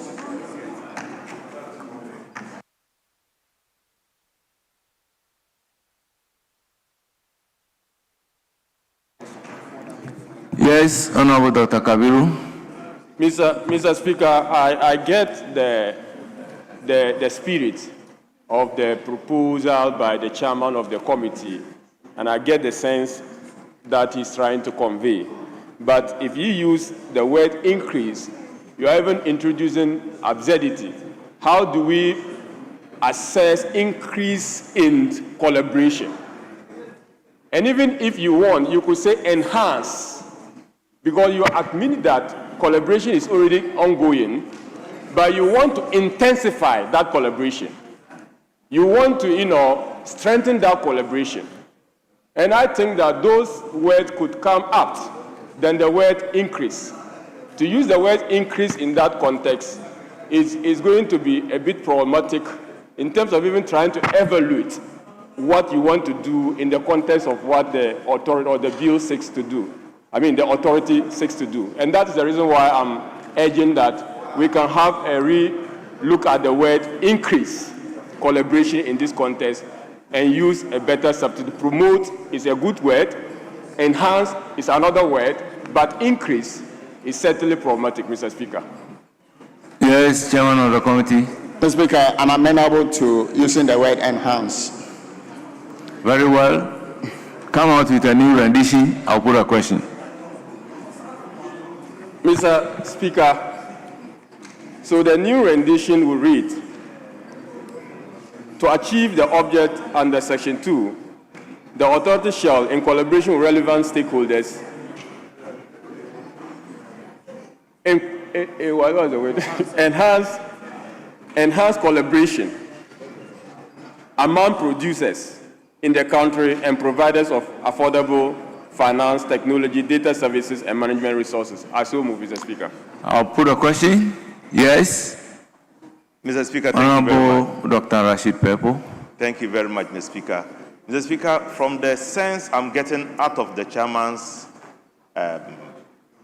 pronouncement, I think the promote is a better substitution to increase than enhance. Enhance means an existing situation that you want to make sure you keep. It might not be increased. But I really do not see the difference between enhance and increase. Yeah, but enhance cannot be the good. So I agree with you. Yes. The appropriate terminology is to promote. Yes. Promotion should have been the right, Chairman of the committee, promotion should have been the right word. Well, I'm not to take part in the debate. Mr. Speaker, I'm amenable to using the word promote. Yes, Honorable Kabiru. Mr. Speaker, I think the answer, anyway, so the new rendition will then be to achieve the object under Section 2, the authority shall, in collaboration with relevant stakeholders, promote collaboration among producers in the country and providers of affordable finance, technology, data service, and management resources. I so move, Mr. Speaker. Members, the proposal is to delete increase and substitute promote. Yes. Speaker, promotion is not conveying the sense of this clause. We speak of two levels of collaboration here. In the preamble, it is interagency collaboration. Then, in the subclause, we speak of the stakeholder collaboration, which is already in existence. So it's not about promotion. We want to broaden it. That's the sense. You see, it's to broaden the stakeholder collaboration. So instead of promote, we can actually use broaden. You see, Honorable Majority Chief Whip, Majority Chief Whip, you know the consistency rules in drafting. If you toe your line and your argument should hold, then we'll have problem with the use of the word promote in A. We'll have problem with the use of the word promote in B. We'll have problem with the use of the word promote in C. We have problem with the use of the word promote in K.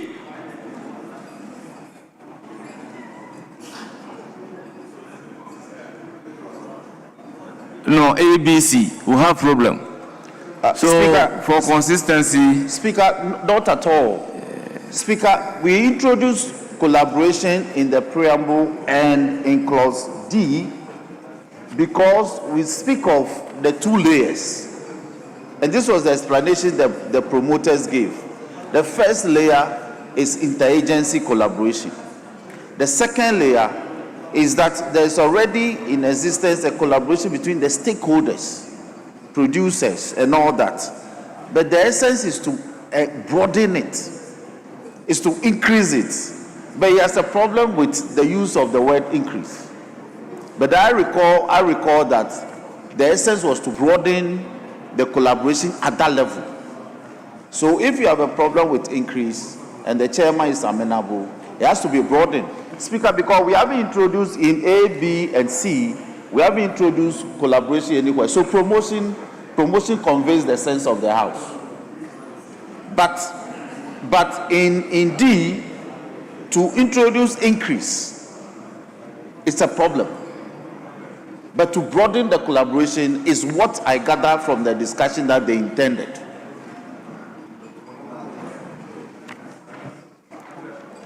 You see, Honorable Chief Whip,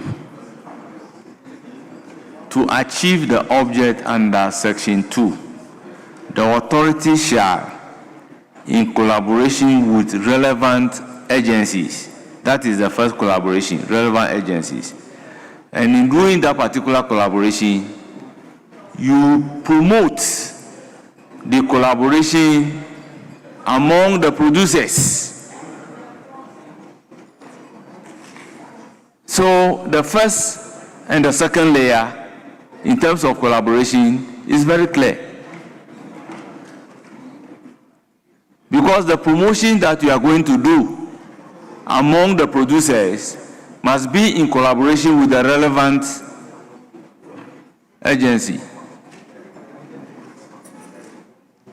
Which is the second layer of collaboration. Which is the second layer of collaboration. Because we are amenable, we'll make progress. So we can bring back promote. Yes. So the proposal is to delete, increase, and substitute promote. I'll put a question.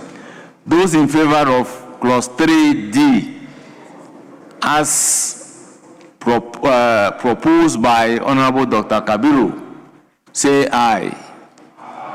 Those against say no. The ayes have it. The proposal is carried.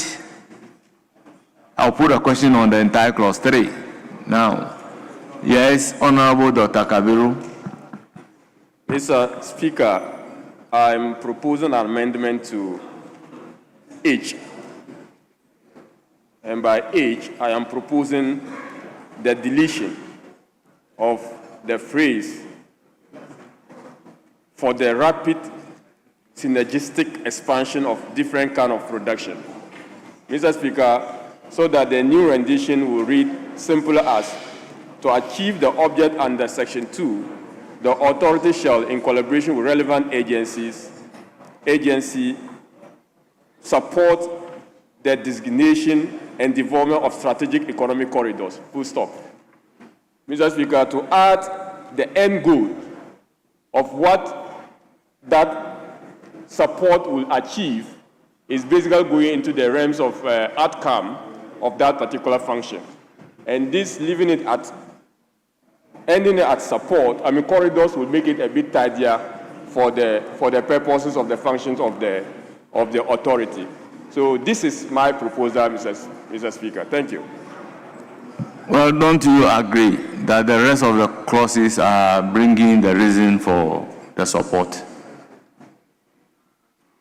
Yeah, Mr. Speaker, are we saying that when that support leads to any other desirable outcome, other than what has been stated here, is to say that the Company Act is, for a lack of better word, ultra vires?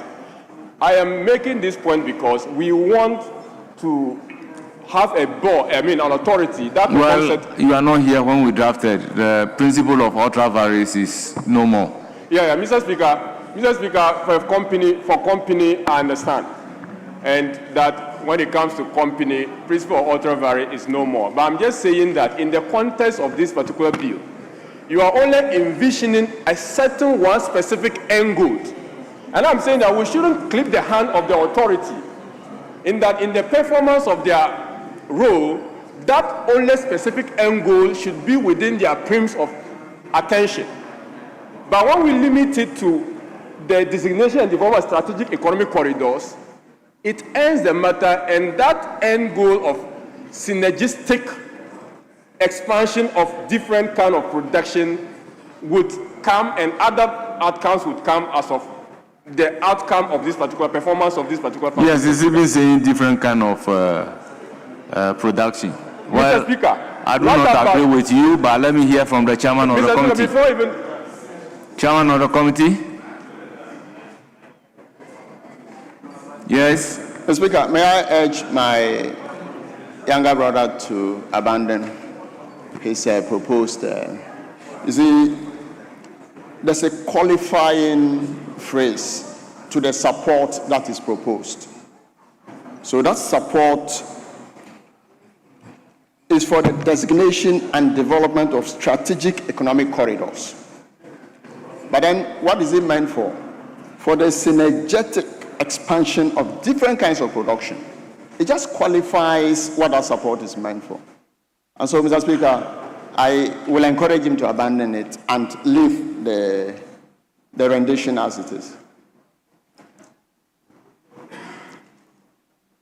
You see, the argument that you are making, this kind of support that they are giving, is not for transportation. Yes, I'm just giving you an example. It is for synergetic expansion of different kinds of production. That is why this particular provision is very important. But you are asking that they should leave it for others. The law is clear what you should be giving the support towards. So the law is not giving you the opportunity to use it for anything else. Mr. Speaker, I agree, but we hear before this House the different illustration of what 24-hour economy is supposed to do. The argument by the people on this side has convinced us on what 24-hour economy is supposed to do. Yes, that when you are formulating, you will see that the functions of the authority is not limited to one. You understand? There are various, but in terms of this age, they are gearing it towards a specific field. So there is nothing wrong if the specificity is specified in the law.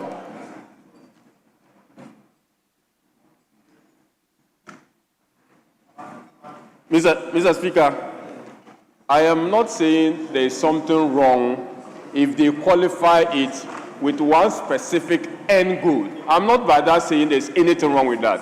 But I am only arguing that we give the authority an opportunity to have other end goals, especially so when you raise an important point about transportation. Have you looked at E? I have, Mr. Speaker. What does it say? Which I promote an amendment to. Which yes, the E. E was amended to by the chair of the. Yes, what does it say? It says that, Mr. Speaker, preamble referred, promote the role of the micro, small, and medium-scale enterprise sector in inclusive wealth creation and development through cooperative enterprise. That's what. No, sorry, that's what C says. Sorry. E is support, facilitate, and develop job creation and decent work. Which stop at that, please. Honorable Majority Leader, let me hear you. I will urge the honorable member to abandon the proposal. The reason is that one of the ideas behind the 24-hour economy is to develop specific production corridors. So, for instance, that whole stretch from the Volta region into the Oti region up to the Savannah region. You have the Akosombo Dam, Volta Lake there. It provides enormous opportunities for that whole area to be transformed into a major agricultural corridor. But for that to succeed, a number of agencies and policies working in a certain synergistic way need to be mobilized to produce the results. For instance, you started by trying to develop a rail line, okay? Now, when you do the rail line to Akosombo, you need to now develop the lake transport system, let's say to Bupe, and several other infrastructure needed to be able to give that corridor the opportunity to actually develop an integrated production system. So the clause is simply trying to say that it is to support the designation. So the authority will say that we are designating this as a Volta Economic Development Corridor. So once they designate it as such, what is the objective? The objective of designating it as such is for the rapid synergistic expansion of different kinds of production.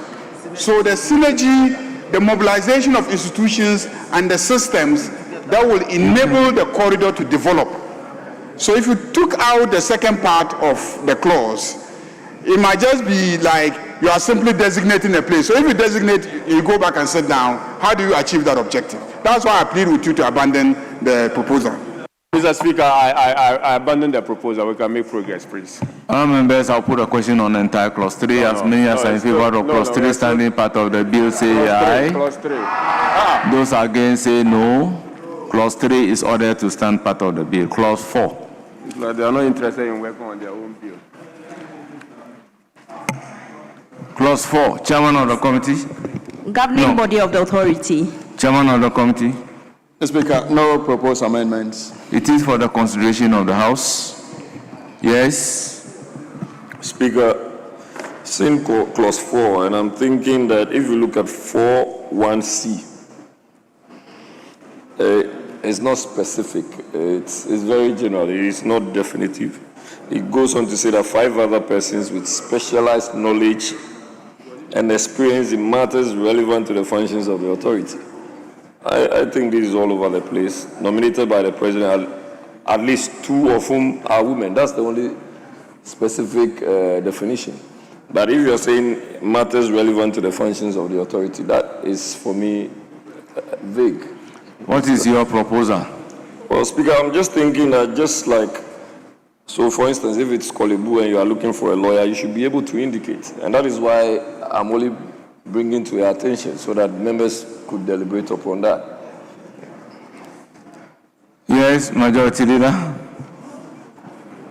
Again, as indicated, this is not a function that relates to a specific sector.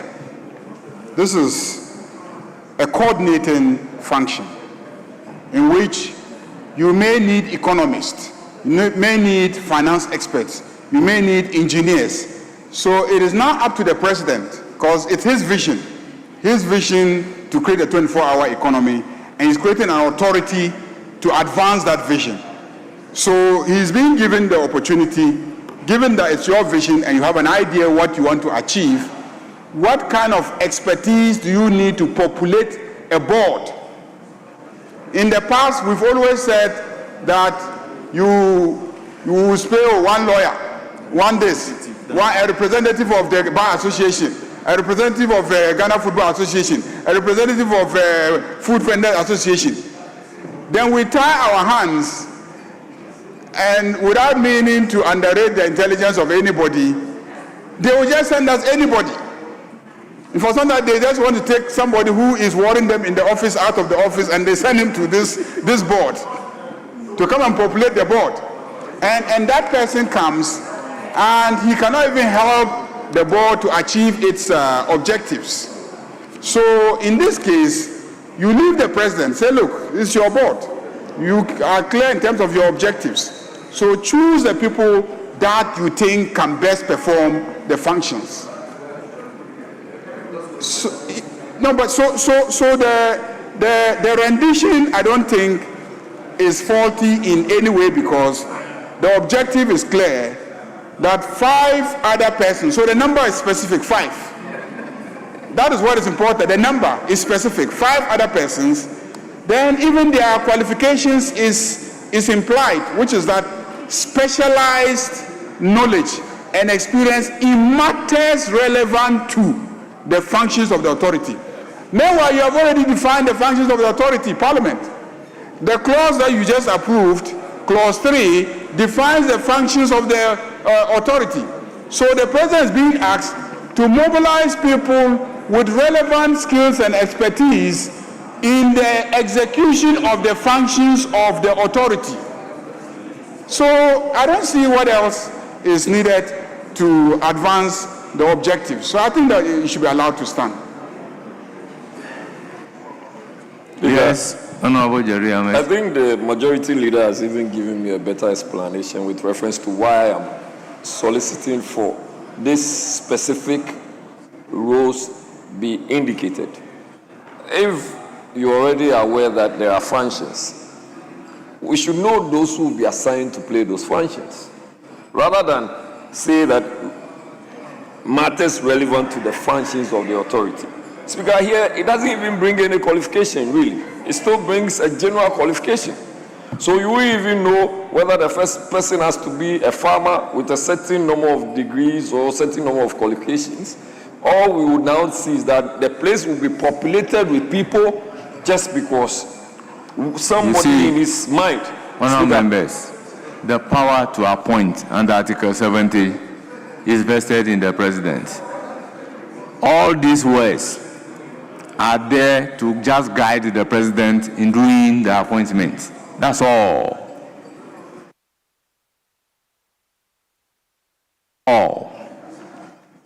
It's just a guide to the president in doing the appointment. Speaker, I am very minded on this matter, against the backdrop that we all know that the president has the powers to appoint. Yes. But the president will not go and appoint people that do not have the requisite qualification for a certain function. Yes, so that is why we are guiding. And that is why it is always the case that those responsibilities or functions are given specific details that it has to be. Speaker, for instance. So what is your proposed rendition? Speaker, I am only making a general...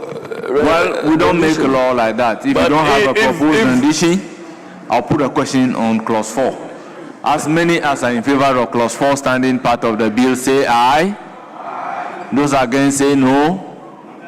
The ayes have it. Clause 4 is ordered to stand part of the bill. Honorable members, in the legislative process, we are supposed to propose amendment, deletion, or addition. Clause 5. Functions of the board.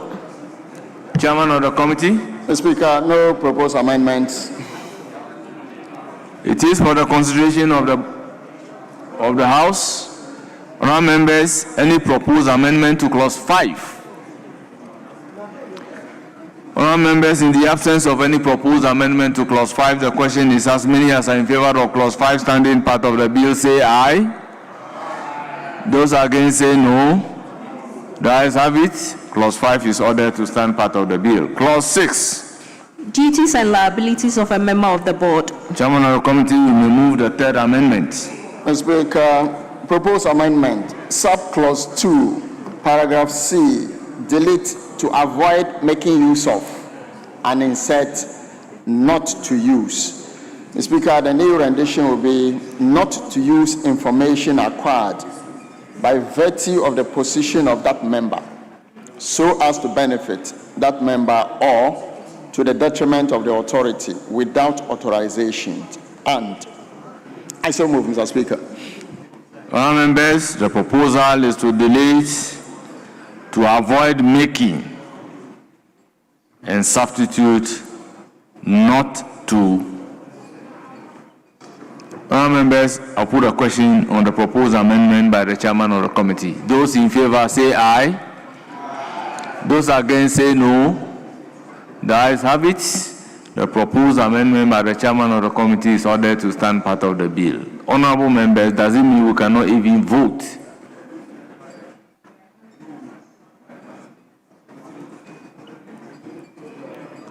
I'll put a question on entire clause 6. Yes? Mr. Speaker, I would like to propose yet again to clause 6(2)(c). In my view, I don't think anybody should have the authorization to use information he or she has acquired to the detriment of the authority. And in that regard, I propose that we delete entirely without authorization. So the new rendition will be not to avoid making use of information. Not to avoid has been deleted. Yes, and I'm saying that the new rendition not to use. Not to use. Not to use the information acquired by virtue of this position of that member so as to benefit that member or to the detriment of the authority, full stop. You shouldn't have the situation where you can actually There are lawful situations where you have to use the information. That is why without authorization but is to the important. detriment, the issue is to the detriment of the authority. Yes. So you shouldn't be permitted yes, to use if the law information allows. to do something to cure. Yes, if the law allows. To the detriment of the authority. Even if the law allows. But why should we allow that? But why should we permit the law to harm us? The law is there to protect us, Mr. Speaker. The word here is a very strong word. So therefore, if I use it today and you question me tomorrow, I will tell you that I have the authorization to use the information to the detriment of the authority. You see, there are instances where you can lawfully use the information even if it will be to the detriment. Yes, but to the detriment here. So in that case, you are authorized so to do. This thing features in most of our laws. No, it doesn't. No, Mr. Speaker, let's look at it carefully. So what do you want to be the rendition? The rendition should take away the without authorization, but this is purposeful. This means that one can go and take authorization and come and use the information. To the detriment of the, if you are caught in it, it's fine. But if you are saying that you can go and take authorization and come and use the information, albeit to the detriment of the authority, then you are creating an avenue. Honorable John Dako, you are a practitioner.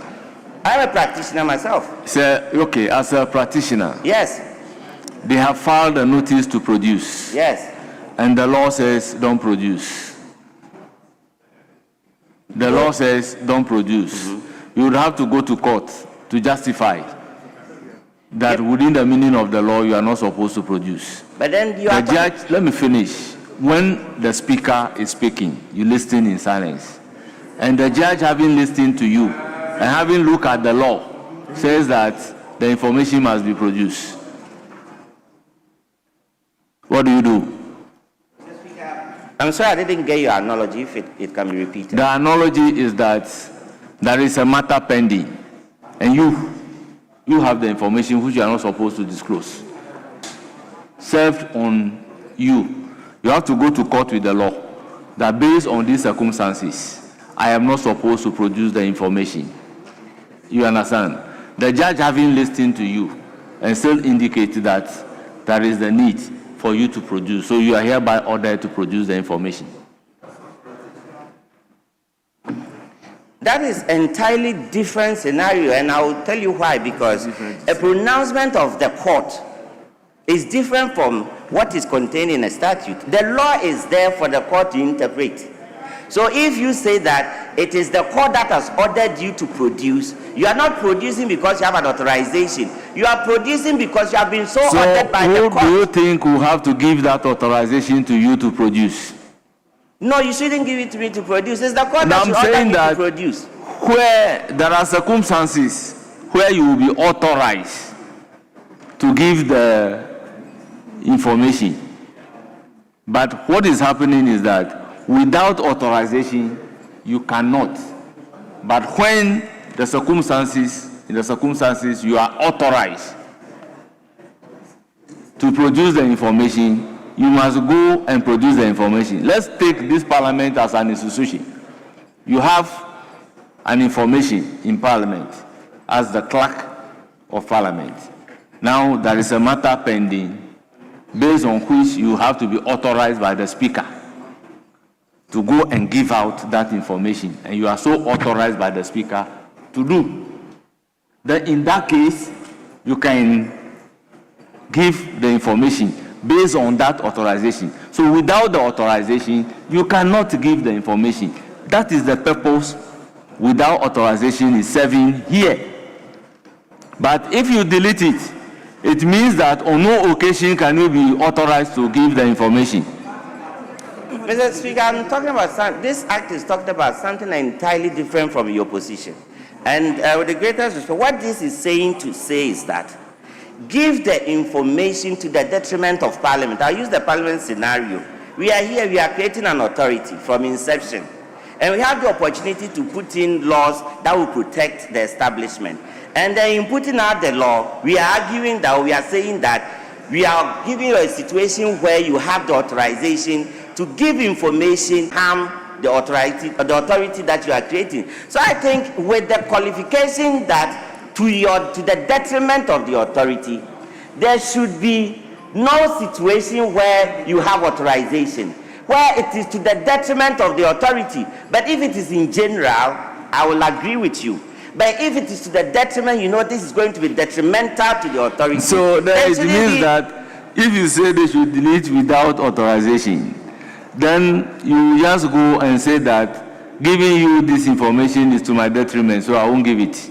But there's a remedy to cure that, Mr. Speaker. There's a remedy to cure that. That is why the RTI is there. That is why the court is there. That you can be actually be compelled to now give that information that will be detrimental to the authority.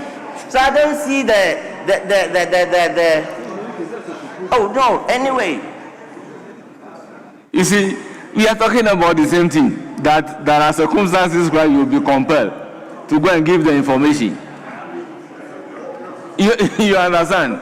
So what circumstances will compel you to go and give the information? It means that in those circumstances, you are being authorized by the circumstances to go and give the information. Let me hear Honorable Dr. Kabiru. Mr. Speaker, I want us to look at his concern from the point that the information that we are talking about is for the private benefit of the person. It's very important because in that particular provision, we are saying that using the information for the private benefits of the person to the detriment of the company or the authority. And that is where you need to tie the private benefit to the concern is raising, that the law should not make provision. The use of information for private benefit ab initio is a legal wrong. That is the first thing. And now you are now saying that a person can use it for his private benefit to the detriment of the company when there is authorization. Mr. Speaker, let me read. Let me read it. And if you endorse C, to use, not to use of any information acquired by virtue of the position of that member so as to benefit that member. Yes, and so the word is or. Read, yes, continue. So as to benefit that member or yes. To the detriment of the authority without authorization. Yes, so because of the or there. Because of the or. I agree. You have to read the provision disjunctively. I agree, Mr. So Speaker. two scenarios are being created. One is for your benefit. Two is to the detriment of the company. Whether it is for your benefit or to the detriment of the company, when you are authorized to do so, you have to do it. That is what the rendition is talking about. That's my understanding. You understand? The information may be to your benefit if you have the authority to give it out. That one, you are exonerated. You understand? Yes. So you are not to use it for your benefit unless you are authorized so to do. Yes, Majority Leader. Mr. Speaker, you see, let me give you a plausible scenario that we can be dealing with. You notice that the board membership is made up of persons with specialized knowledge and experience in matters relevant to the functions of the authority. These tend to be consultants, experts. By virtue of the work that they will be doing on the board, they will access information. They will come across information that they could use it for their own private business.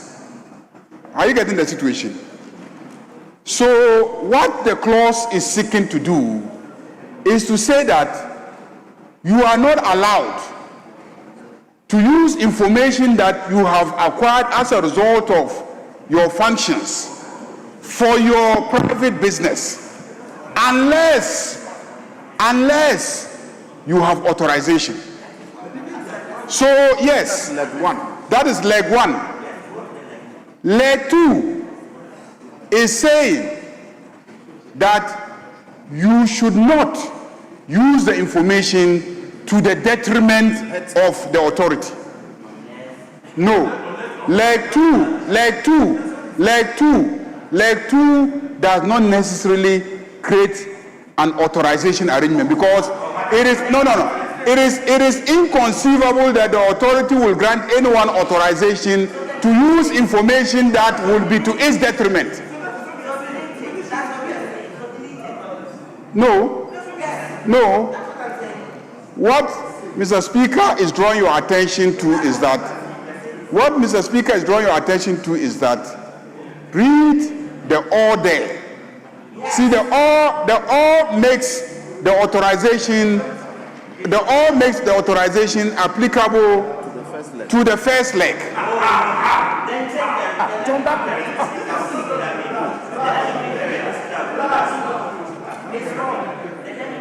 So what you are suggesting is that we relocate the expression without authorization. We relocate it before the or, so that without authorization only pertains to the use of the information for personal benefit, but then when it comes to the detriment of the authority, there should be no authorization. For once, I will agree with you. No, leader. No. Is that okay? If that's honorable members, they will understand it. Honorable members, if you make it sacrosanct, it therefore means that on no account can you be asked to give information, because all you need to do is that giving you that information is to the detriment of the institution. So I am not going to give it at all. If you talk about authorization may not be voluntary. There are circumstances where you would, by necessity, have to give those information. So, yes, so the court order, what is it doing? It's authorizing you. Is the court order not authorizing you? Yes. You can be ordered by even the head of the institution to go and do it. Well, it is all the basis of which you are doing it without necessarily violating the law. You understand? Other than that, in the circumstances like that, if there is a punishment for it, if you disclose the information in those circumstances, you can. You see, Let's even look at it in terms of the security of the state. There are instances where you will be called upon and lawfully you would have to disclose some information. You understand? So you are under the authority of the law to do so. That is why you have done it. So the whole law is telling you that if you don't have those kind of authority, you can't disclose the information. Well, Majority Leader, I will propose that we defer the consideration of this bill for the Winnowing Committee.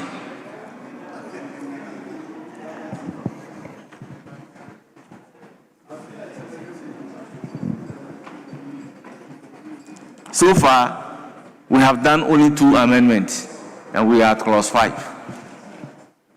Okay, Mr. Speaker. Mr. Speaker,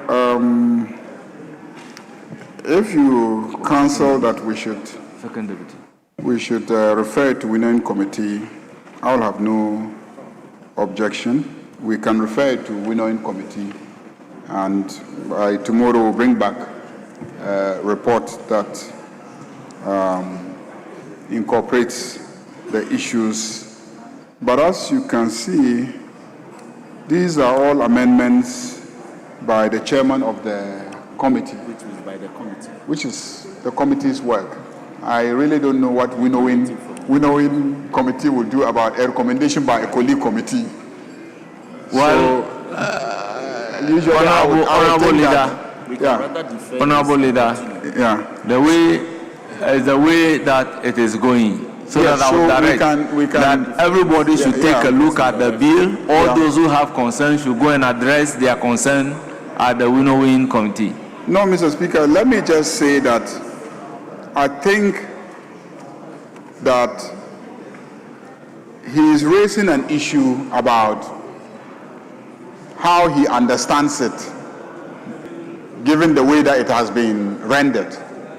He wants it rendered in such a way that it says clearly that you cannot use it for your personal benefit without authorization. And also, he wants it also indicated clearly that you cannot give out the information to the detriment of the authority. Mr. Speaker, your analogy relating to court orders compel all of us. In fact, court orders compel the authority to provide the information. So, if there's a court order, then there's no issue of authorization. It is compelling because the Constitution says that we must all obey court orders. So, I think that it is simpler if we just go by his recommendation, because court orders ordinarily compel us to provide the information, and you must disclose if it's a court order. Honorable Majority Leader, if you bring it to a practical terms, you will realize that, let's say you are the Majority Leader, the court order is directed on you, leader of government business, but the information is within the domain of Honorable Hotoje. You will realize that pursuant to that particular court order, you are going to authorize Hotoje to go and disclose the information to where the information is needed. So there are elements of exercise of authorization in the chain. So if you delete without authorization, from there you create a practical problem on the ground. You are a managing director of an institution, a court order is served on you seeking for an information or somebody right to information, and your subordinate is not expected to disclose the information, but you will have the authority to order or instruct or give authority to that subordinate to go and give the information. So if you delete without authorization, you can create a problem. And we have done this Mr. Speaker, severally in many laws. Yeah, I can understand that when a court order is served on, let's say, the MD of the company to come and disclose certain things, there may be a need for authorization from the board by the MD to go and disclose those pieces of information. That is as an internal matter. The organization is bound by the orders of the court. But then you, the specific individual who will need to go and disclose, must also show from your, you must show from your internal paper trail that you, for instance, will do a memo to your bosses and say, I was summoned in court, I was asked this question, the questions require that I produce this information about the organization. And so please provide clearance for me to go and then provide the information. That's the context in which Speaker... Let me clarify it. You that I help you, now I'm begging you so that we'll make progress and then you are refusing. Let's make progress. Let me give another... He has accepted, we'll make progress. Let me give another scenario. Let's say a bank. There is an order served on the bank to come and do ABCD. The disclosure of the information may be to the detriment of the bank. Now, a decision will be taken that Honorable Ayarega, who is the employee working on that particular schedule, should go and give the information. He's not the one ordered by the court so to do. So internally, he must be authorized to go and give that information, whether it is to the detriment of the bank or not to the detriment of the bank. That, what do we call it? Is it not an authority given to that particular employee to go and disclose? No, there's not that type of authorization here. This is a use of information.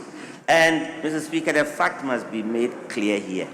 No amount of internal authorization will supersede a court order. It's as simple as that's fundamental. So the order from court and authorization. Okay, let's say it is not an order. Let's say it's not an order of the court. Security intelligence are conducting information, and you are an employee of an institution seized with the information, but that information needed to be disclosed, and your superiors are contacted. How would your superiors get you to disclose that information? The point we are making is that if that information sought after is detrimental to the authority... You cannot tell the security intelligence that that information is detrimental. So against the interest of the state, you won't disclose it. But then this has been determined by the Supreme Court just last week. Mr. Speaker, in the matter taken to court in the case involving the AJ and let me finish. AG and Dubois. Yes. Where they refuse a borders on disclosure. Yes.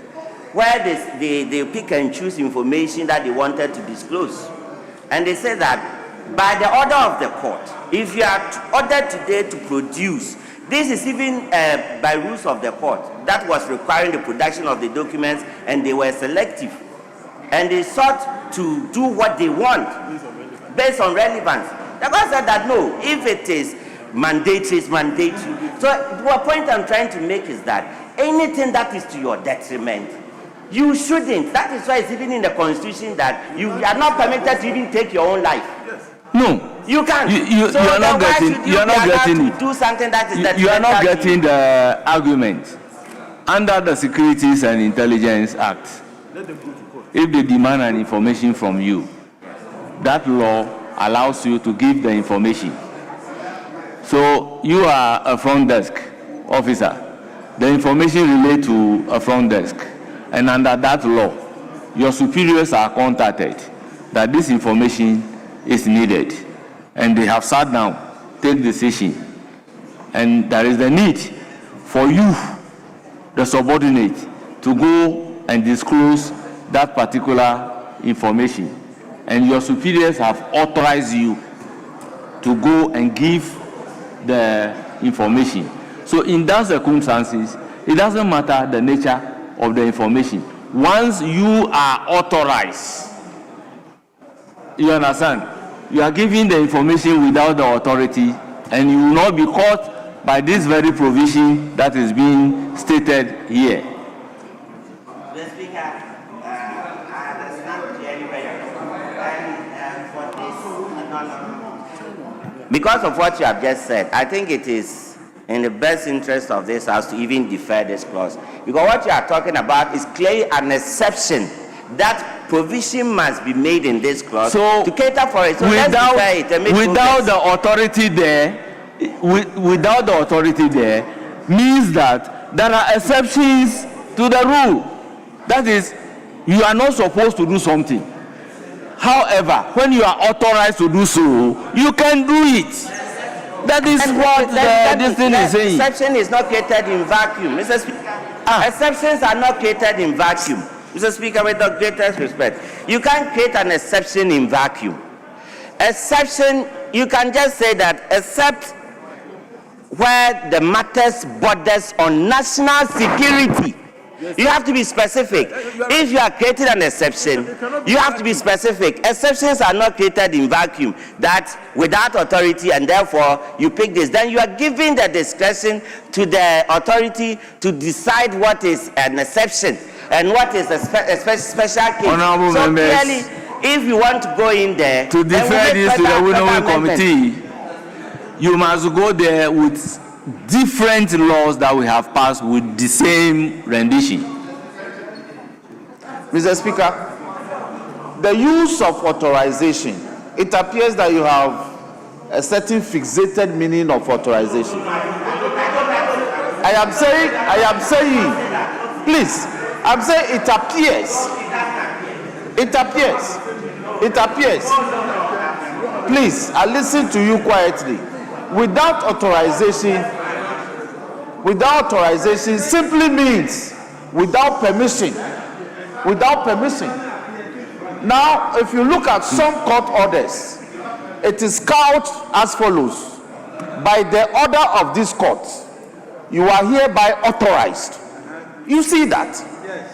By the order of this court, you are hereby ordered or directed. So the word authorization simply means permission. You are permitted to provide the information. Now, so there's a very enlarged meaning placed on authorization. But if you understand, if your argument is limiting authorization to a certain limited meaning, the intent of this House is that if you are permitted to use the information, even though it is to the detriment of the authority, you proceed to do so.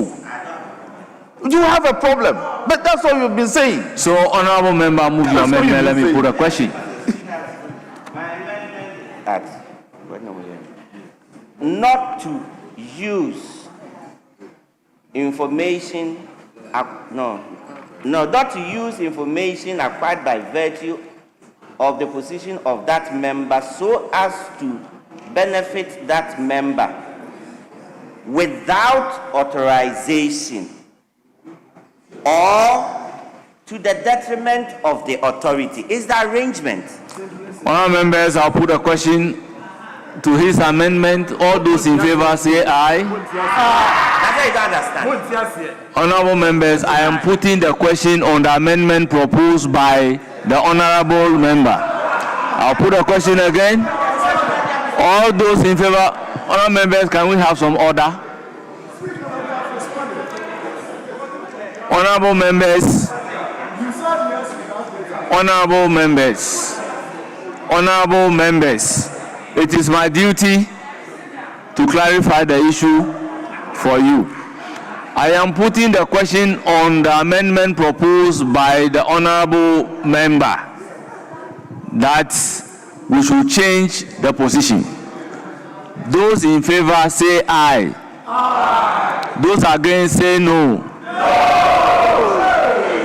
Honourable members, The amendment is not carried. I'll put a question on the entire clause 6. Yes, Honorable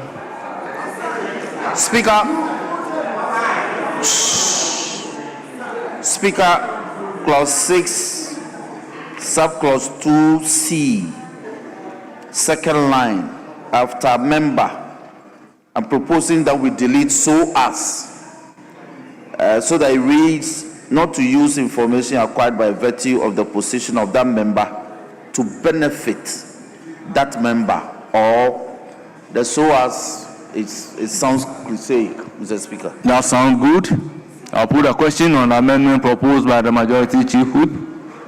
Those in favor say aye. Those against say no. The ayes have it. The amendment proposed by the chief whip is ordered to stand part of the bill. Honourable members, I'll put a question on the entire clause 6. All those in favor of clause 6 standing part of the bill say aye. Those against say no. The ayes have it. Clause 6 is ordered to stand part of the bill. Honourable members, clause 7. Tenure of office of members of the board. Chairman of the committee. Mr. Speaker, no proposed amendment. It is for the consideration of the House. Honourable members, any proposed amendment? Yes.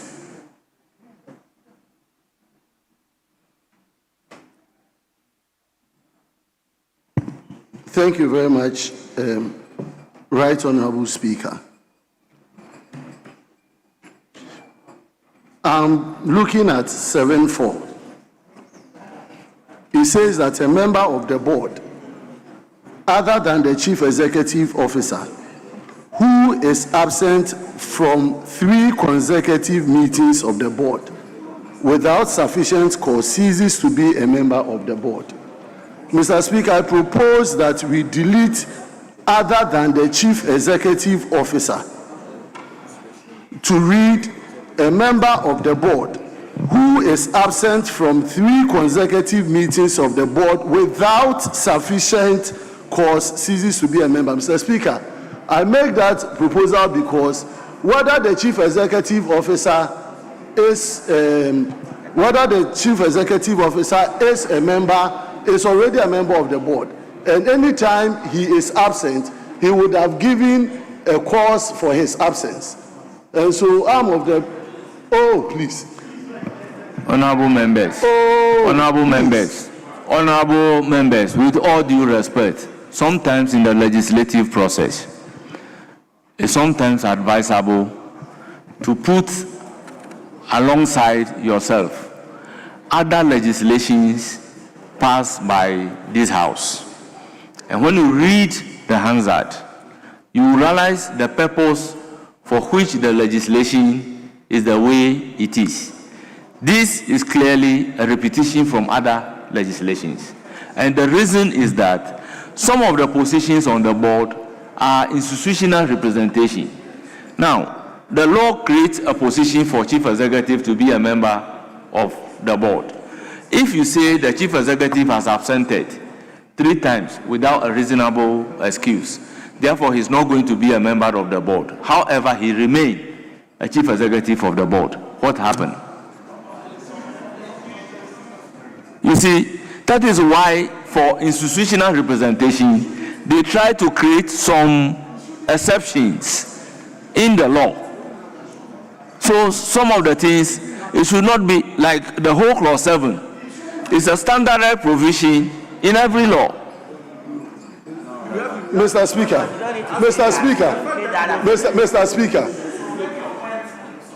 no, yes, and this practice of saying that this has been, we've done laws and that has been made, and so if we are passing existing laws and we have issues, we cannot make comments on them and change. Mr. Speaker, I beg to differ.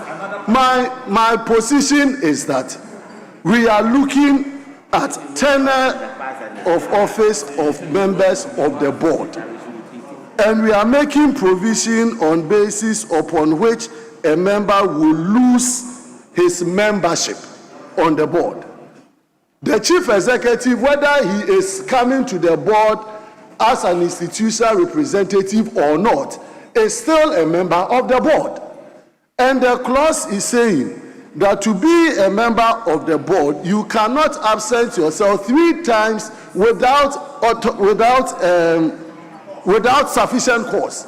And I'm saying that it should not be the chief executive officer is held accountable on the same basis of a board member. And the chief executive officer cannot absent himself without sufficient cause for 3 times. And so this rendition to exempt the chief executive officer from here, you are suggesting that the chief executive officer can absent himself for 3 consecutive times without just cause and still be a member of the board. That for me is erroneous. That's exactly what the law is saying. That's exactly what the law is saying. And the reason for the law saying what it is saying is that let's take it, let's reduce it. It has happened in a particular district. You are a member of the district assembly by virtue of you being a member of parliament. So let's say that there is a law. There is a law that says, let's say you are even a full member. There's a law that says that if a member of the district assembly absents himself 3 times without reason, you cease to be a member of the district assembly. However, your membership of the district assembly is by virtue of you being a member of parliament. So tell me, The president should sack you board meetings for 3 times without sufficient cause. What is your use as chief executive officer? It means that you lose it and the president should sack you from office. Board members should take meetings of board serious. Exactly. So, Speaker, this is a House of Parliament and we are passing the law. And we cannot give exceptions to chief executives to absent themselves without due cause. And then we, Parliament, we are creating that exemption for them to abuse it. I disagree. Let me hear Honorable Animedu. I'll come to Honorable Richard Achampong. Mr. Speaker, it is true that the laws we have created, this is a standard provision. But I see some sense in what he's saying, especially when this is the board for the 24-hour economy. And a chief executive sits somewhere and doesn't attend meetings for 3 consecutive times. Mr. Speaker, something needs to be done. I think I agree with him that he has no business staying at the office. The president must sack him. So, Honorable Animedu, what happened if the president is not sacked and he continues to be a chief executive of the board? Mr. Speaker, I think the next provision will make provision that the president should sack the person. If you choose not to attend a meeting for 3 consecutive terms, then you need to be punished. This is 24-hour economy bill. So are you saying because it is 24-hour economy bill, what is happening in other laws should not happen here? No, Mr. Speaker, this is a flagship program for the government. And I don't see how a chief executive should be playing with the 24-hour economy. Richard Achampong, can I hear you? Mr. Speaker, thank you very much for the opportunity. Mr. Speaker, on the face of it, my good friend is making a very good point. But the issue is, the chief executive officer is there by virtue of his office. And he's there to provide technical support to the board. So, assuming he's taken off from the board, and like you're saying, he's not sacked, who provide that technical support to the board? Are you going to nominate another person as a board member or what? And even if he calls for the meeting, he's always there. There's no way a CEO, the board chairman, but he is there to provide technical support. So it's impossible to have a CEO who will absent him or herself 3 consecutive times for not attending a meeting. He will not even do that. He will not do that. So That exemption should be given to the chief executive officer. This is not even applicable to only a chief executive. It's in many laws. For instance, in some of the laws, ministers are members of the board, and the minister is a member of the board by virtue of being a minister. When the person is removed as a minister, automatically he's not a member of the board. The person who is appointed as a minister will continue to be a minister of the board. Now, in this situation, you do not have control of who should be a minister. That is entirely in a different hand. So we refer to all those people as institutional representation. So therefore, if the institution is asking that you should represent, it is that institution that can remove. That is why we normally put a proviso that this particular clause should not affect people who are there by virtue of the position that they clarify. But if after all this explanation you still insist, propose your amendment and let me put a question on it. Speaker, by God's grace, some of us have had opportunities of being chief executives. And we also know that there can be boardroom wars. And you're also very well versed about the fact that board meetings are called by the board chair.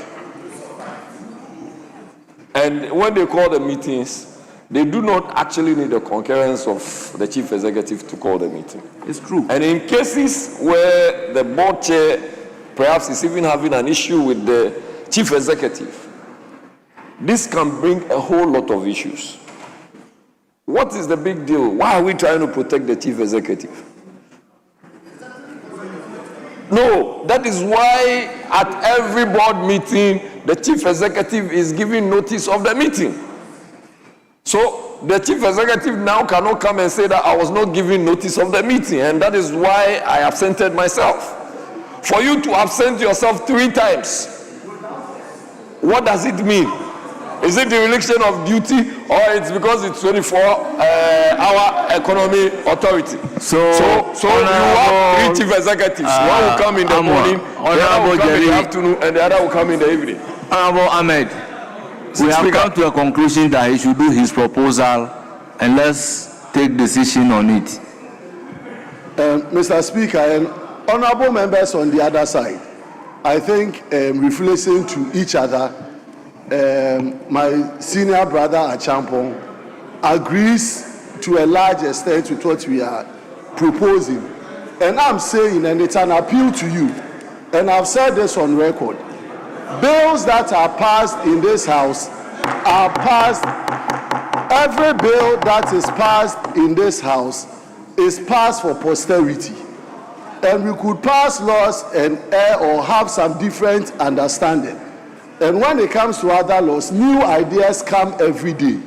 My proposal is just to the extent that a chief executive by law should not be given the opportunity to miss 3 consecutive board meetings without cause and still be protected by the law parliament we are passing and say that it is a good law. And so my proposal again, Mr. Speaker, under clause 7(4), is that a member of the board, other than the chief executive officer, should be deleted. The other than the chief executive officer should be deleted for it to read, a member of the board who is absent from 3 consecutive meetings of the board without sufficient cause ceases to be a member of the board, and that should include everyone. Mr. Speaker, I so move. Honorable members, that is the amendment on the floor. Yes? Honorable Sule. Mr. Speaker, I want to support the contribution of my colleague, the last person who has just contributed. If indeed the chief executive officer is a board member why should he be treated separately from the other board members? If they are all board members, the same rules must be applied. In any case, if there's anybody who should be present at all meetings, it should be the chief executive. It is the chief executive in most cases who is even the secretary to the board in some cases. And so I think that the clause as it stands should not be supported. Rather, my colleague's amendment should be considered. Thank you. Okay. Sule, you raised a very good point. I have cited an example that you are by law a member of the assembly. The conditions at the assembly should apply to you. But you are just a member of the assembly because you are a member of parliament. That's why the law makes you a member of the assembly. The law says so. Because the law says so. In this case, you are a member of the board because you are the chief executive officer. You understand? You are a member just because you are a chief executive officer. If tomorrow you are not a chief executive officer, you are not a member of the board. In the same way, if tomorrow you are not an assembly member, you are not a member of the board. So if you create the law this way, we'll have instances where you will continue to be a member of parliament, but you are not a member of the assembly when the law says so. You will continue to be a chief executive, but you are not a member of the board because the law says so. That is why jurisprudentially that proviso is created. You see, that's why Majority Chief Whip, on this note, I want the bill to go for winnowing. You have the opportunity to explain this to members. Other than that, would make a very bad law. Will make a very bad law. Oh, Speaker. Yes. Speaker, I agree with you that we should defer the rest of the considerations of this bill to the winnowing committee to tidy up and return to the House. So that members who have issues, we can join us at the winnowing committee for us to take that. So please join us. Mr. Speaker, my last comment is you are just there because the law says you should be there. Mr. Speaker, we are learning from you. But the scenario you cited, we have boards where you have institutional reps. Those institutional reps are there because they belong to some institutions. And any day they cease to be members of those institutions, then they will cease to be board members. Yes. But the same law applies to them. And so the example is given. When you are making this particular provision, you exempt all the institutional representations. That's why if you see other laws that we have passed, all the institutional representations, all those who are members of the board by virtue of the position that they occupy are exempted. So probably at winnowing, you put various laws, the argument that ensue on this floor in arriving at those decisions in place, then you can come to a conclusion. Okay, that's okay. If it's going to apply to the other institutional reps, yes, then it makes sense. If not, I don't think that it should stand the way it is. Thank you.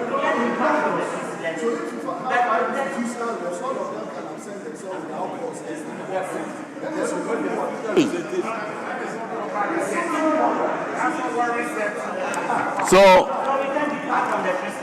honorable members, there is a bill coming before us. That is a legal education reform bill. Now, if you look at the Legal Education Reform Bill, also clause 6 is talking about tenure of office. And then if you look at clause 6.4, it says that a member of the board, other than the registrar, who is absent from 3 consecutive times of the board without sufficient cause, cease to be a member of the board. Why, honorable member, just listening. When I'm done and I recognize you, you can talk. I'm just giving you the perspective of another board, another bill that we have here, dealing with the same provisions.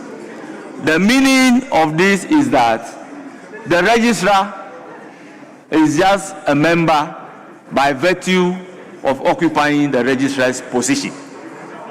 So long as he remains a registrar, he will be a member of the board. That is why in this particular bill, he is also being exempted. So the registrar in this bill is coterminous to that of the chief executive. Now,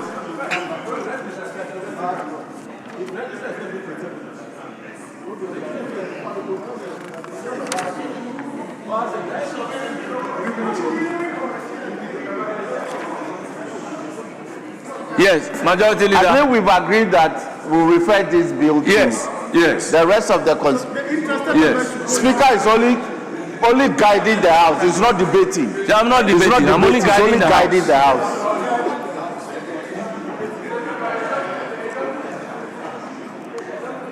You said the example you gave is different from what we are dealing with, because in the case of the legal education bill, the registrar is not part of quorum. But in the case of this bill we are considering, you have made the CEO as a member of the board and part of quorum, that he must be present for quorum to be determined. And if you read clause 5, they are saying that, 4, the quorum for the meeting of the board is 5 members, including the chairperson and the chief executive officer. So at all times, he has to be at the board meeting. So then what you have to do is to make your point when we get to that particular provision. We're past there. We're past there. Yes, that is what you would have to do. Now, Mr. Speaker, I'm saying that what I'm making is already being considered, because we are dealing with. So, honorable members, if that is the way, I don't have a problem. I'll put a question. Yes. I'll put a question. Majority leader, you are on your feet. Speaker.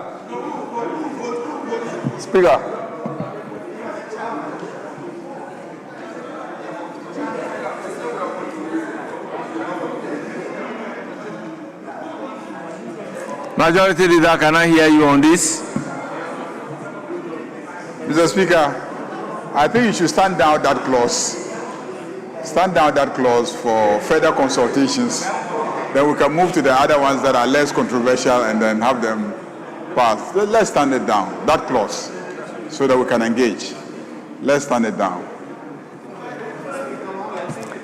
Honorable members, one rule that guide us is consistency. So, clause 6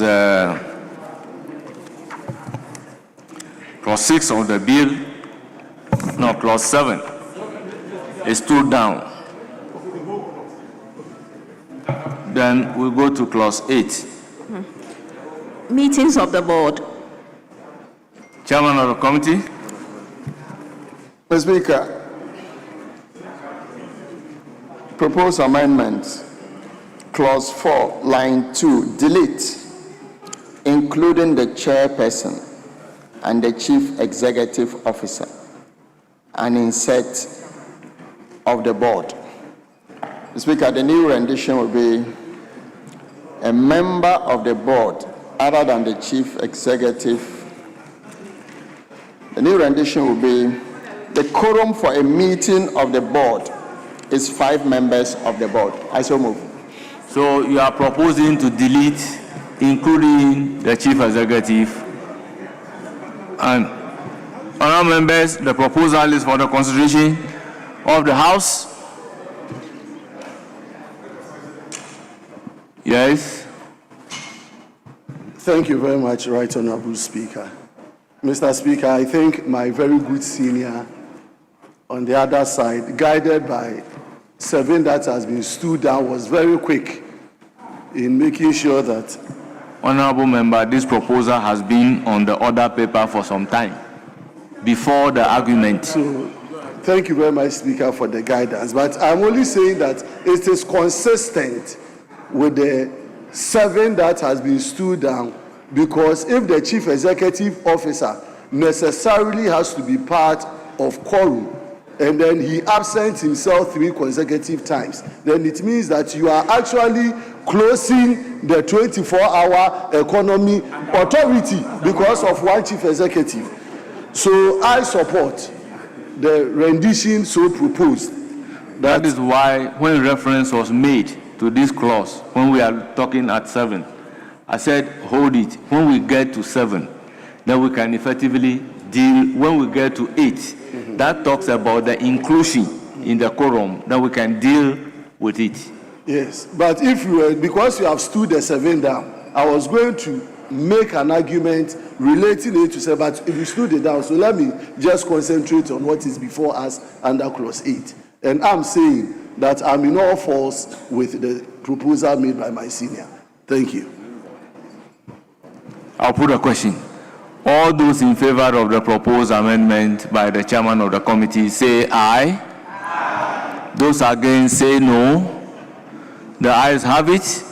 The amendment proposed by the chairman of the committee to clause 8 is ordered to stand part of the bill. So with this proposal, do we go back to 7? Because the reason is that it's compulsory member.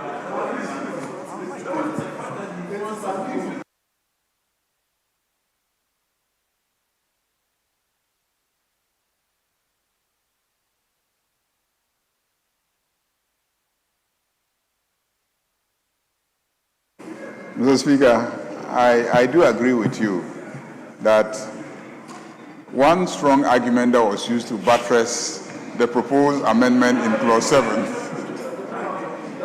one strong argument that was used to buttress the proposed amendment in clause 7 had to do with what has been corrected in clause 8. So I think that we can stick to tradition and maintain clause 7 so that it is consistent with all previous legislation. I equally feel strongly that we should not treat chief executives differently from board members in terms of the workings of a board. But you know that board members may not necessarily be as busy as chief executives. Are you getting the situation?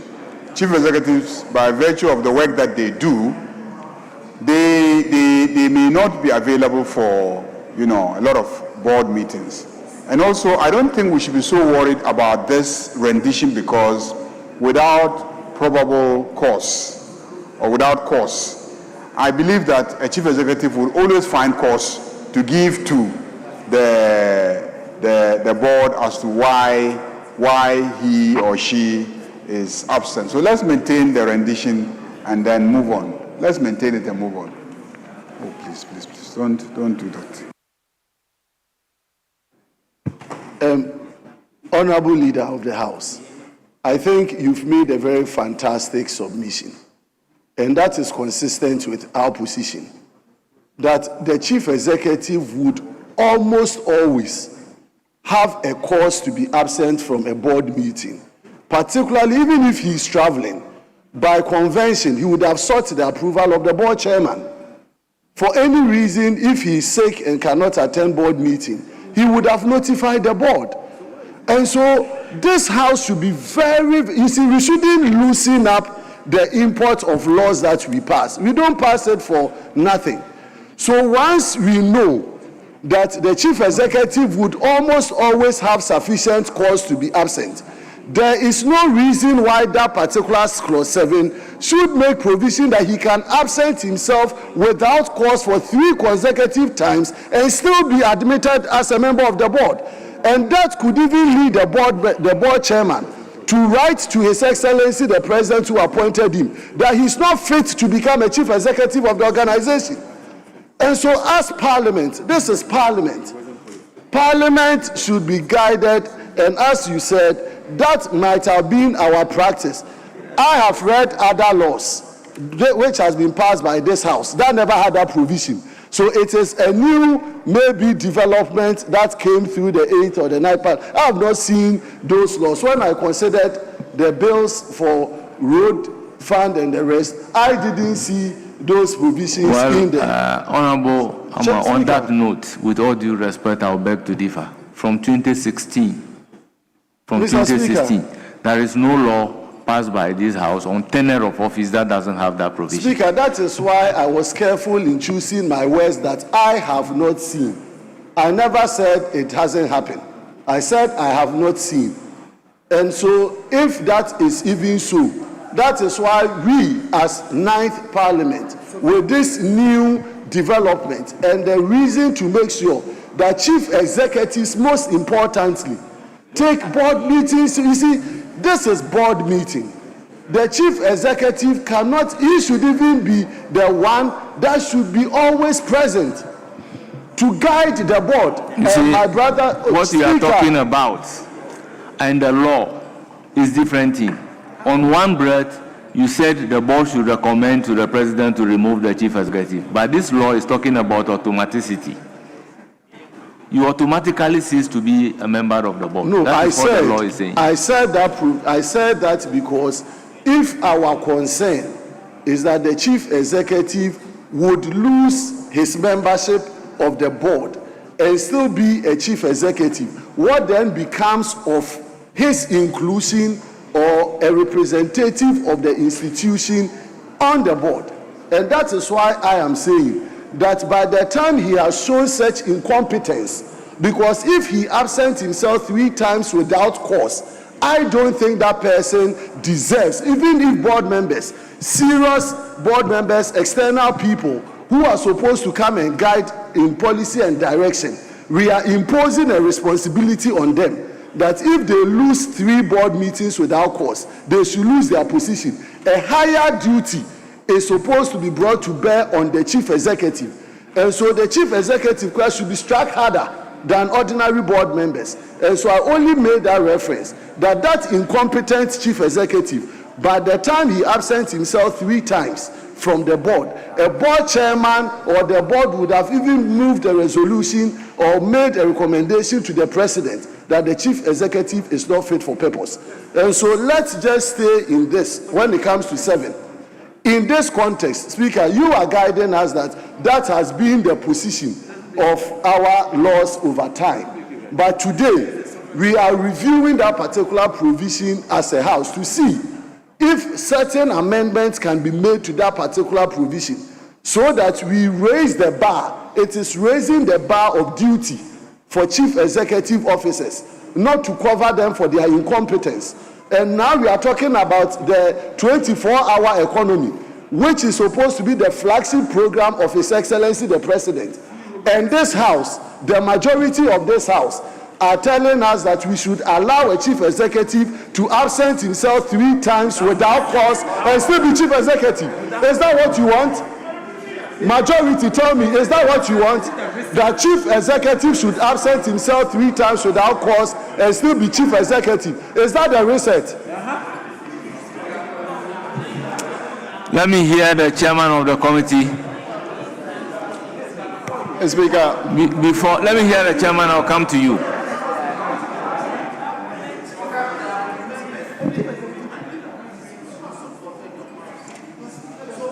Totally needless for you to say that majority. Is that what you want? Please, I am saying that when we come to consideration, we even have, I'm saying my majority leader agrees with the proposition you are making. So don't create the impression that the majority is against what you are saying. Don't do that, please.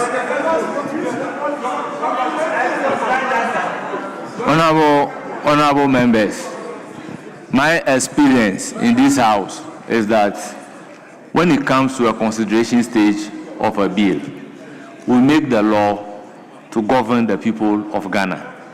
In our contributions, it should be devoid of the use of some political language. So we should take note of this and move along that side. You don't take a position because of politics. You take a position because the law will be in the interest of Ghanaians. So, Chairman of the committee. Mr. Speaker, having listened to the arguments, the clause, I think we have to look at some practical stuff in the corporate world. The structure of the company is a board of directors, and then the chief executive officer of the company reports to the board of directors.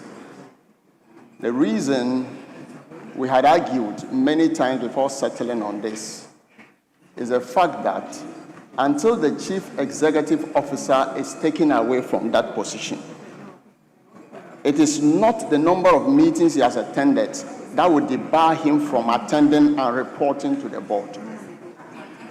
So he is a functional director who reports to the board. It's not any ordinary member who reports directly to the board. That is why that position of a chief executive officer of a company remains a member, but with or without attending a meeting of the board. That does not debar him from being a member of the board. These reasons were canvassed many years ago until we settled on the fact that the chief executive officer remains. You see, the clause is not to say that when you don't attend 3 times, but it's just to say that until the president removes him, until he ceases to become a chief executive officer, he remains a member of the board. So whether he does not attend 5 meetings without cause, does not take him away, because he is the one who will report to the board anyway. It is not an accountant. It is not a production manager who will report to the board. That is the structure of a corporate world we have. And these were some of the reasons why we found it necessary to say that except the chief executive officer, who by virtue and until his position, he's taken off that position, remains a member of the board. So the number of meetings of non-attendance notwithstanding, he remains there.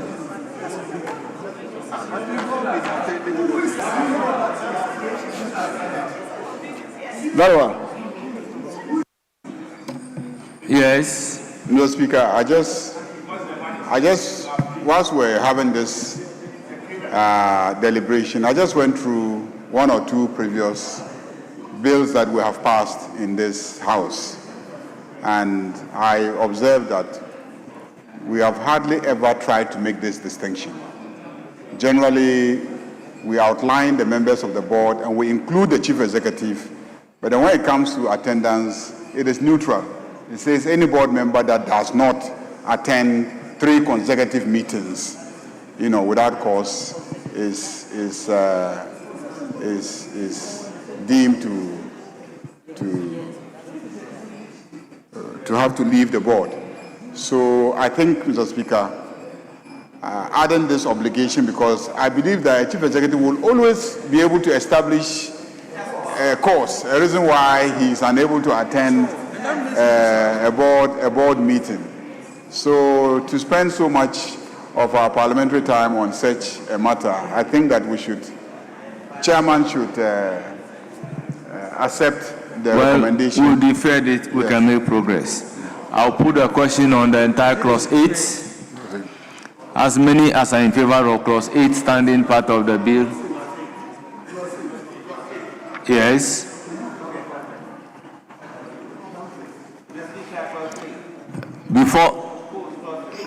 Before then, permit me to recognize visitors in the public gallery.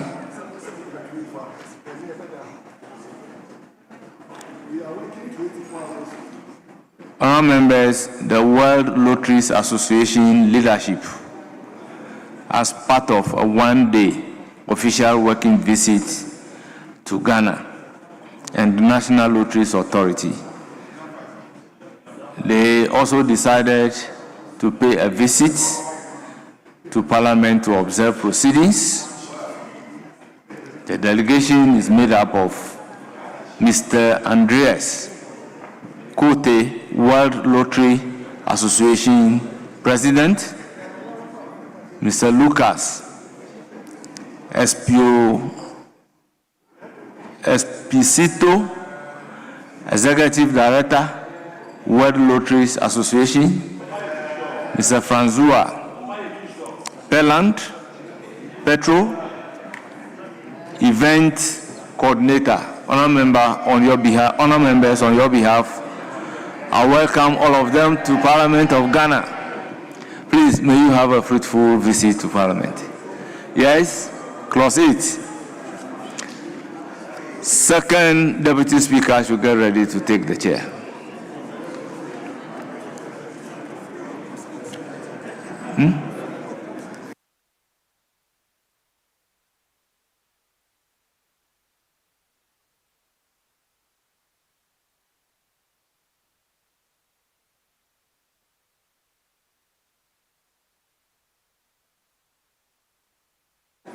Yes, I want to put a question on clause 8. Yes. Speaker, let's proceed. Thank you.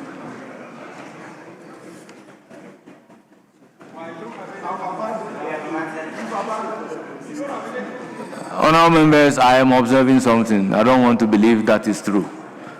All those in favor of clause 8 standing part of the bill say aye. Those against say no. The ayes have it. Clause 8 is ordered to stand part of the bill. Clause 9. Disclosure of interest. Speaker, no advertised amendment for clause 9. It is for the consideration of the House. Yes, you have the floor. Yes, Speaker, thank you very much. Speaker, if you look at 9(1)(b), if you read the whole sentence, I believe that the S should be deleted. So it reads that a member of the board who has an interest in a matter for consideration shall probably be disqualified. Be disqualified, not is disqualified. We cannot say shall is. So you can instead of S, we should replace it with B. Be disqualified from being present at or participating in the deliberation of the board in respect of that matter.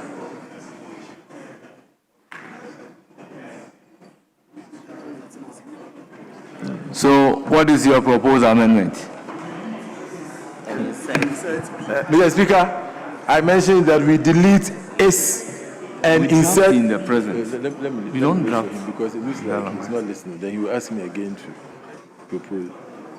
Yes, now that I have your attention, Mr. Speaker. Yes. My rendition is to delete S and replace it with B. That is 9(1)(b), and so it will read shall be disqualified from being present at. But we have since departed from the use of shall be. So because shall be is futuristic, and we always draft in the present. That's right. That's the drafting rules. If you like, I can defer it to the drafters. This one, I will not argue with you. I will defer it to the drafters to use the appropriate drafting language. Well, if it's going to go to the drafters, then we admit that there's something wrong with it because obviously we cannot say shall is disqualified, Mr. Speaker. You have to read it from the top. That's how you read law. You read it from the top. 9(1) says a member of the board who has an interest in a matter for consideration, A, shall disclose in writing the nature of the interest, and the disclosure shall form part of the record of the consideration of the matter, and is disqualified from being present at or participating in the deliberations of the board in respect of that matter. Where are you saying shall? Mr. Speaker, unless we are reading from two different documents, because we have this that was given to me by the clerk to Parliament. They gave it to me, and then this was also given. And so I'm reading from this document. This document has a chart. So are you holding two bills? It was given to us by. Is it?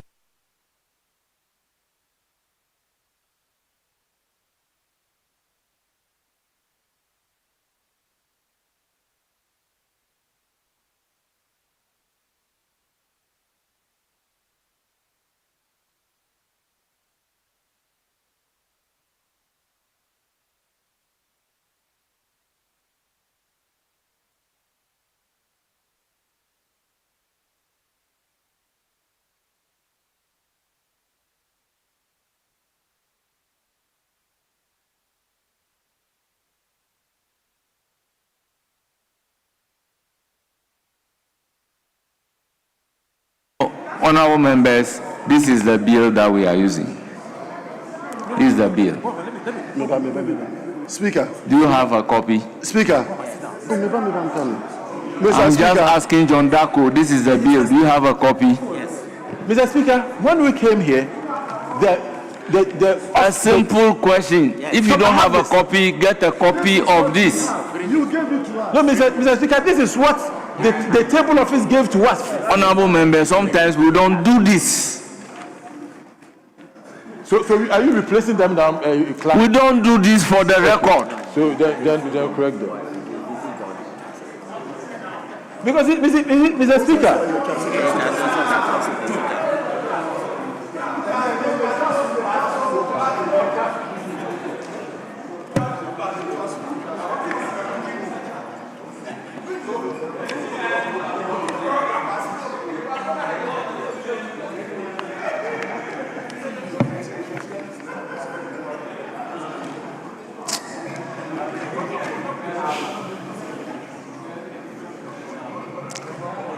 Any proposed amendment to clause 9? I'll put a question. As many as are in favor of clause 9 standing part of the bill say aye. Aye. Those against say no. The ayes have it. Clause 9 is accordingly ordered to stand part of the bill. Clause 10. Establishment of committees. Chairman of the committee. Speaker, no proposed amendments. It is for the consideration of the House. Any proposed amendment to clause 10? Establishment of committees? I'll put a question. As many Speaker, as are in favor, yes. Mr. Speaker, I'm just looking at 10 with respect, just for guidance. I'm sure this one is correct. Mr. Speaker, if you look at 10, it says that the board may establish committees consisting of members or non-members of the board.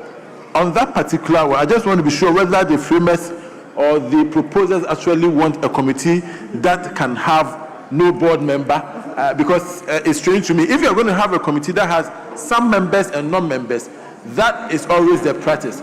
But a situation where there will be non-members forming a committee, I believe it might be a problem. And even in terms of reporting, how non-members can form a committee and report to the board will be a problem. So if you can take that out and make it members and non-members to form a committee, then I believe that can work. But as it stands now, Mr. Speaker, I believe that this has to be corrected. So what is your view?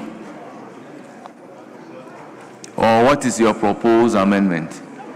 Mr. Speaker, I'll propose that the board may establish committees consisting of members and not members to deliberate on matters and make recommendations to the board. So by your proposal, a committee cannot be made of members and non-members. No, I'm saying that if you look at this, it gives the impression that you can have a committee that is only non-members of the board. Yes, that is what exactly is being communicated. The board may establish committees consisting of members or non-members of the board or both.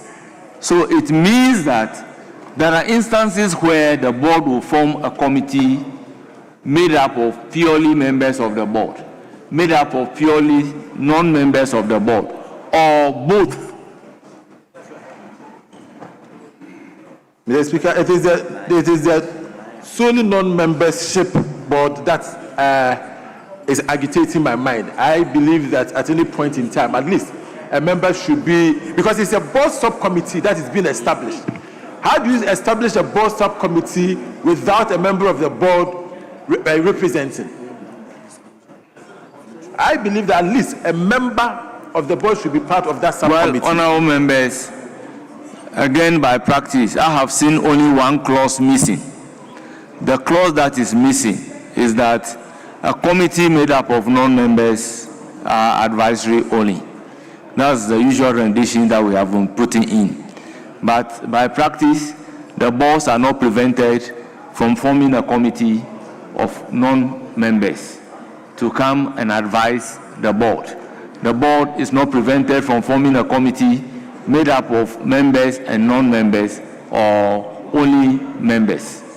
So, well, Majority Leader, let me hear you. Yeah, Mr. Speaker, I think it is possible to have a committee, a board set up a committee within the organization that is not made up of board members. You can establish that. If it's a technical matter, you want technical advice, even if it is a matter you want investigated and you think the board members may be prejudiced and etc. In fact, you may even bring in non-staff and set up a committee. So if we are so stringent on this issue of and fixated on this issue of, because it is a committee set up by the board, then it must have members of the board, I think that will not be giving room for innovation. I believe that it should be possible for a board to set up a committee that is made up of non-members of the board. They will report back to the board, and the board will exercise the discretion to either accept or not accept the report of that committee. Same way, they may just be members of the board, and then they may need to incorporate non-members who have certain expertise in certain matters, except that the law says that in that case, the chairperson of that committee must be a board member. So I think we should leave it that way. It should be possible to do that.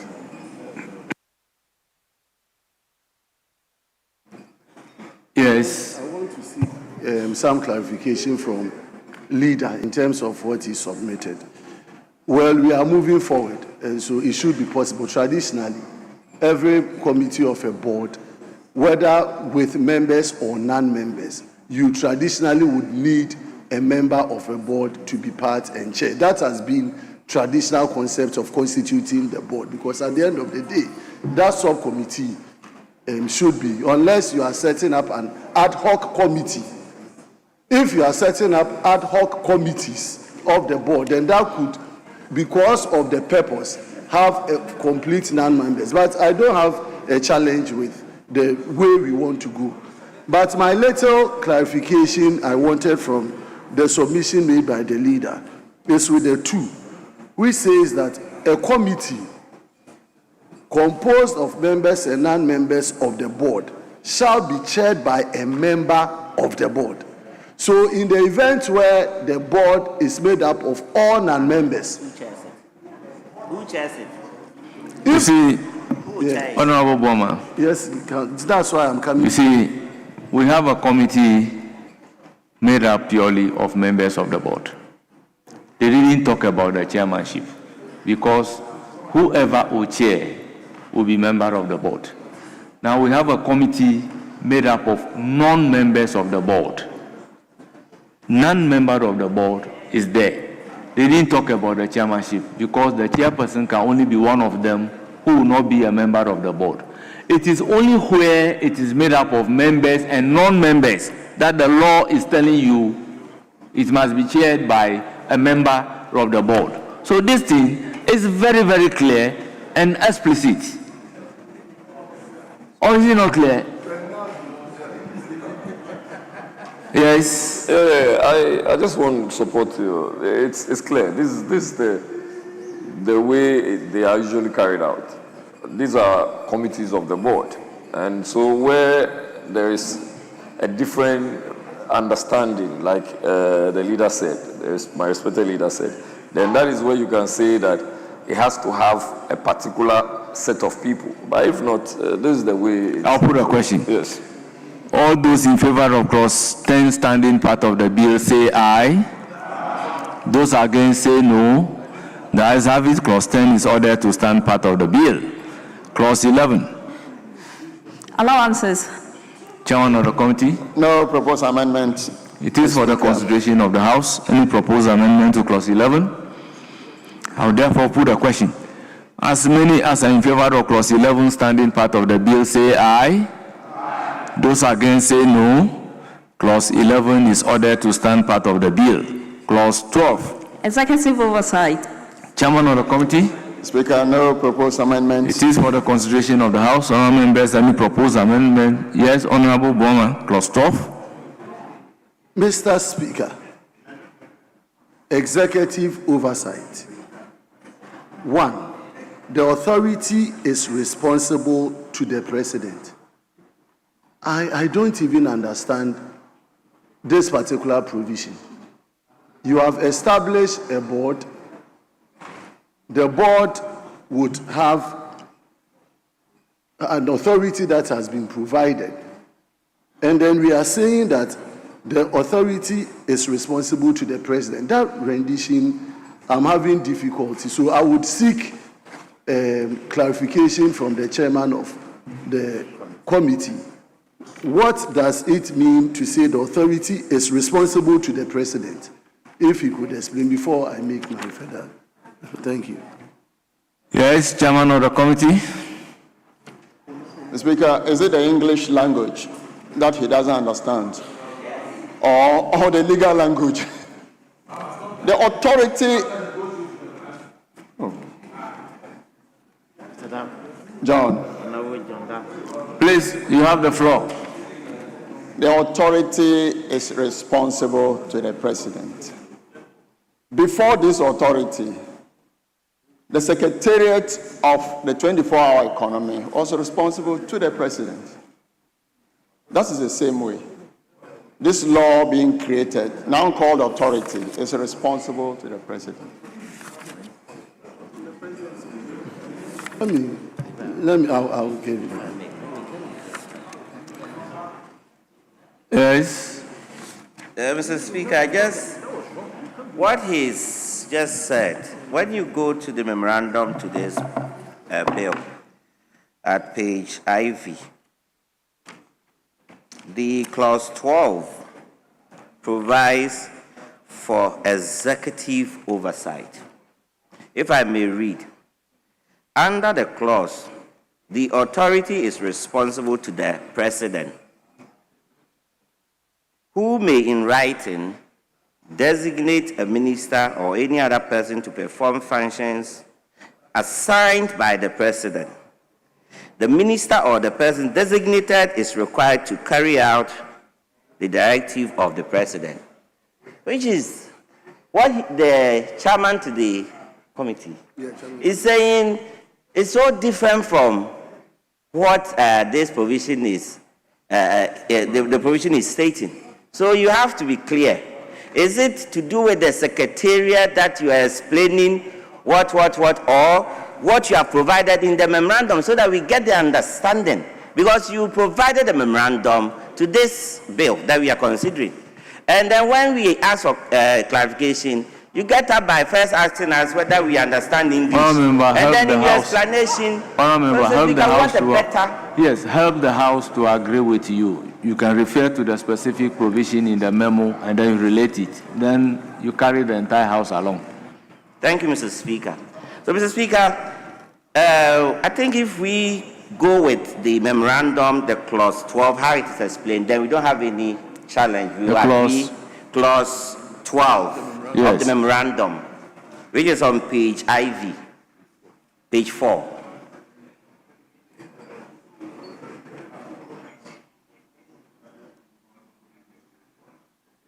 So, if you read the clause 4, it says that provides For executive oversight, under the clause, the authority is responsible to the President, who may, in writing, designate a minister or any other person to perform functions assigned by the President. The minister or the person designated is required to carry out the directives of the President. That's what we are talking about is saying. And now let's go back to clause 12. Let's go back to clause 12 and address your concern. The Speaker, the clause 12, which is clause 12, which my colleague raised, that the authority is responsible to the President. And then we asked the chairman to the committee to provide a clarity. And in the clarity that was provided, it's a he totally departed from the memorandum. And then we had it's on record, and this is House of Records. So I want to find out if we should take his explanation or what clarity the memorandum has he provided? He said that it is the 24-hour economy has already been to the Secretariat, and the Secretariat is responsible to the President.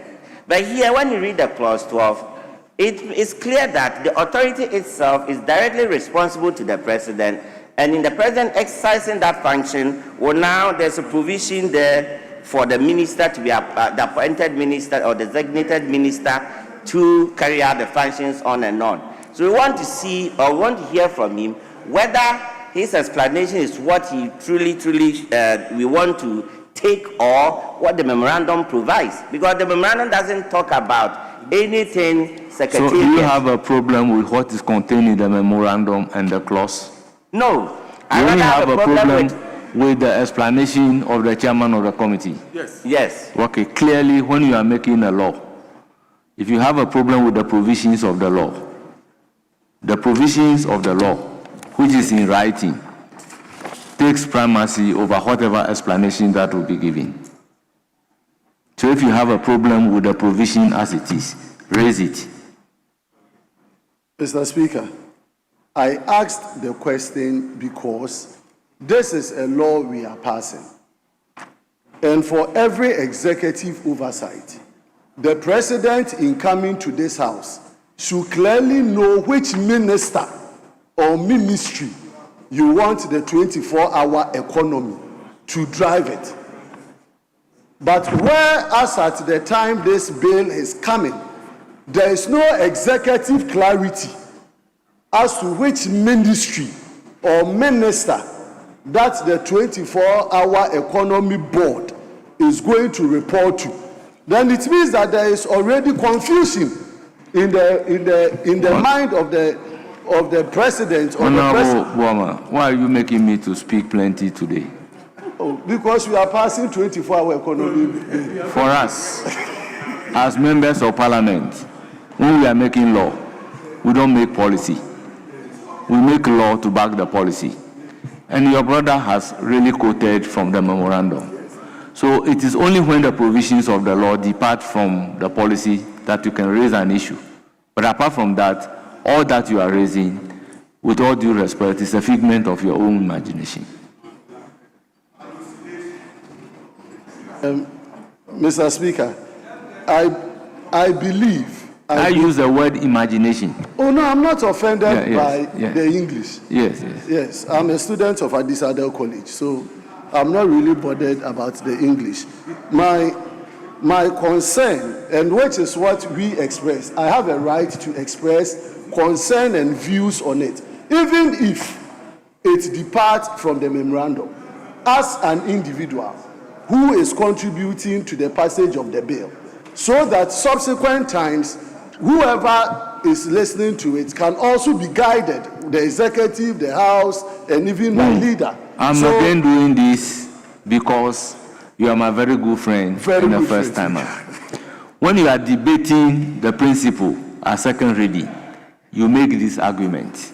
But when it comes to a consideration of a bill, you make proposal for deletion, you make proposal for addition, you make proposal for alteration. You don't argue at the consideration stage of a bill as if you are debating the bill as second reading. So what you are doing, there's no difference between it as if the bill is being considered under second reading, under second reading of the bill. I'm guided accordingly. Yes. Thank you. You're welcome. Yes, Honorable Dr. Kabiru. Mr. Speaker, the proposal I have under clause 12 is to delete the whole of the, Mr. Speaker, the agrees were to delete the whole of that particular clause. My reason is that in this particular bill, and we'll come to that, when it comes to reporting, they have stated that the authority will be reporting to the minister responsible for finance and the president. And everything in this bill, the spirit of this bill, the letter of this bill clearly states that it is supposed to be under the Minister of Finance. If you look at the functions of the authority, if you read through the reporting channel, if you look at even the approval of financing, it's clearly situated with the ministry responsible for finance. Now, if we leave it at the current rendition or the current form in terms of clause 12, we are going to create a difficulty in terms of oversight by the executive, by the legislature. The difficulty is going to be that whilst there's going to be under the office of the president, we'll be wondering whether or not the minister responsible for finance or the minister that may be appointed by the president, different from the minister for finance, is going to be reporting to us on the matter of the authority. And if we don't synchronize this inconsistency or what appears to be inconsistency, we will be having a very difficult time having oversight of the legislature over this particular authority. And that's why I'm humbly submitting that we let this whole clause, or as you are directing at winnowing, if we are still going to go to winnowing, we'll probably consider that thoroughly. But the current rendition is more absurd and it creates confusion than it's supposed to bring clarity to the Honorable Dr. Kabiru, have you advented your mind to Article 83, 82, and 84 of the Constitution regarding which minister oversight national security? Well, Mr. Speaker, I'll be guided, but the National Security Act clearly provides that there must be a minister responsible for national security, which we argue sometimes, even in the past, that if the president appoints a minister, without clearly appointing a minister responsible for national security, is in violation of that statute. So, in the current government, that is why it's been added to the minister responsible for interior. Is there any provision in the Constitution that says so? Mr. Speaker, I can't get any provision in the Constitution that says because there is no provision. The president is the chairperson for national security. The president may choose to designate a minister. He has the power. So when the president decides to designate the defense minister, so be it. Education minister, so be it. Interior minister, so be it. So here, they are placing the 24-hour economy under the president, giving the power to the president to designate a minister. So what is wrong with it? Mr. Speaker, the difficulty is that, that's as we shall get to know, we are asking the minister responsible for finance to report. And the reports, not the payment of allowance, read the act under annual report. Read this particular bill under annual report. So please, before you respond to read the whole bill. When you go to annual report, which is clause. Yes. What does annual report says? It says, Mr. Speaker, 24. the board shall within 30 days after the receipt of the audit report submit an annual report to the president and the minister responsible for finance covering the activities and operation of the authority for the year in which the report shall relate. And it continues. The report shall include A, B, C, D. The minister responsible for finance shall, within 30 days after the receipt of the annual report, submit the report to Parliament with a statement that the minister responsible for finance considered necessary. So I agree with you. If you come to 24, you should read a minister designated by the president. So I agree with you with 24. But to say that the 12 be deleted, I disagree. So 24, we can say a minister designated by the president. Yes? Mr. Speaker, we don't have an amendment before us. We don't have an amendment before us.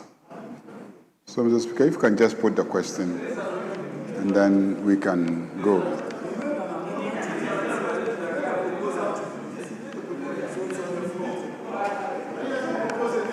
He has not proposed an amendment. So, Honorable Dr. Kabiru, do you still want the provision to be deleted in view of the explanation given? Mr. Speaker, in line, in the spirit of the guidance you have given, that the concerns may be reflected in clause 24, I will abandon the proposed amendments. Very well. So that I'll put a question on clause 24, clause 12. As many as are in favor of clause 12 standing part of the bill say aye. Those against say no. The ayes have it. Clause 12 is ordered to stand part of the bill. Clause 13. Appointment of Chief Executive Officer. Chairman of the committee. Speaker, no proposed amendments. It is for the consideration of the House. Honourable members, any proposed amendment? I'll put a question. As many as are in favor of clause 13 standing part of the bill say aye. As many as are in favor of clause 13 standing part of the bill say aye. Those against say no. The ayes have it. Clause 13 is ordered to stand part of the bill. Clause 14.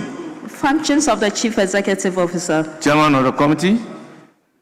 Amendment V. Speaker, amendment proposed.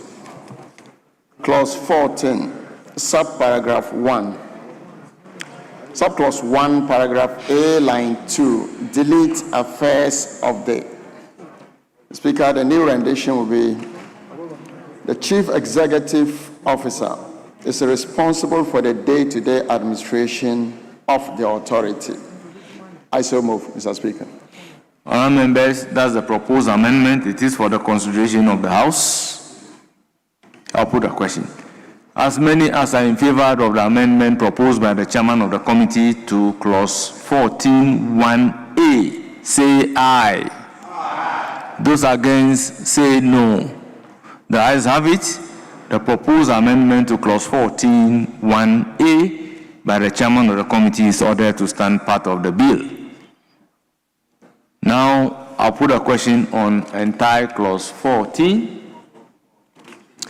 All those in favor of clause 14 as amended, standing part of the bill, say aye. Those against say no. Members, the ayes have it. Clause 14 is ordered to stand part of the bill. Clause 15. Appointment of other staff. Chairman of the committee. Speaker, no proposed amendment. It is for the consideration of the House. Members, any proposed amendment? Members, in the absence of any proposed amendment, I'll put a question on clause 15. As many as are in favor of clause 15 standing part of the bill say aye. Those against say no. The ayes have it. Clause 15 is ordered to stand part of the bill. Yes, Mr. Speaker, even though you have already... You need to bring a motion to reverse my decision. No, far from that. Just to raise my concern for the records. Because I thought that there would have been an opportunity for the appointment of a deputy CEO. Where? Keep quiet. Because, Mr. Speaker, this is going to be a very, very important authority. And an authority, if you look at the mandate of this authority, it will require a deputy to support the CEO in the administration. Well, you have made your point. So the question is that the policy that came before us did not make provision for appointment of deputy CEO.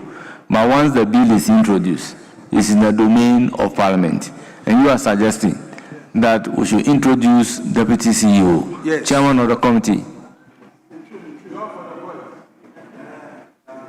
Well, Mr.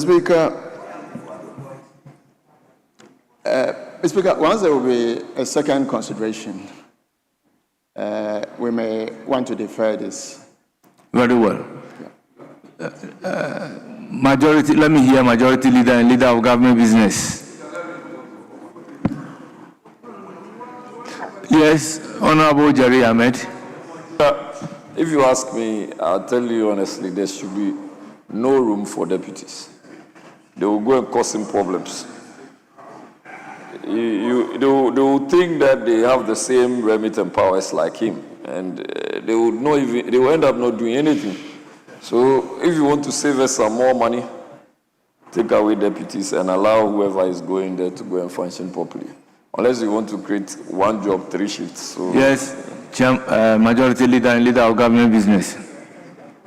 Mr. Speaker, I think I will urge my colleague to drop that. It's not part of the policy proposal. The President shall, in accordance with Article 195 of the Constitution, appoint other staff of the authority. So there's opportunity for other people to be appointed to assist with the work if the President deems it so fit to do. But I think we should leave it the way it is. When you legislate deputies, it creates problems, especially for these agencies. You create a chief executive and then you legislate a deputy chief executive. It tends to create friction. I agree with Honorable. In any case, the policy came without a decision to have a deputy. So I think we should drop it. But in the past, we've been creating the position for 2 deputies. I know, in fact, I know of those who did 3 deputies. It's okay. Yes, so clause 16. Secretary to the board. Chairman of the committee. Mr. Speaker, clause 16, we have some proposed amendments. Indeed, subclause 2, paragraph C, delete on the advice of and insert or. Mr. Speaker, the new rendition will be: the board shall appoint the secretary to the board. The secretary shall perform any other function that the board or the chief executive officer may direct. I so move, Mr. Speaker. It is for the consideration of the House. Yes, Honorable John Darko first. Yeah, thank you very much, Mr. Speaker.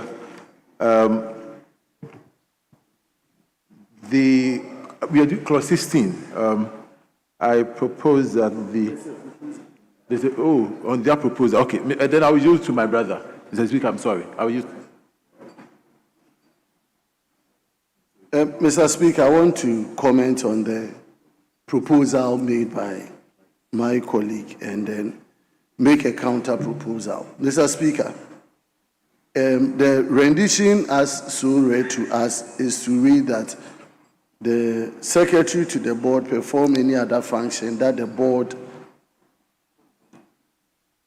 on the advice of the chief executive, if I got it right.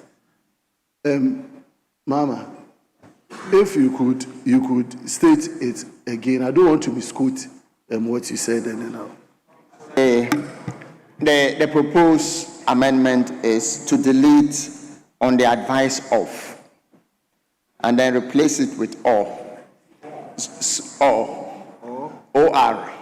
So the new rendition will be: the secretary shall perform any other function that the board or the chief executive officer may direct.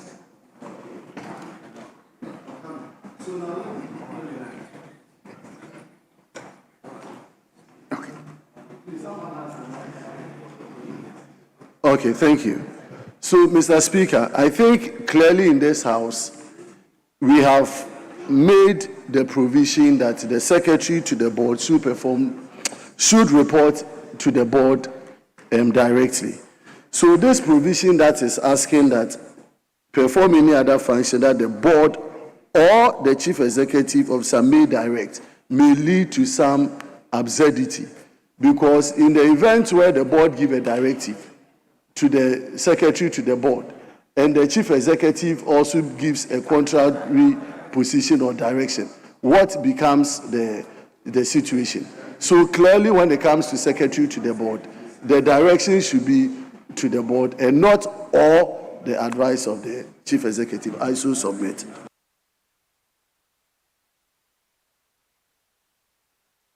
Honorable available leader. Speaker, thank you very much. I agree with my colleague. And just to also say that the reporting line should be to the board chair. Rather than, yes. So, give us a rendition. Yes, thank you very much, Mr. Speaker. So, Mr. Speaker, I would go with the old rendition, that's perform any other function that the board may direct. That is so. I so submit. Yes, Chairman of the committee. Mr. Speaker, I think I'm amenable to this. I'll put a question. So we take off the ambiguity. So, do the needful, withdraw your amendment. Mr. Speaker, my amendment will still be re-amended. Indeed, we'll still be deleting on the advice of, but we will delete again the chief executive officer. So the new rendition will be... So all those in favor of the rendition perform any other functions that the board may direct. Say aye. Aye. Those against say no. Honourable members, the amendment is carried and is ordered to stand part of the bill. Now I'll put a question on the entire clause 16. Yes.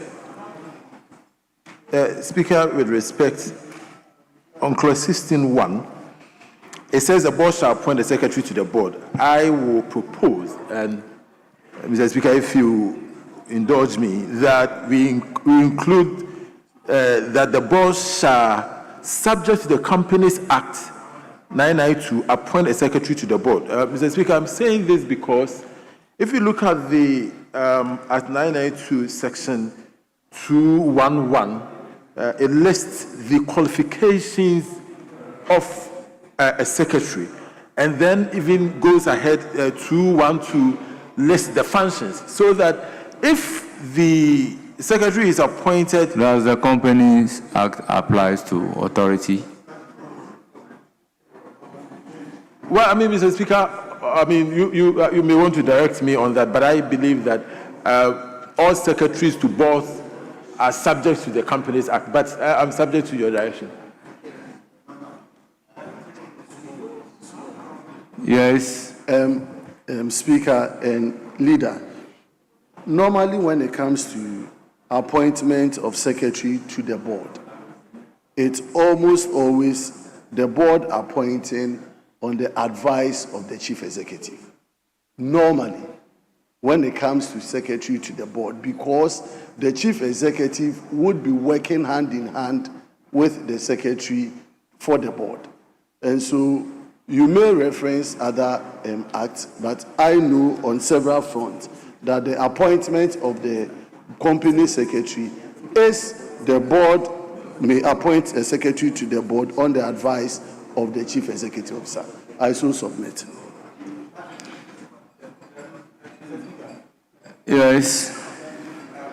Mr. Speaker, based on the question you asked, I'm also curious that if you are making a case that the authority is not subject to the Companies Act, is it to say that the qualifications as the law requires will not be applicable to a secretary appointed to serve? That cannot be the case. So I'm surprised that, leader, you seem to suggest that the Act 992 doesn't apply here. Qualifications of secretaries to any board must be subject to the Act 992. And so can it be the case that, Mr. Speaker, that the board will appoint somebody who is not qualified per the Act 992? That's a question I believe you may want to respond. Yes, Honorable Majority Leader. I think the Speaker gave you some guidance. Speaker gave you some guidance. Now, an act which sets out how companies are to be set up, the boards and then the secretary, and then it sets out the qualifications for secretaries. Here we are dealing with a statutory body, an authority being established by Parliament. It's not a company. So you cannot import the qualifications for a company secretary into the board of an authority that is being established. And that's the guidance that Mr. Speaker was given. You should understand that this authority is not going to be driven by private interest. Now, a company may end up listing at the stock exchange. And so regulators are interested in the quality of people who put themselves forward to try and run people's businesses and manage their money and their resources and etc. Here it is a political thing in the sense that it is the president who is setting out to achieve a certain objective, a governance objective, and that is why he is appointing his chief executive, and then he is appointing the board, and the board members are being told that you can also appoint a secretary to assist you, basically perform the functions of making sure that meetings are convened, keeping records of the meetings, and then communicating decisions of the board. So I believe that they will look for people who are competent to carry out those functions. If they fail to do that, they will suffer politically because they will have an incompetent authority, because it is served by an incompetent board, because it has a bad secretary that makes the board inefficient, and there will be a political price to pay for that. So let's just leave it as structured. I'll put a question on.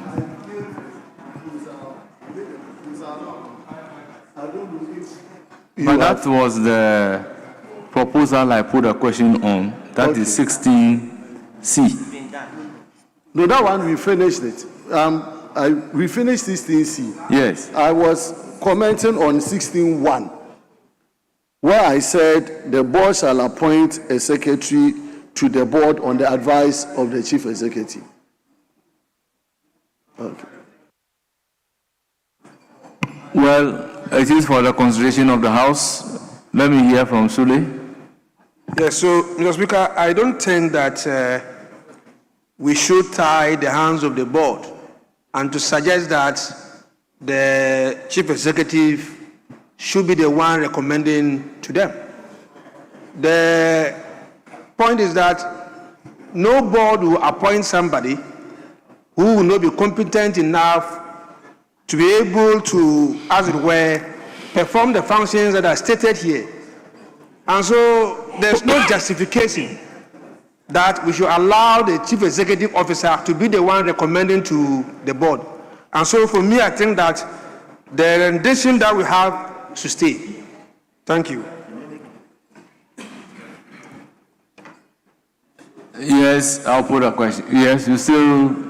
So, Mr. Speaker, I think the proposal is not for the chief executive to recommend. I said on the advice, but I don't have a problem abandoning the proposal to proceed. Thank you. All those in favor of. Mr. Speaker, yes. You know the chief executive is already a member of the board. So he will be there to advise them. He is on the board. He is there to advise them. So if your concern is advice, then you don't have a problem because they will get the advice. He is there, so he will advise them. But he is also part of the appointing authority, because the law is not saying the board chairman. It's saying that the board, and he is part of the board. So how can he be part of the board and again come out as a member of the board to be advising a board of which he is a member? The chief executive wears two hats, as a management head and a board member. So yes, but this one, we'll debate that in the act of the board would include the chief executive. So it's part of the decision-making body. All those in favor of clause 16 standing part of the bill say aye. Those against say no. The ayes have it. Clause 16 is ordered to stand part of the bill. Clause 17. Internal Audit Unit. Chairman of the committee. Speaker, 17, a minor amendment. Subclause 5, line 3, after copy, delete H. So, Speaker, clause 17, subclause 5,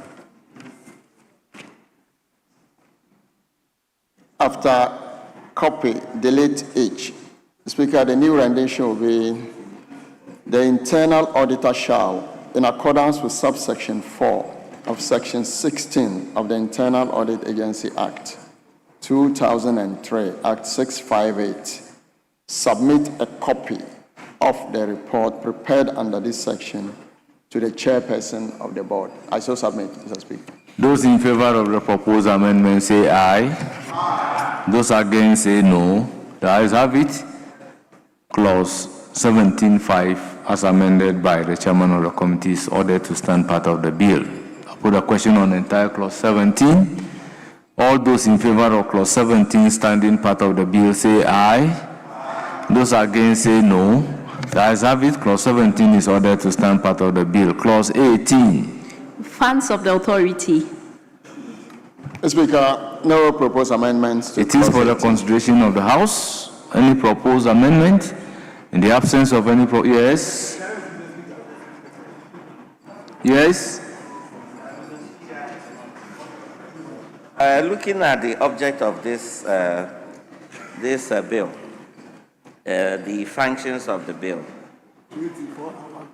and what we want to achieve as a nation with this bill, I want to propose that clause 18B, the funds of the authority, should automatically exclude loans. Yes. Because, Mr. Speaker, the objective of this 24-hour economy is not to burden the state with loans. It is rather intended to take out from loans to a 24-hour economy where the economy will be self-sufficient. So if rather in achieving that, so Mr. Speaker, I just let me put my proposal. Let's do some exercise. Go back and look at clause 1 of the bill. Clause 1. Mm-hmm. What does clause 1 say? Clause 1, establishment of the 24-hour economy authority. So read clause 1.1. Clause 1.1, there is established by this act the 24-hour economy authority as a body corporate. So why would you want to make a law and deny a body corporate from taking loan? By the nature because a of, body corporate is a juristic person. Yes, Mr. Speaker, I'm not denying it, but Mr. Speaker, let's My look brother, at on the this occasion, in this occasion, you just want to be eternal litigant. Kindly resume your seat. Not necessarily. Resume your Speaker, seat. My proposal, Honorable member, resume your seat. Honorable members, I don't think it will accord with common sense and reason to establish 24-hour economy as a corporate body. And when it comes to the sources of funding, we deny a corporate body, a juristic person that we are creating, the power to access loan. For me, it doesn't accord with common sense and reason. I'm doing this because you are a lawyer, and then I expect you to know the legal position of creating a corporate body, a legal position of creating a juristic person.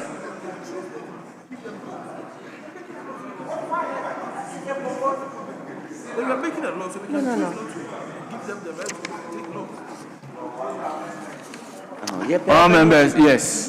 The amendment is to delete the law. Yes, Majority Leader.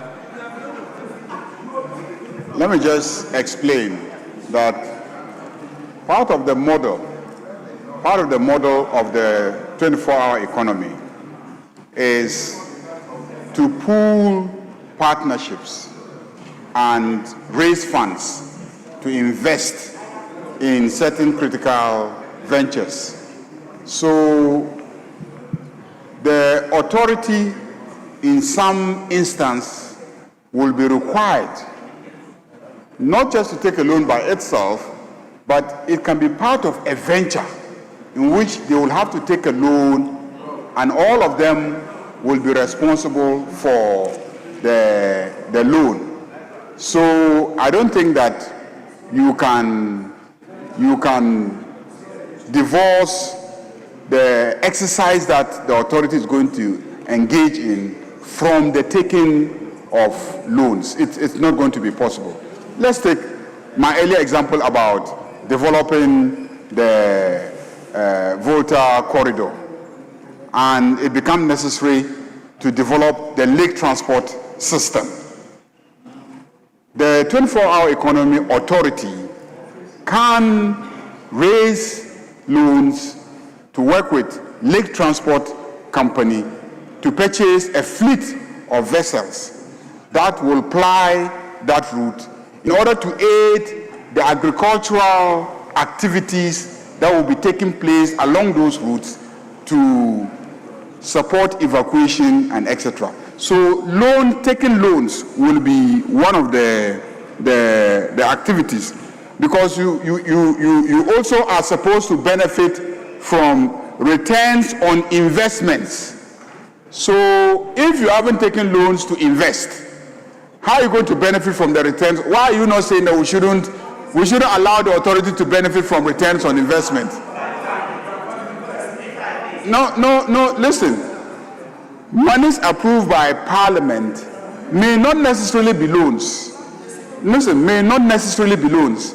They could be simple budgetary allocations. Okay?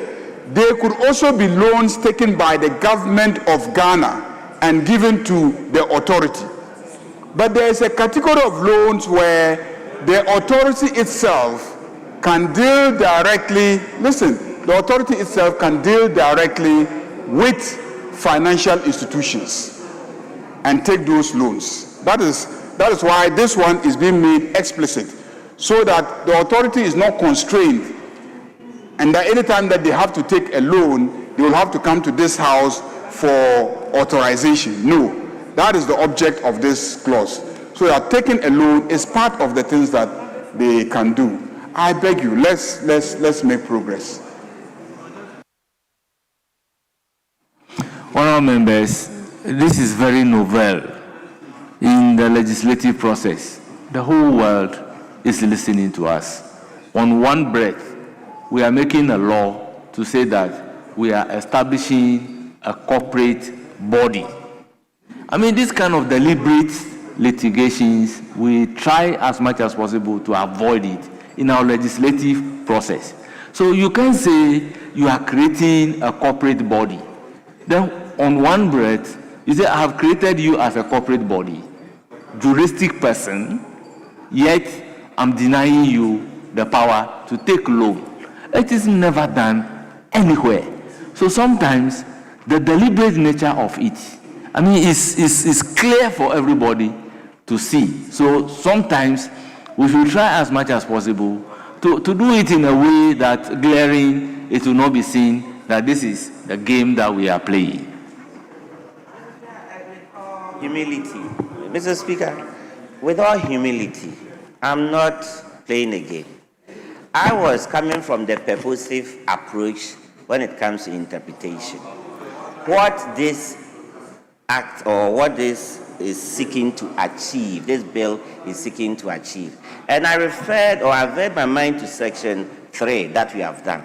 Functions of the authority. And there are so many functions from A to M.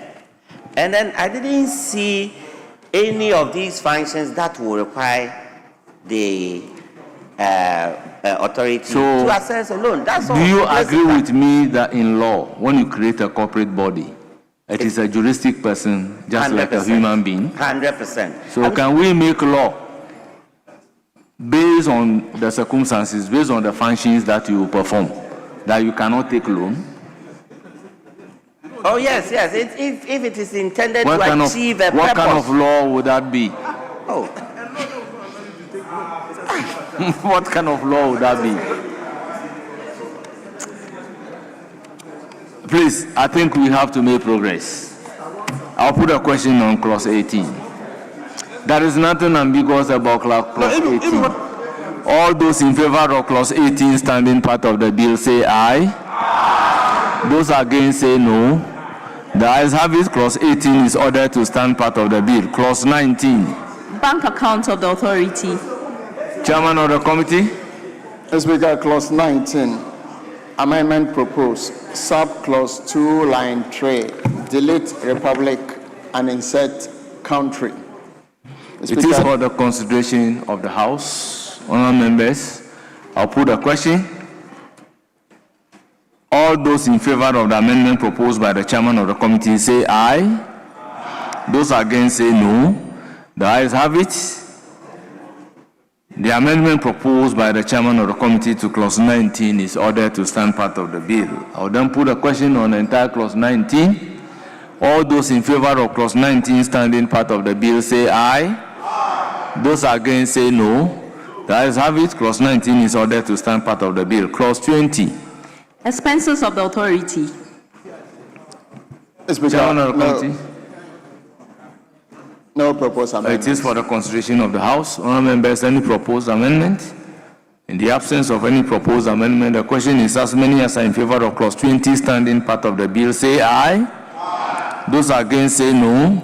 The ayes have it. Clause 20 is ordered to stand part of the bill. Clause 21. Exemptions from taxes. Chairman of the committee. No proposed amendment. It is for the consideration of the House. Honourable members, any proposed amendment to clause 21? Yes. Mr. Speaker, I'm a bit concerned with the provisions of clause 21, which seeks to exempt the authority from the payment of taxes that the Minister of Finance may in writing determine with the prior approval of Parliament. We already have the Exemptions Act, as rightly indicated here, which gives the Minister of Finance that authority to make that proposal to Parliament. And so I'm just interested in why we want to bring this back under this provision. I don't know if the chairman of the committee can explain. Chairman of the committee, they want you to specifically explain. It's clear though, but explain. Mr. Speaker, too much meat doesn't spoil the soup. For emphasis, just so you know that it is also in this law. Thank you. Are you convinced? Very well. All those in favor of clause 21 standing part of the bill say aye. Those against say no. Clause 21 is ordered to stand part of the bill. Clause 22. Borrowing powers. Chairman of the committee. Mr. Speaker, no proposed amendments. It is for the consideration of the House. Any proposed amendment to clause 22? Those in favor of clause 22 standing part of the bill say aye. Those against say no. The ayes have it. Clause 22 is ordered to stand part of the bill. Clause 23. Accounts and audits. Chairman of the committee. No proposed amendments. It is for the consideration of the House. Honourable members, any proposed amendment? In the absence of any proposed amendment, the question is all those in favor of clause 23 standing part of the bill say aye. Those against say no. The ayes have it. Clause 23 is ordered to stand part of the bill. Clause 24. Annual report and other reports. Chairman of the committee. No proposed amendments, Mr. Speaker. Honorable Kabiru. Yeah, Mr. Speaker, I have proposed amendment and it's consequential to the previous discussion, clause 12. And by this, I'm proposing the deletion of N after president, and also deletion of responsible for finance after minister, and then insert in place of N or, and after there we add designates. And the new rendition, Mr. Speaker, if I may just read, will read: the board shall within 30 days after the receipt of the audit report submit an annual report to the president or the designated minister covering the activities and the operation of the authority for the year to which the day's release. Mr. Speaker, I so submit.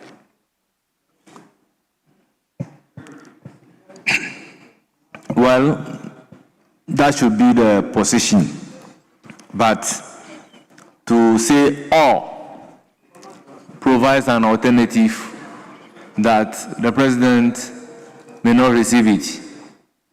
So we should maintain the and then say the minister and the minister designate. So we say the board shall within 30 days after the receipt of the audit report submit an annual report to the president and the minister designate covering the activities and the operations of the authority for the year to which the report relates. Mr. Speaker, I'm guided, so I move that the new rendition should read: the board shall within 30 days after the receipt of the audit report submit an annual report to the minister and the minister designate covering the activities and the operation of the authority for the year to which the report relates. Thank you very much. All those in favor of the proposed amendment say aye. Yes. Mr. Speaker, I want him to retake that.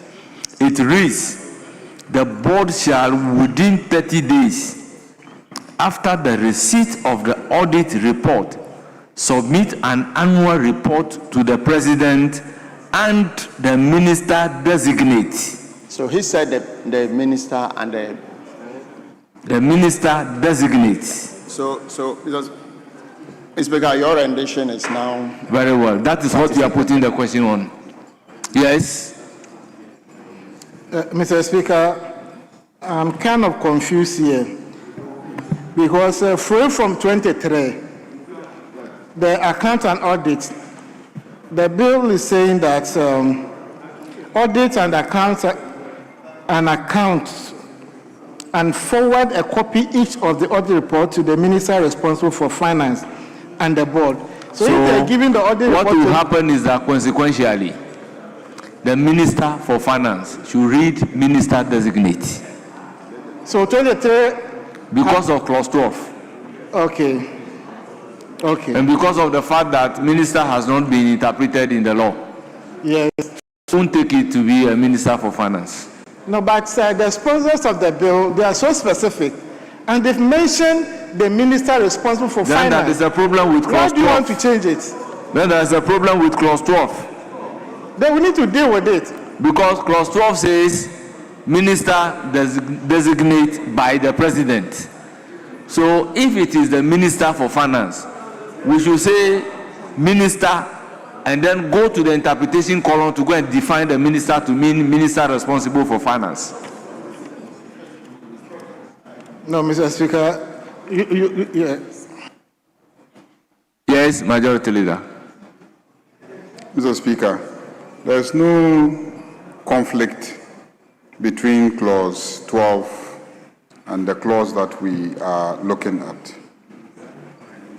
Now, clause 12(2) simply says the president may, in writing, designate a minister or any other person. So it could even be a non-minister to perform functions assigned by the president.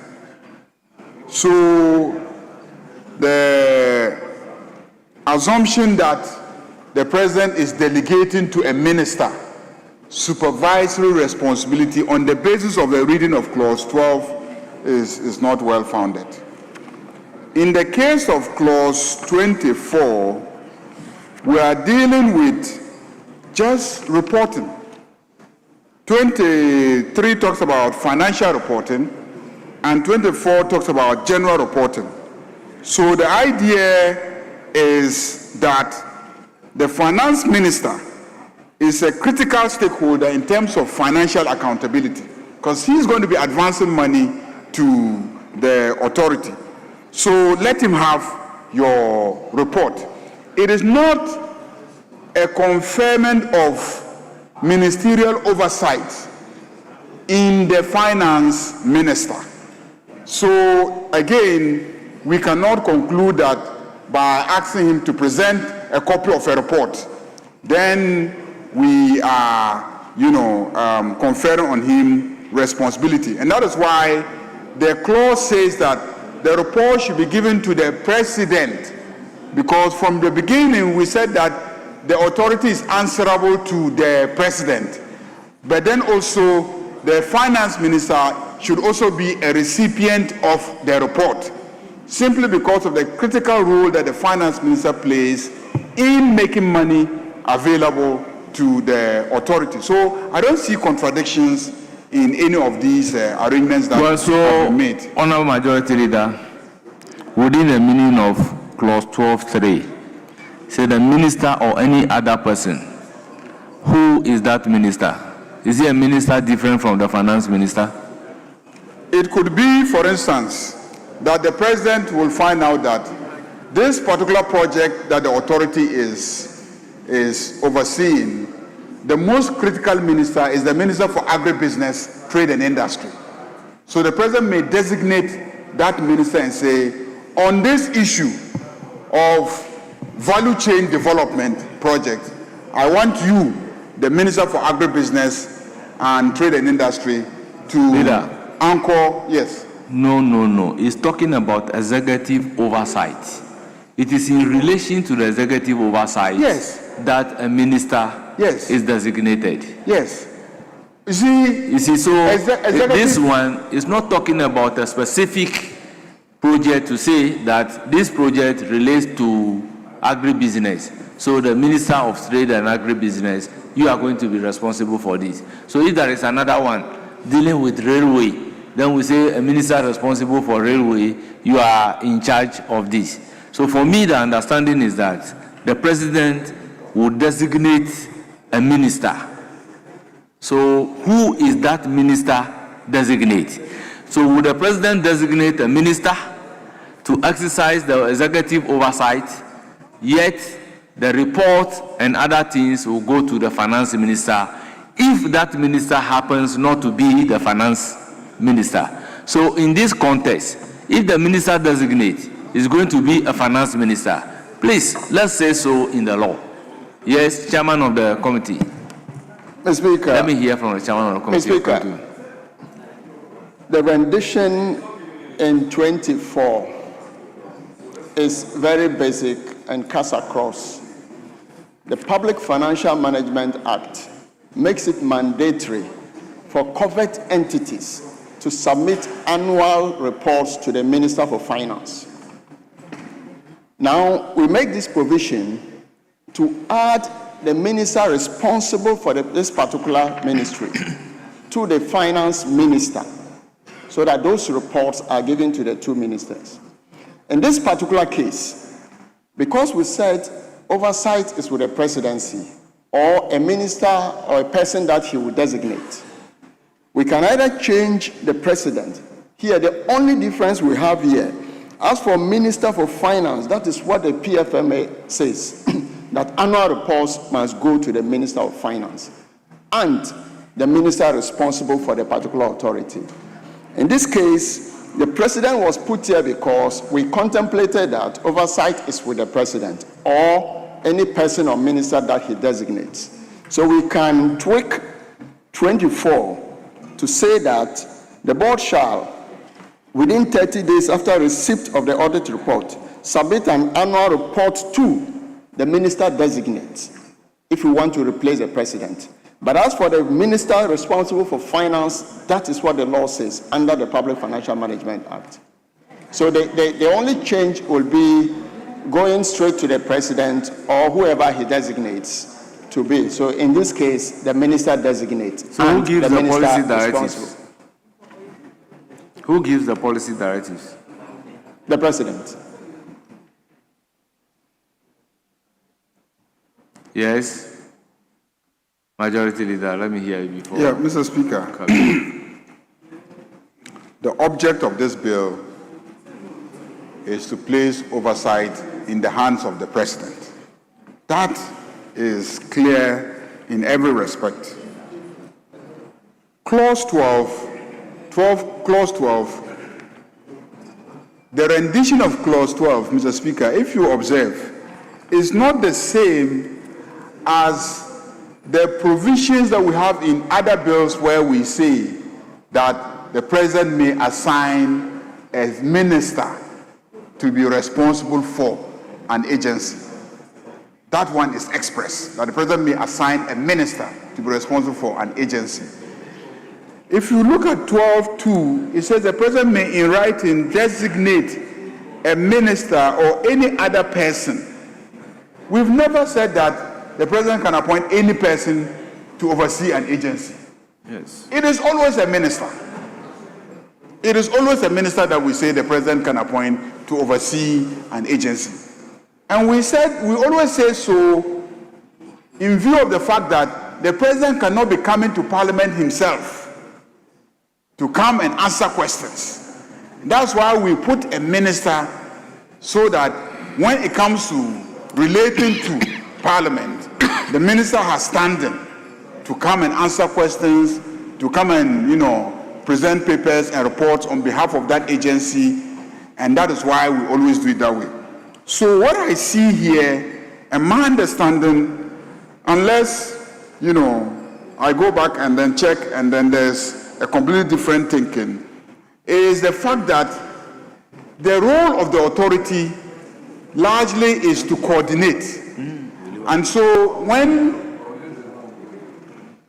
the role of the authority is largely a coordinating role, and I indicated from the beginning that a lot of ministers are involved in this exercise. A lot of agencies will be involved in this exercise.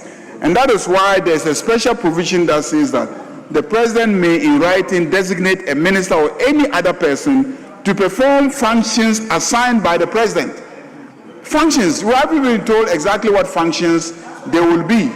So let's leave it that way. And the clause 24 and 25 are simply reporting obligations. And the report is to go to the president and the minister of finance.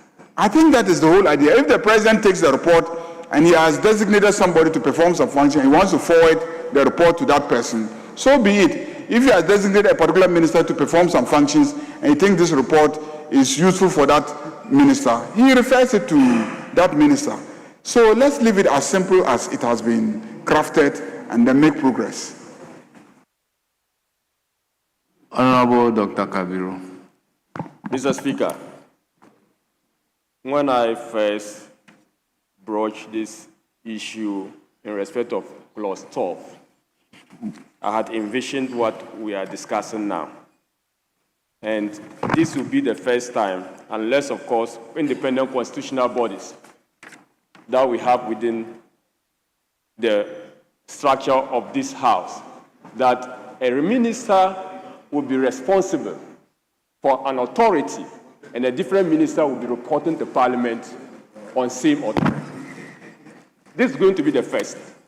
And I don't want us to create that situation where you would have a different minister responsible for an authority and a different minister is required to come and report, and the report to be submitted is not just financial. If you read clause 24, it's clear that it's not only financial. The minister would accompany the report with a statement, including the challenges of the authority. Mr. Speaker, how will the Minister of Finance be talking about challenges of an authority I don't have oversight over? And unless, of course, you are saying that the president will not appoint a minister responsible for the authority, and the president can decide to exercise the power of reporting to any minister. And in this case, you contemplate the minister responsible for finance. Otherwise, if we don't tidy these things up, with the proposed amendment, we are creating confusion. And this is going to be the first, unless, of course, the chairman of the committee report to this House that there is any single bill or any single act that the minister who has oversight over that agency is different from the minister who is reporting to Parliament on same.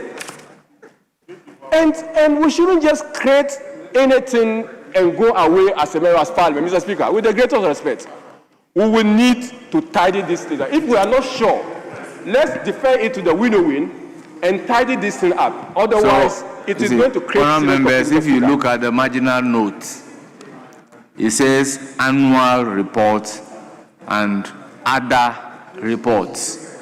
So because of other reports, it goes beyond just financial. And what Dr. Kabiru is saying is very true. If care is not taken, we have Minister of Finance playing a role in this bill, and we also have a minister designate by the president. So which of them will be responsible and answerable to this House? Is it the finance minister or the minister designate? So I am inclined to also declare clause 24 for winnowing. Defer clause 24 for winnowing. Yes?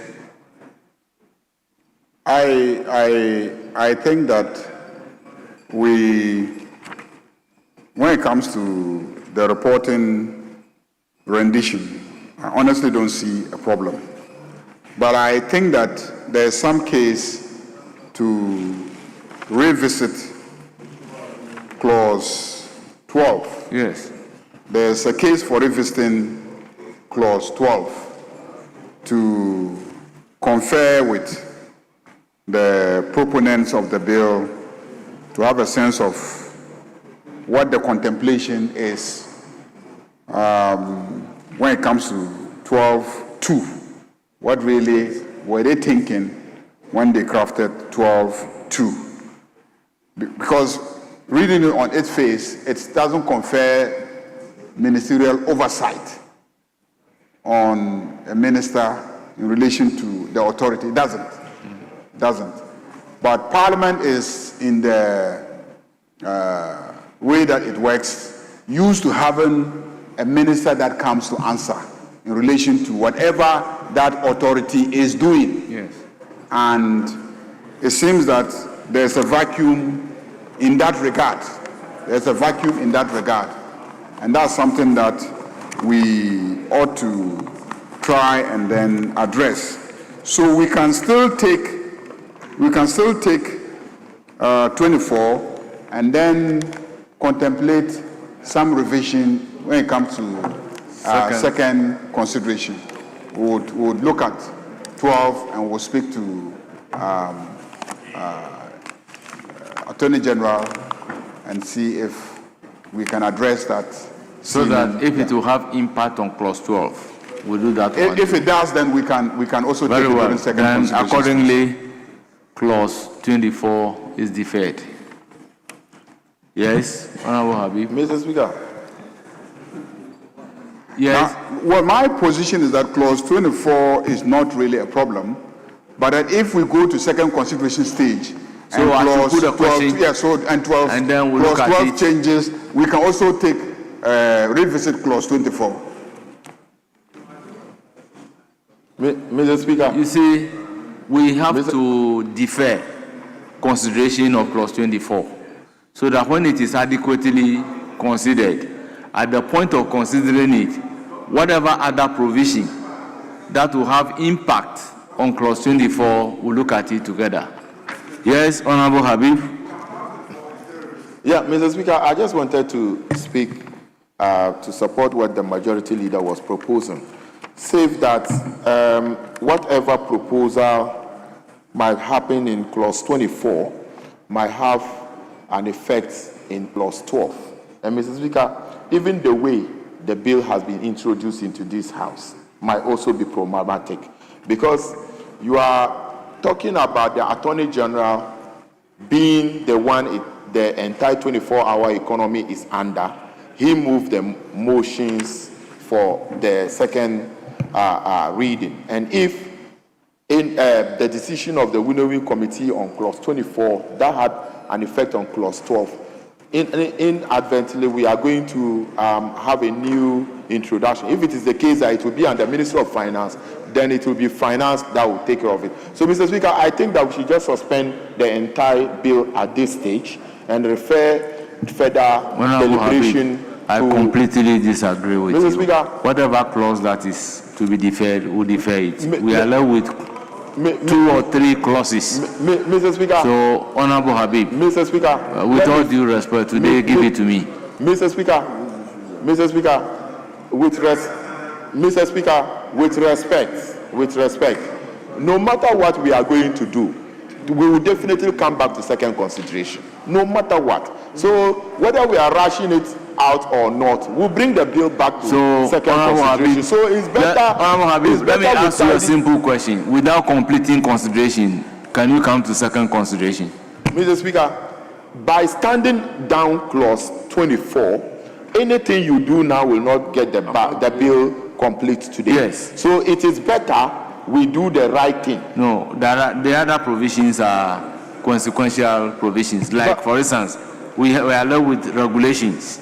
We are left with interpretation. Mr. Speaker, then we are done. Mr. Speaker, I'm aware that due to some of the issues on clause 12, members are ready to introduce new clauses to this matter. So as a whip, I'm drawing your attention to certain issues. So I think that... So when we get there, let them introduce it. So clause 24 deferred. Drawing your attention. Clause 25. Clause 25. Regulations. Why? You want to speak to a deferred clause?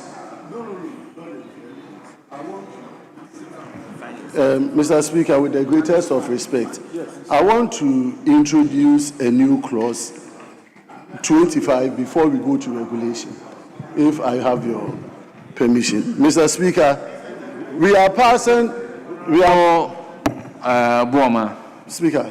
Let me use the opportunity to again say that when you have a new clause to introduce, the new clauses are introduced at the end. Yes, that's the practice. Yes, yes, yes. So you bring in new provisions. Is that not new provision? Then we direct the drafters to rearrange. If the new provision is carried out, then we direct the drafters to rearrange the numbering. Okay. Yes. So clause 25.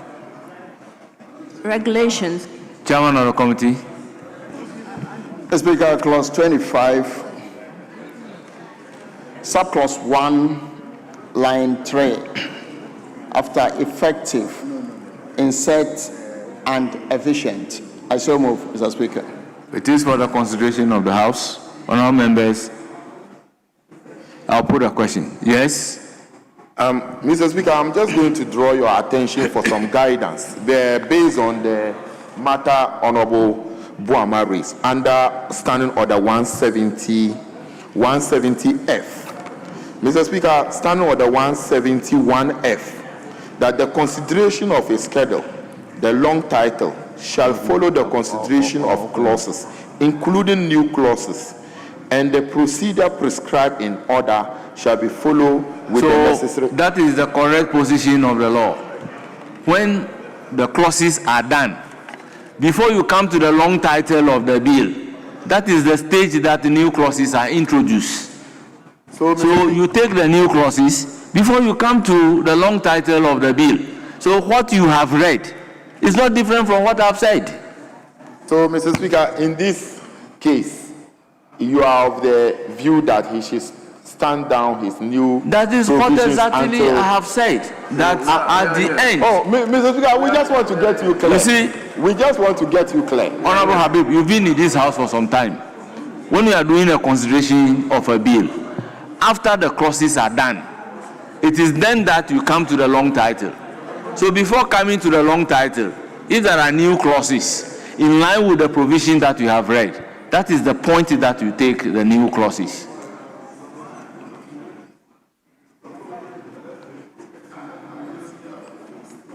Yes. Mr. Speaker, we've just started implementing 24-hour economy. Why are you in a hurry to go home? Why are you in a hurry to go home? Why are you in a hurry to go home? Speaker is ready to work. He's been sitting there for 12 hours. He just wants to do another 12 hours to add. So, Mr. Speaker, we're left with just two clauses. Mr. Speaker, let's just take the two clauses. Let's take the two clauses, because we'll definitely come back to second consideration. The two are standard. All those in clauses. favor of the amendment proposed by the chairman of the committee to clause 25 say aye. Those against say no. The ayes have it. The amendment is ordered to stand part of the bill. I will then put a question on entire clause 25. Yeah, Mr. Speaker. There is a further amendment. Yes, Mr. Speaker. Yes. On 20. Oh, you're not done. Oh, okay. Oh, there's a further amendment by the chairman of the committee. The chairman, okay. After you. That is X. So, chairman, you may do so. Mr. Speaker, there's a second amendment to 25. Paragraph A, line 2, that's subclause 2. After accelerated, insert export. New rendition is the design, duration, content, development, and implementation of the 24-hour economy and the accelerated export development program. I so move, Mr. Speaker. I'll put a question on the chairman's amendment, as in X, at page 16. Those in favor say aye. Those against say no. The ayes have it. The amendment is ordered to stand part of the bill. Yes, Honorable John Daku. Yeah, Mr. Speaker, thank you very much. Mr. Speaker, on 25(2)(b), the procedure for the disbursement of an allocation of funds to micro, small, and medium-scale enterprises. Mr. Speaker, I want to suggest that we take the funds and make it loans, since we are going to take loans from agencies or even money from Parliament, and we are going to give out loans to these small and medium-scale enterprises. So in this current rendition, it is possible that these monies may be given out as grants. And so unless the chair of the committee can explain to us the kind of funds we're talking about here, I would suggest that we write loans there, so that it is obvious that the regulation is going to deal with loans that will be given to the small-scale company. Exactly. No grants.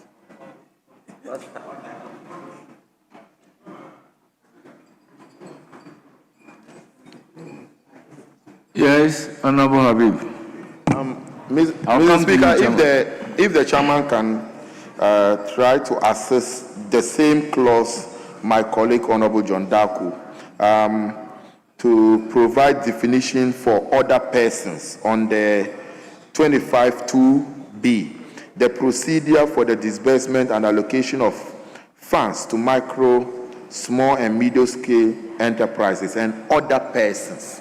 What's the definition of other persons? Well, the persons is defined in the Interpretation Act. So if you pick your Interpretation Act, you should be able...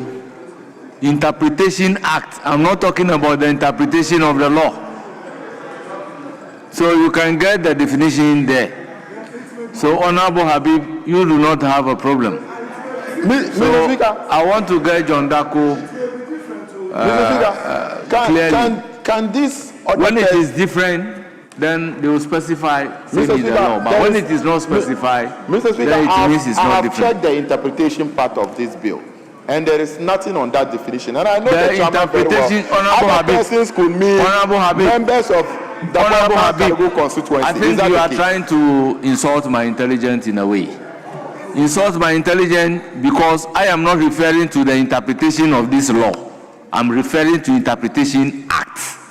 And I ask that you should check from the Interpretation Act. So if you are saying you are looking at the interpretation column of the law, then you are not treating me fairly. This very bill is saying that if this bill is in conflict with anything, we should go with this bill. That's what the bill says. If you come to clause 26, is there any provision indicating? Is there any provision indicating that, with all due respect, is there any provision indicating that the word person is different from us using the interpretation? Mr. Speaker, that's why I said I needed assistance from the chairman. I think we need some guidance from Honorable Jerry. Mr. Speaker, Jerry, Mr. Speaker, because Mr. Speaker, I would ask Jerry to guide you on this issue. Mr. Speaker, because if you come to clause 26, it says that where there is a conflict or inconsistency between the provision of this act and other enactment relevant to this act, the provisions in this act shall prevail. So if he gives the definition and it's the same thing with the interpretation, I don't have a problem. But if he gives different definition, Mr. Speaker, in making law, it's not the chairman. It's not the chairman who provides definition. When the definition is in the Interpretation Act, you need not bring it here. So if you are looking for, will you listen to me for once? If you are looking for interpretation of person, I am humbly asking you to look at the Interpretation Act. Look at the Interpretation Act. Mr. Speaker, I think your role is to guide us. And if that's why I'm guiding you, you don't want to take the guidance. If I don't understand something, it's within my right to still I'm guiding you, but you don't want to seek the guidance. But Mr. Speaker, you see, I know exactly what you are doing. So kindly resume your seat. Honorable John Daku, what is your issue? Mr. Speaker, Mr. Speaker, I think the chairman is on his feet. He understands exactly what I'm asking for. What kind of funds are we giving out? Is it loan or grant? And my rendition is that this will be loan because we are going to be taking loans from other places, and we're going to get funds from the public. And so the question is, whether the 24-hour economy is set up to be giving funds out to people. If you look at the functions, it is not clearly stated. Honorable John Daku, I think you are completely out of order. Kindly resume your seat. Mr. Speaker, with all due respect, resume your seat. Yes, Chairman of the committee. Mr. Speaker, I wanted to avert my learned friend's mind to the fact that loans, if you look at section 18, funds of the authority, loan is part of the funds. So loan is a subset of the funds. Mr. Speaker, safe to say that I want to make a further amendment to 25(1). Mr. Speaker, because 25(1). Well, John Daku, you know the position. Chairman, hold it. When we talk about funds of an entity, you don't single it out. And in talking about the disbursement of the fund, you don't give it per component. You talk about it in a composite manner. That is why the chairman of the committee is referring you to clause 18 of the law, which talks about the funds. So therefore, what this particular provision is talking about is to set out the procedure for the allocation of the funds. So if you talk about the funds, it's one thing, as in clause 18. So what you are saying, honorable members, I'm restraining myself. With respect, I mean, with respect, Mr. Speaker, Mr. Speaker, with respect, with the greatest respect, Mr. Speaker, what I'm seeking to do here is not even really about Section 18 as to the funds of 24 hours economy. I'm talking about the monies that we are going to give out to the micro companies, the small-scale companies. The question is whether we are giving out loans or we are giving out grants. If we read 25(2) that we're talking about, Mr. Speaker, they are giving out money. And so it is that money that they refer to as funds. So the question is whether it's going to be loan or it's going to be grant. And I believe Majority Leader understands what I'm saying. Yes, so because 18 is what is coming into the so what is the marginal note for 25? Mr. Speaker, it's just the regulation because that's the only. Is it not regulation? Yes. Is it not regulation? Yes, Mr. Speaker. Have you seen copies of regulation before? So because we so if this law is saying that the regulation must set out the procedure for disbursement and allocation of fund. So if there is any specific details, it will be captured in the regulations, but not in this particular law. Mr. Speaker, with respect. So I'm finding it difficult to understand the point from which you are coming from. Okay, Mr. Speaker, just bear with me. The difference is that the regulation is talking about the procedure for the disbursement. My issue is disbursement of what? Is it disbursement of loans to the small scale? Honorable John Dako, that is why persistently they are referring you to clause 18, which deals with the funds. So the procedure for the use of that particular fund will be regulated. That is why 25 is saying that you must make regulation, and the regulation must spell out the procedure based on which you are going to use that particular fund. So why would you want any specification whether it's going to be loan, whether it's going to be this? Mr. Speaker, because it's just creating the enabling environment based on which the regulation is going to come. Mr. Speaker, the point here is that regulation 25. So Honorable John Dako, move your amendment.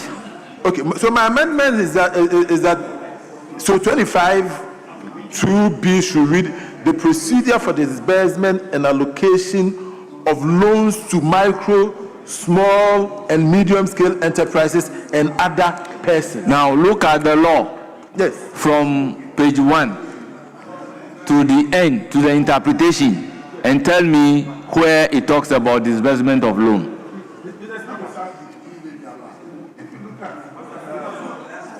If you look at 3,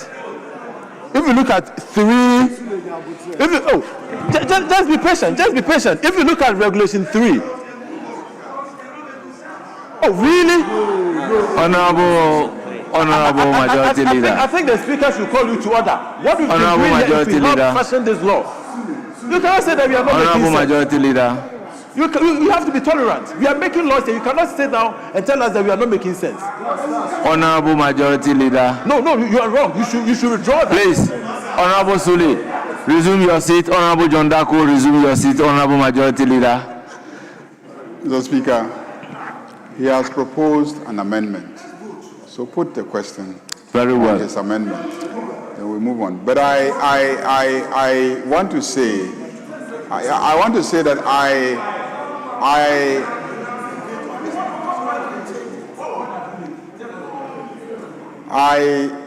understand the question, which basically is that, please,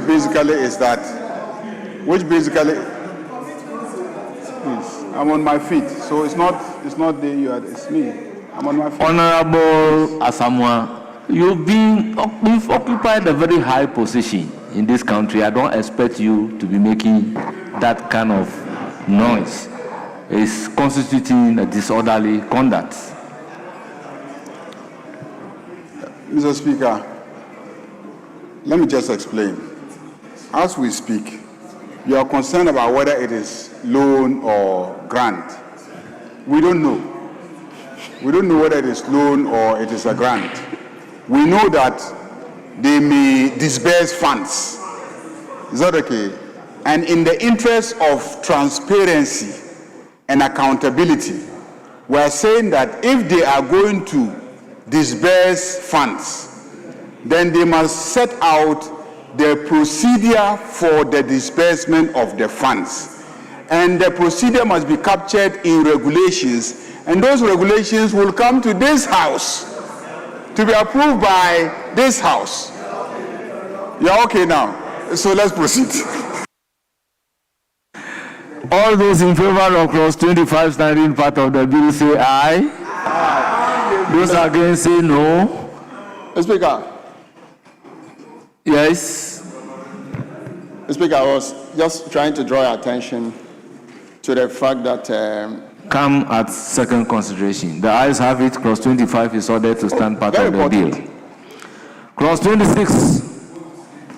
Oh, I raised it. You just didn't take it. Clause 26. Modification of existing enactment. Chairman of the committee. No proposed amendment, Mr. Speaker. It is for the consideration of the House. All members have put a question. In the absence of any proposed amendment, all those in favor of clause 26 standing part of the bill say aye. Aye. Those against say no. The ayes have it. Clause 26 is ordered to stand part of the bill. Clause 27. Interpretation. Chairman of the committee. Mr. Speaker,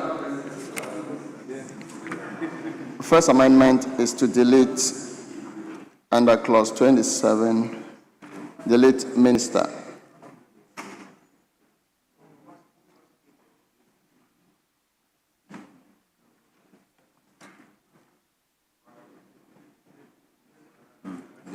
Delete definition of minister. I so move, Mr. Speaker. Yes, Honorable Habib. Mr. Speaker, I think that as mentioned in Regulation 25(2)(b), if the meaning of other persons can be provided. We don't have regulation before us. Mr. Speaker, we have bill before us. Mr. Speaker, we have interpretation on clause 27, yeah, so other persons should be defined. Honorable Majority Chief Whip, my very good friend, take guidance that person has already been interpreted in the Interpretation Act. There is no need defining it here. Mr. Speaker, consideration stage rules are relaxed. My good friend Achampon was whispering to me that other persons means NDC card-bearing members. So that's why I'm looking for it, Mr. Speaker. So I need to know other persons. So the definition of other persons.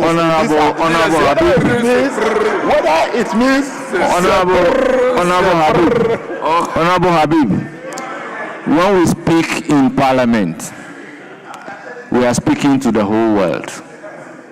And consideration stage of a bill is not a joke. So I will consequentially order that definition of other person you claim to have come from Richard Achampong is expunged from the records as if it does not exist. But Mr. Speaker, this is a very expensive joke. I told him the word has already been defined in the Interpretation Act, and he wouldn't understand my point. You are lucky the legal education reform bill is here. Take advantage. The proposal is to delete the interpretation of minister.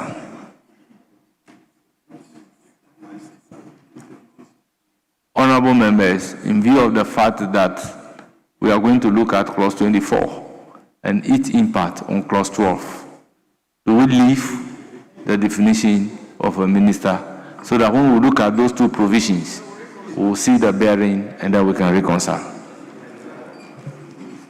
So, Honorable Chairman, will you do the needful? Mr. Speaker, I'm tempted to stand that down while we do the other deferred. Very well. process. So move to XII. Mr. Speaker, XII, in the definition of 24-hour economy and accelerated development program, in line 1, after accelerated, please insert export. I think this is consequential. I'll put a question. Those in favor of the proposed amendment say aye. Those against say no. The ayes have it. The amendment proposed is ordered to stand part of the bill. Now, XII.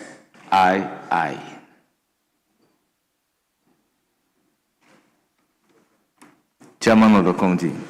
Speaker, XII, clause 27, amendment proposed. Definition of 24-hour economy and accelerated development program. Paragraph D, line 1, delete diversify and insert diversified. I so move. It is for the consideration of the House. Honourable members, I'll put a question. As many as are in favor of clause 27 as amended by the chairman of the committee say aye. Those against say no. The ayes have it. Clause 27 as amended by the chairman of the committee is ordered to stand part of the bill. I will therefore put a question on the entire clause 27. Yes. Thank you very much. Under the functions of the authority, 3K, propose the incentive regime applicable to companies operating in the 24-hour economy value chain. So, Speaker, I'm asking if we can define the incentive regime for the purpose of the bill. You are talking with specific reference to which clause? 3K.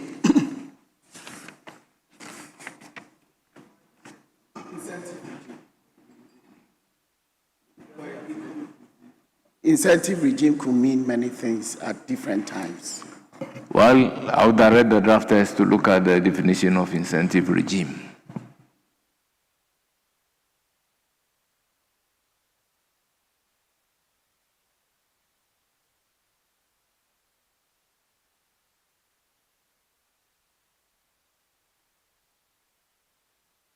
So I would direct the drafters to look at it for us. So I'll put a question on the entire clause 27. All those in favor of clause 27 as variously amended standing part of the bill say aye. Those against say no. The ayes have it. Clause 27 as variously amended is ordered to stand part of the bill. Clause 28. Transitional provision. Chairman of the committee. Speaker, no advertised amendment. It is for the consideration of the House. Any proposed amendment to the transitional provision in clause 28? In the absence of any proposed amendment, I'll put a question. All those in favor of clause 28 standing part of the bill say aye. Those against say no. The ayes have it. Clause 28 is ordered to stand part of the bill.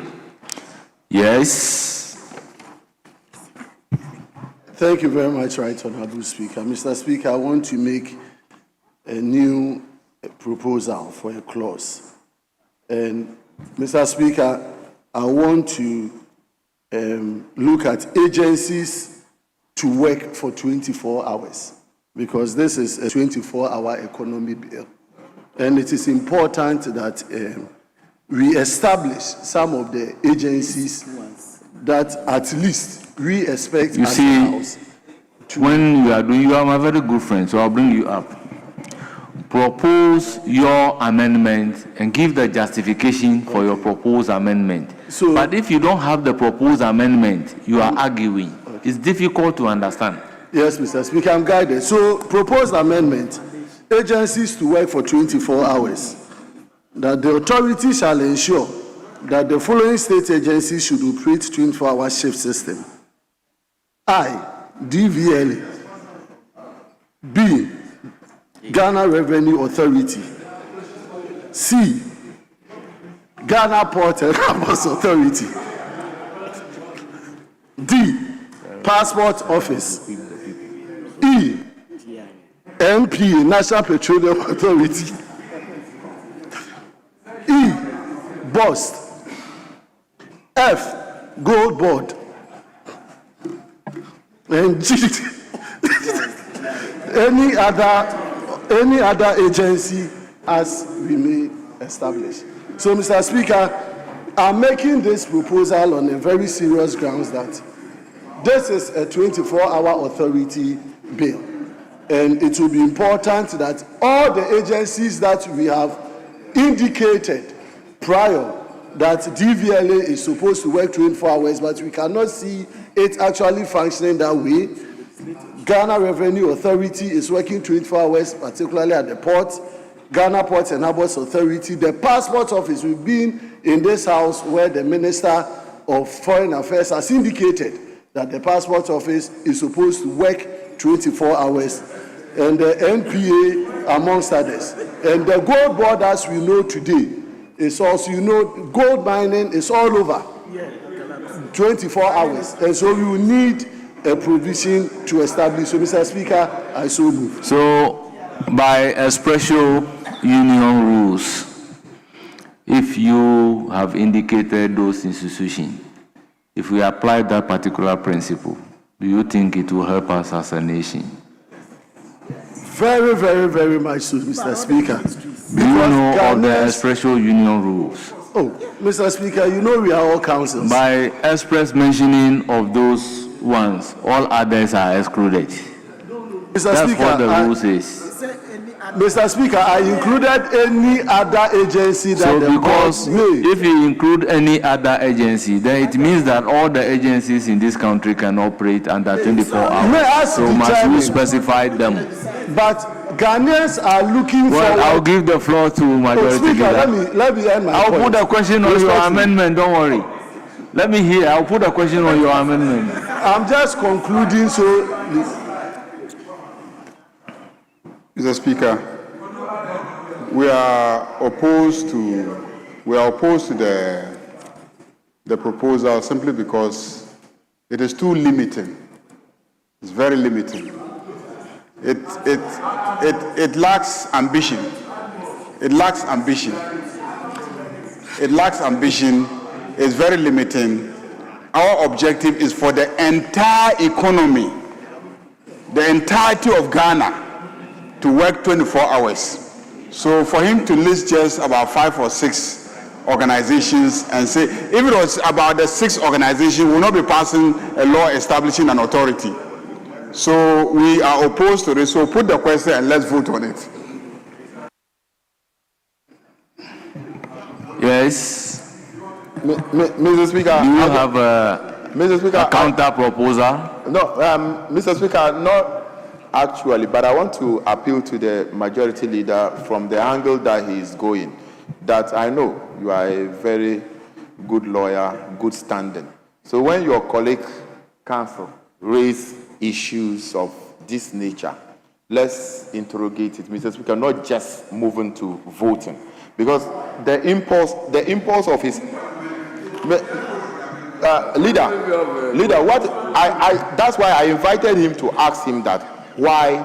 I wanted to see the intent and the reason why he has made that proposal. And Mr. Speaker, if you listen to him carefully, he is actually saying that if we have made a document to say we are passing a 24-hour economy authority bill, so we can mention some of the status, some agencies to start up. It's very important to start up because you see, when we just pass it like this and we leave it, Mr. Speaker, when we pass it like this, leader, and we just don't even mention something, either one or two, not necessarily what he has mentioned, and then they use the word "and may." Mr. Speaker, when you, leader, I don't want you to go through this angle of putting questions. I don't want us to go through this angle of putting questions because I don't want to hijack some of the questions. So I want us to have a safe landing. If he has to withdraw, then he will withdraw. If we have to polish it up, then we polish it up. Honorable Habib, clearly you've been in this house for some time. Is that how we legislate? Mr. Speaker, for the angle that he's coming from, you might differ, but the intent, we can polish it up. So what I'm saying is that, Mr. Speaker, there is nothing wrong saying that we should start with MPA, Petroleum Authority, National Petroleum Authority, where fuel filling stations need to work 24 hours. We talk about DVLA, where we can do things 24 hours. The port working 24 hours. Mr. Speaker, this thing is born out of a vision in the of our memorandum of the bill. Is the memo indicating that they are starting from somewhere? Mr. Speaker, this thing, there's a history behind it. Our president. I think I'll have to put a question. I'm putting the question on the proposed amendment by Mr. Speaker, Honorable don't put the question now because, Mr. Speaker, we are not properly constituted to put this question. There is a proposed amendment on the floor. There is a proposed amendment on the floor. Particularly, the proposed amendment is coming from your side.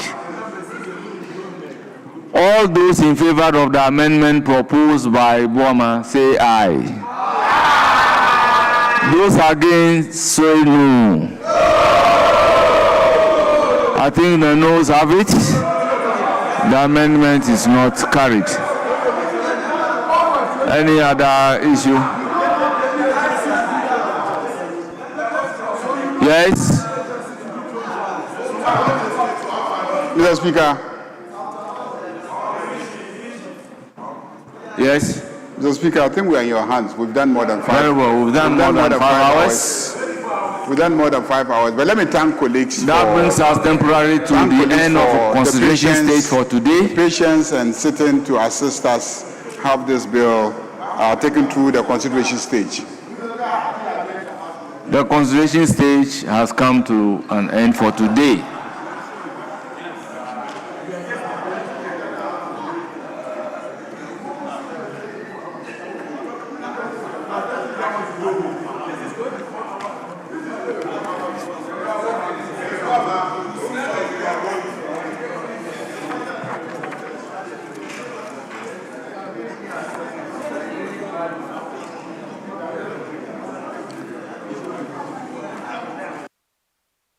Leader, tomorrow being Friday,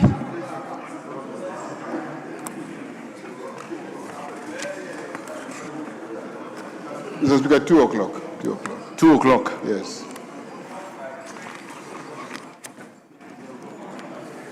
Honorable members, we've done more than 5 hours, fortified by Standing Order 56-2.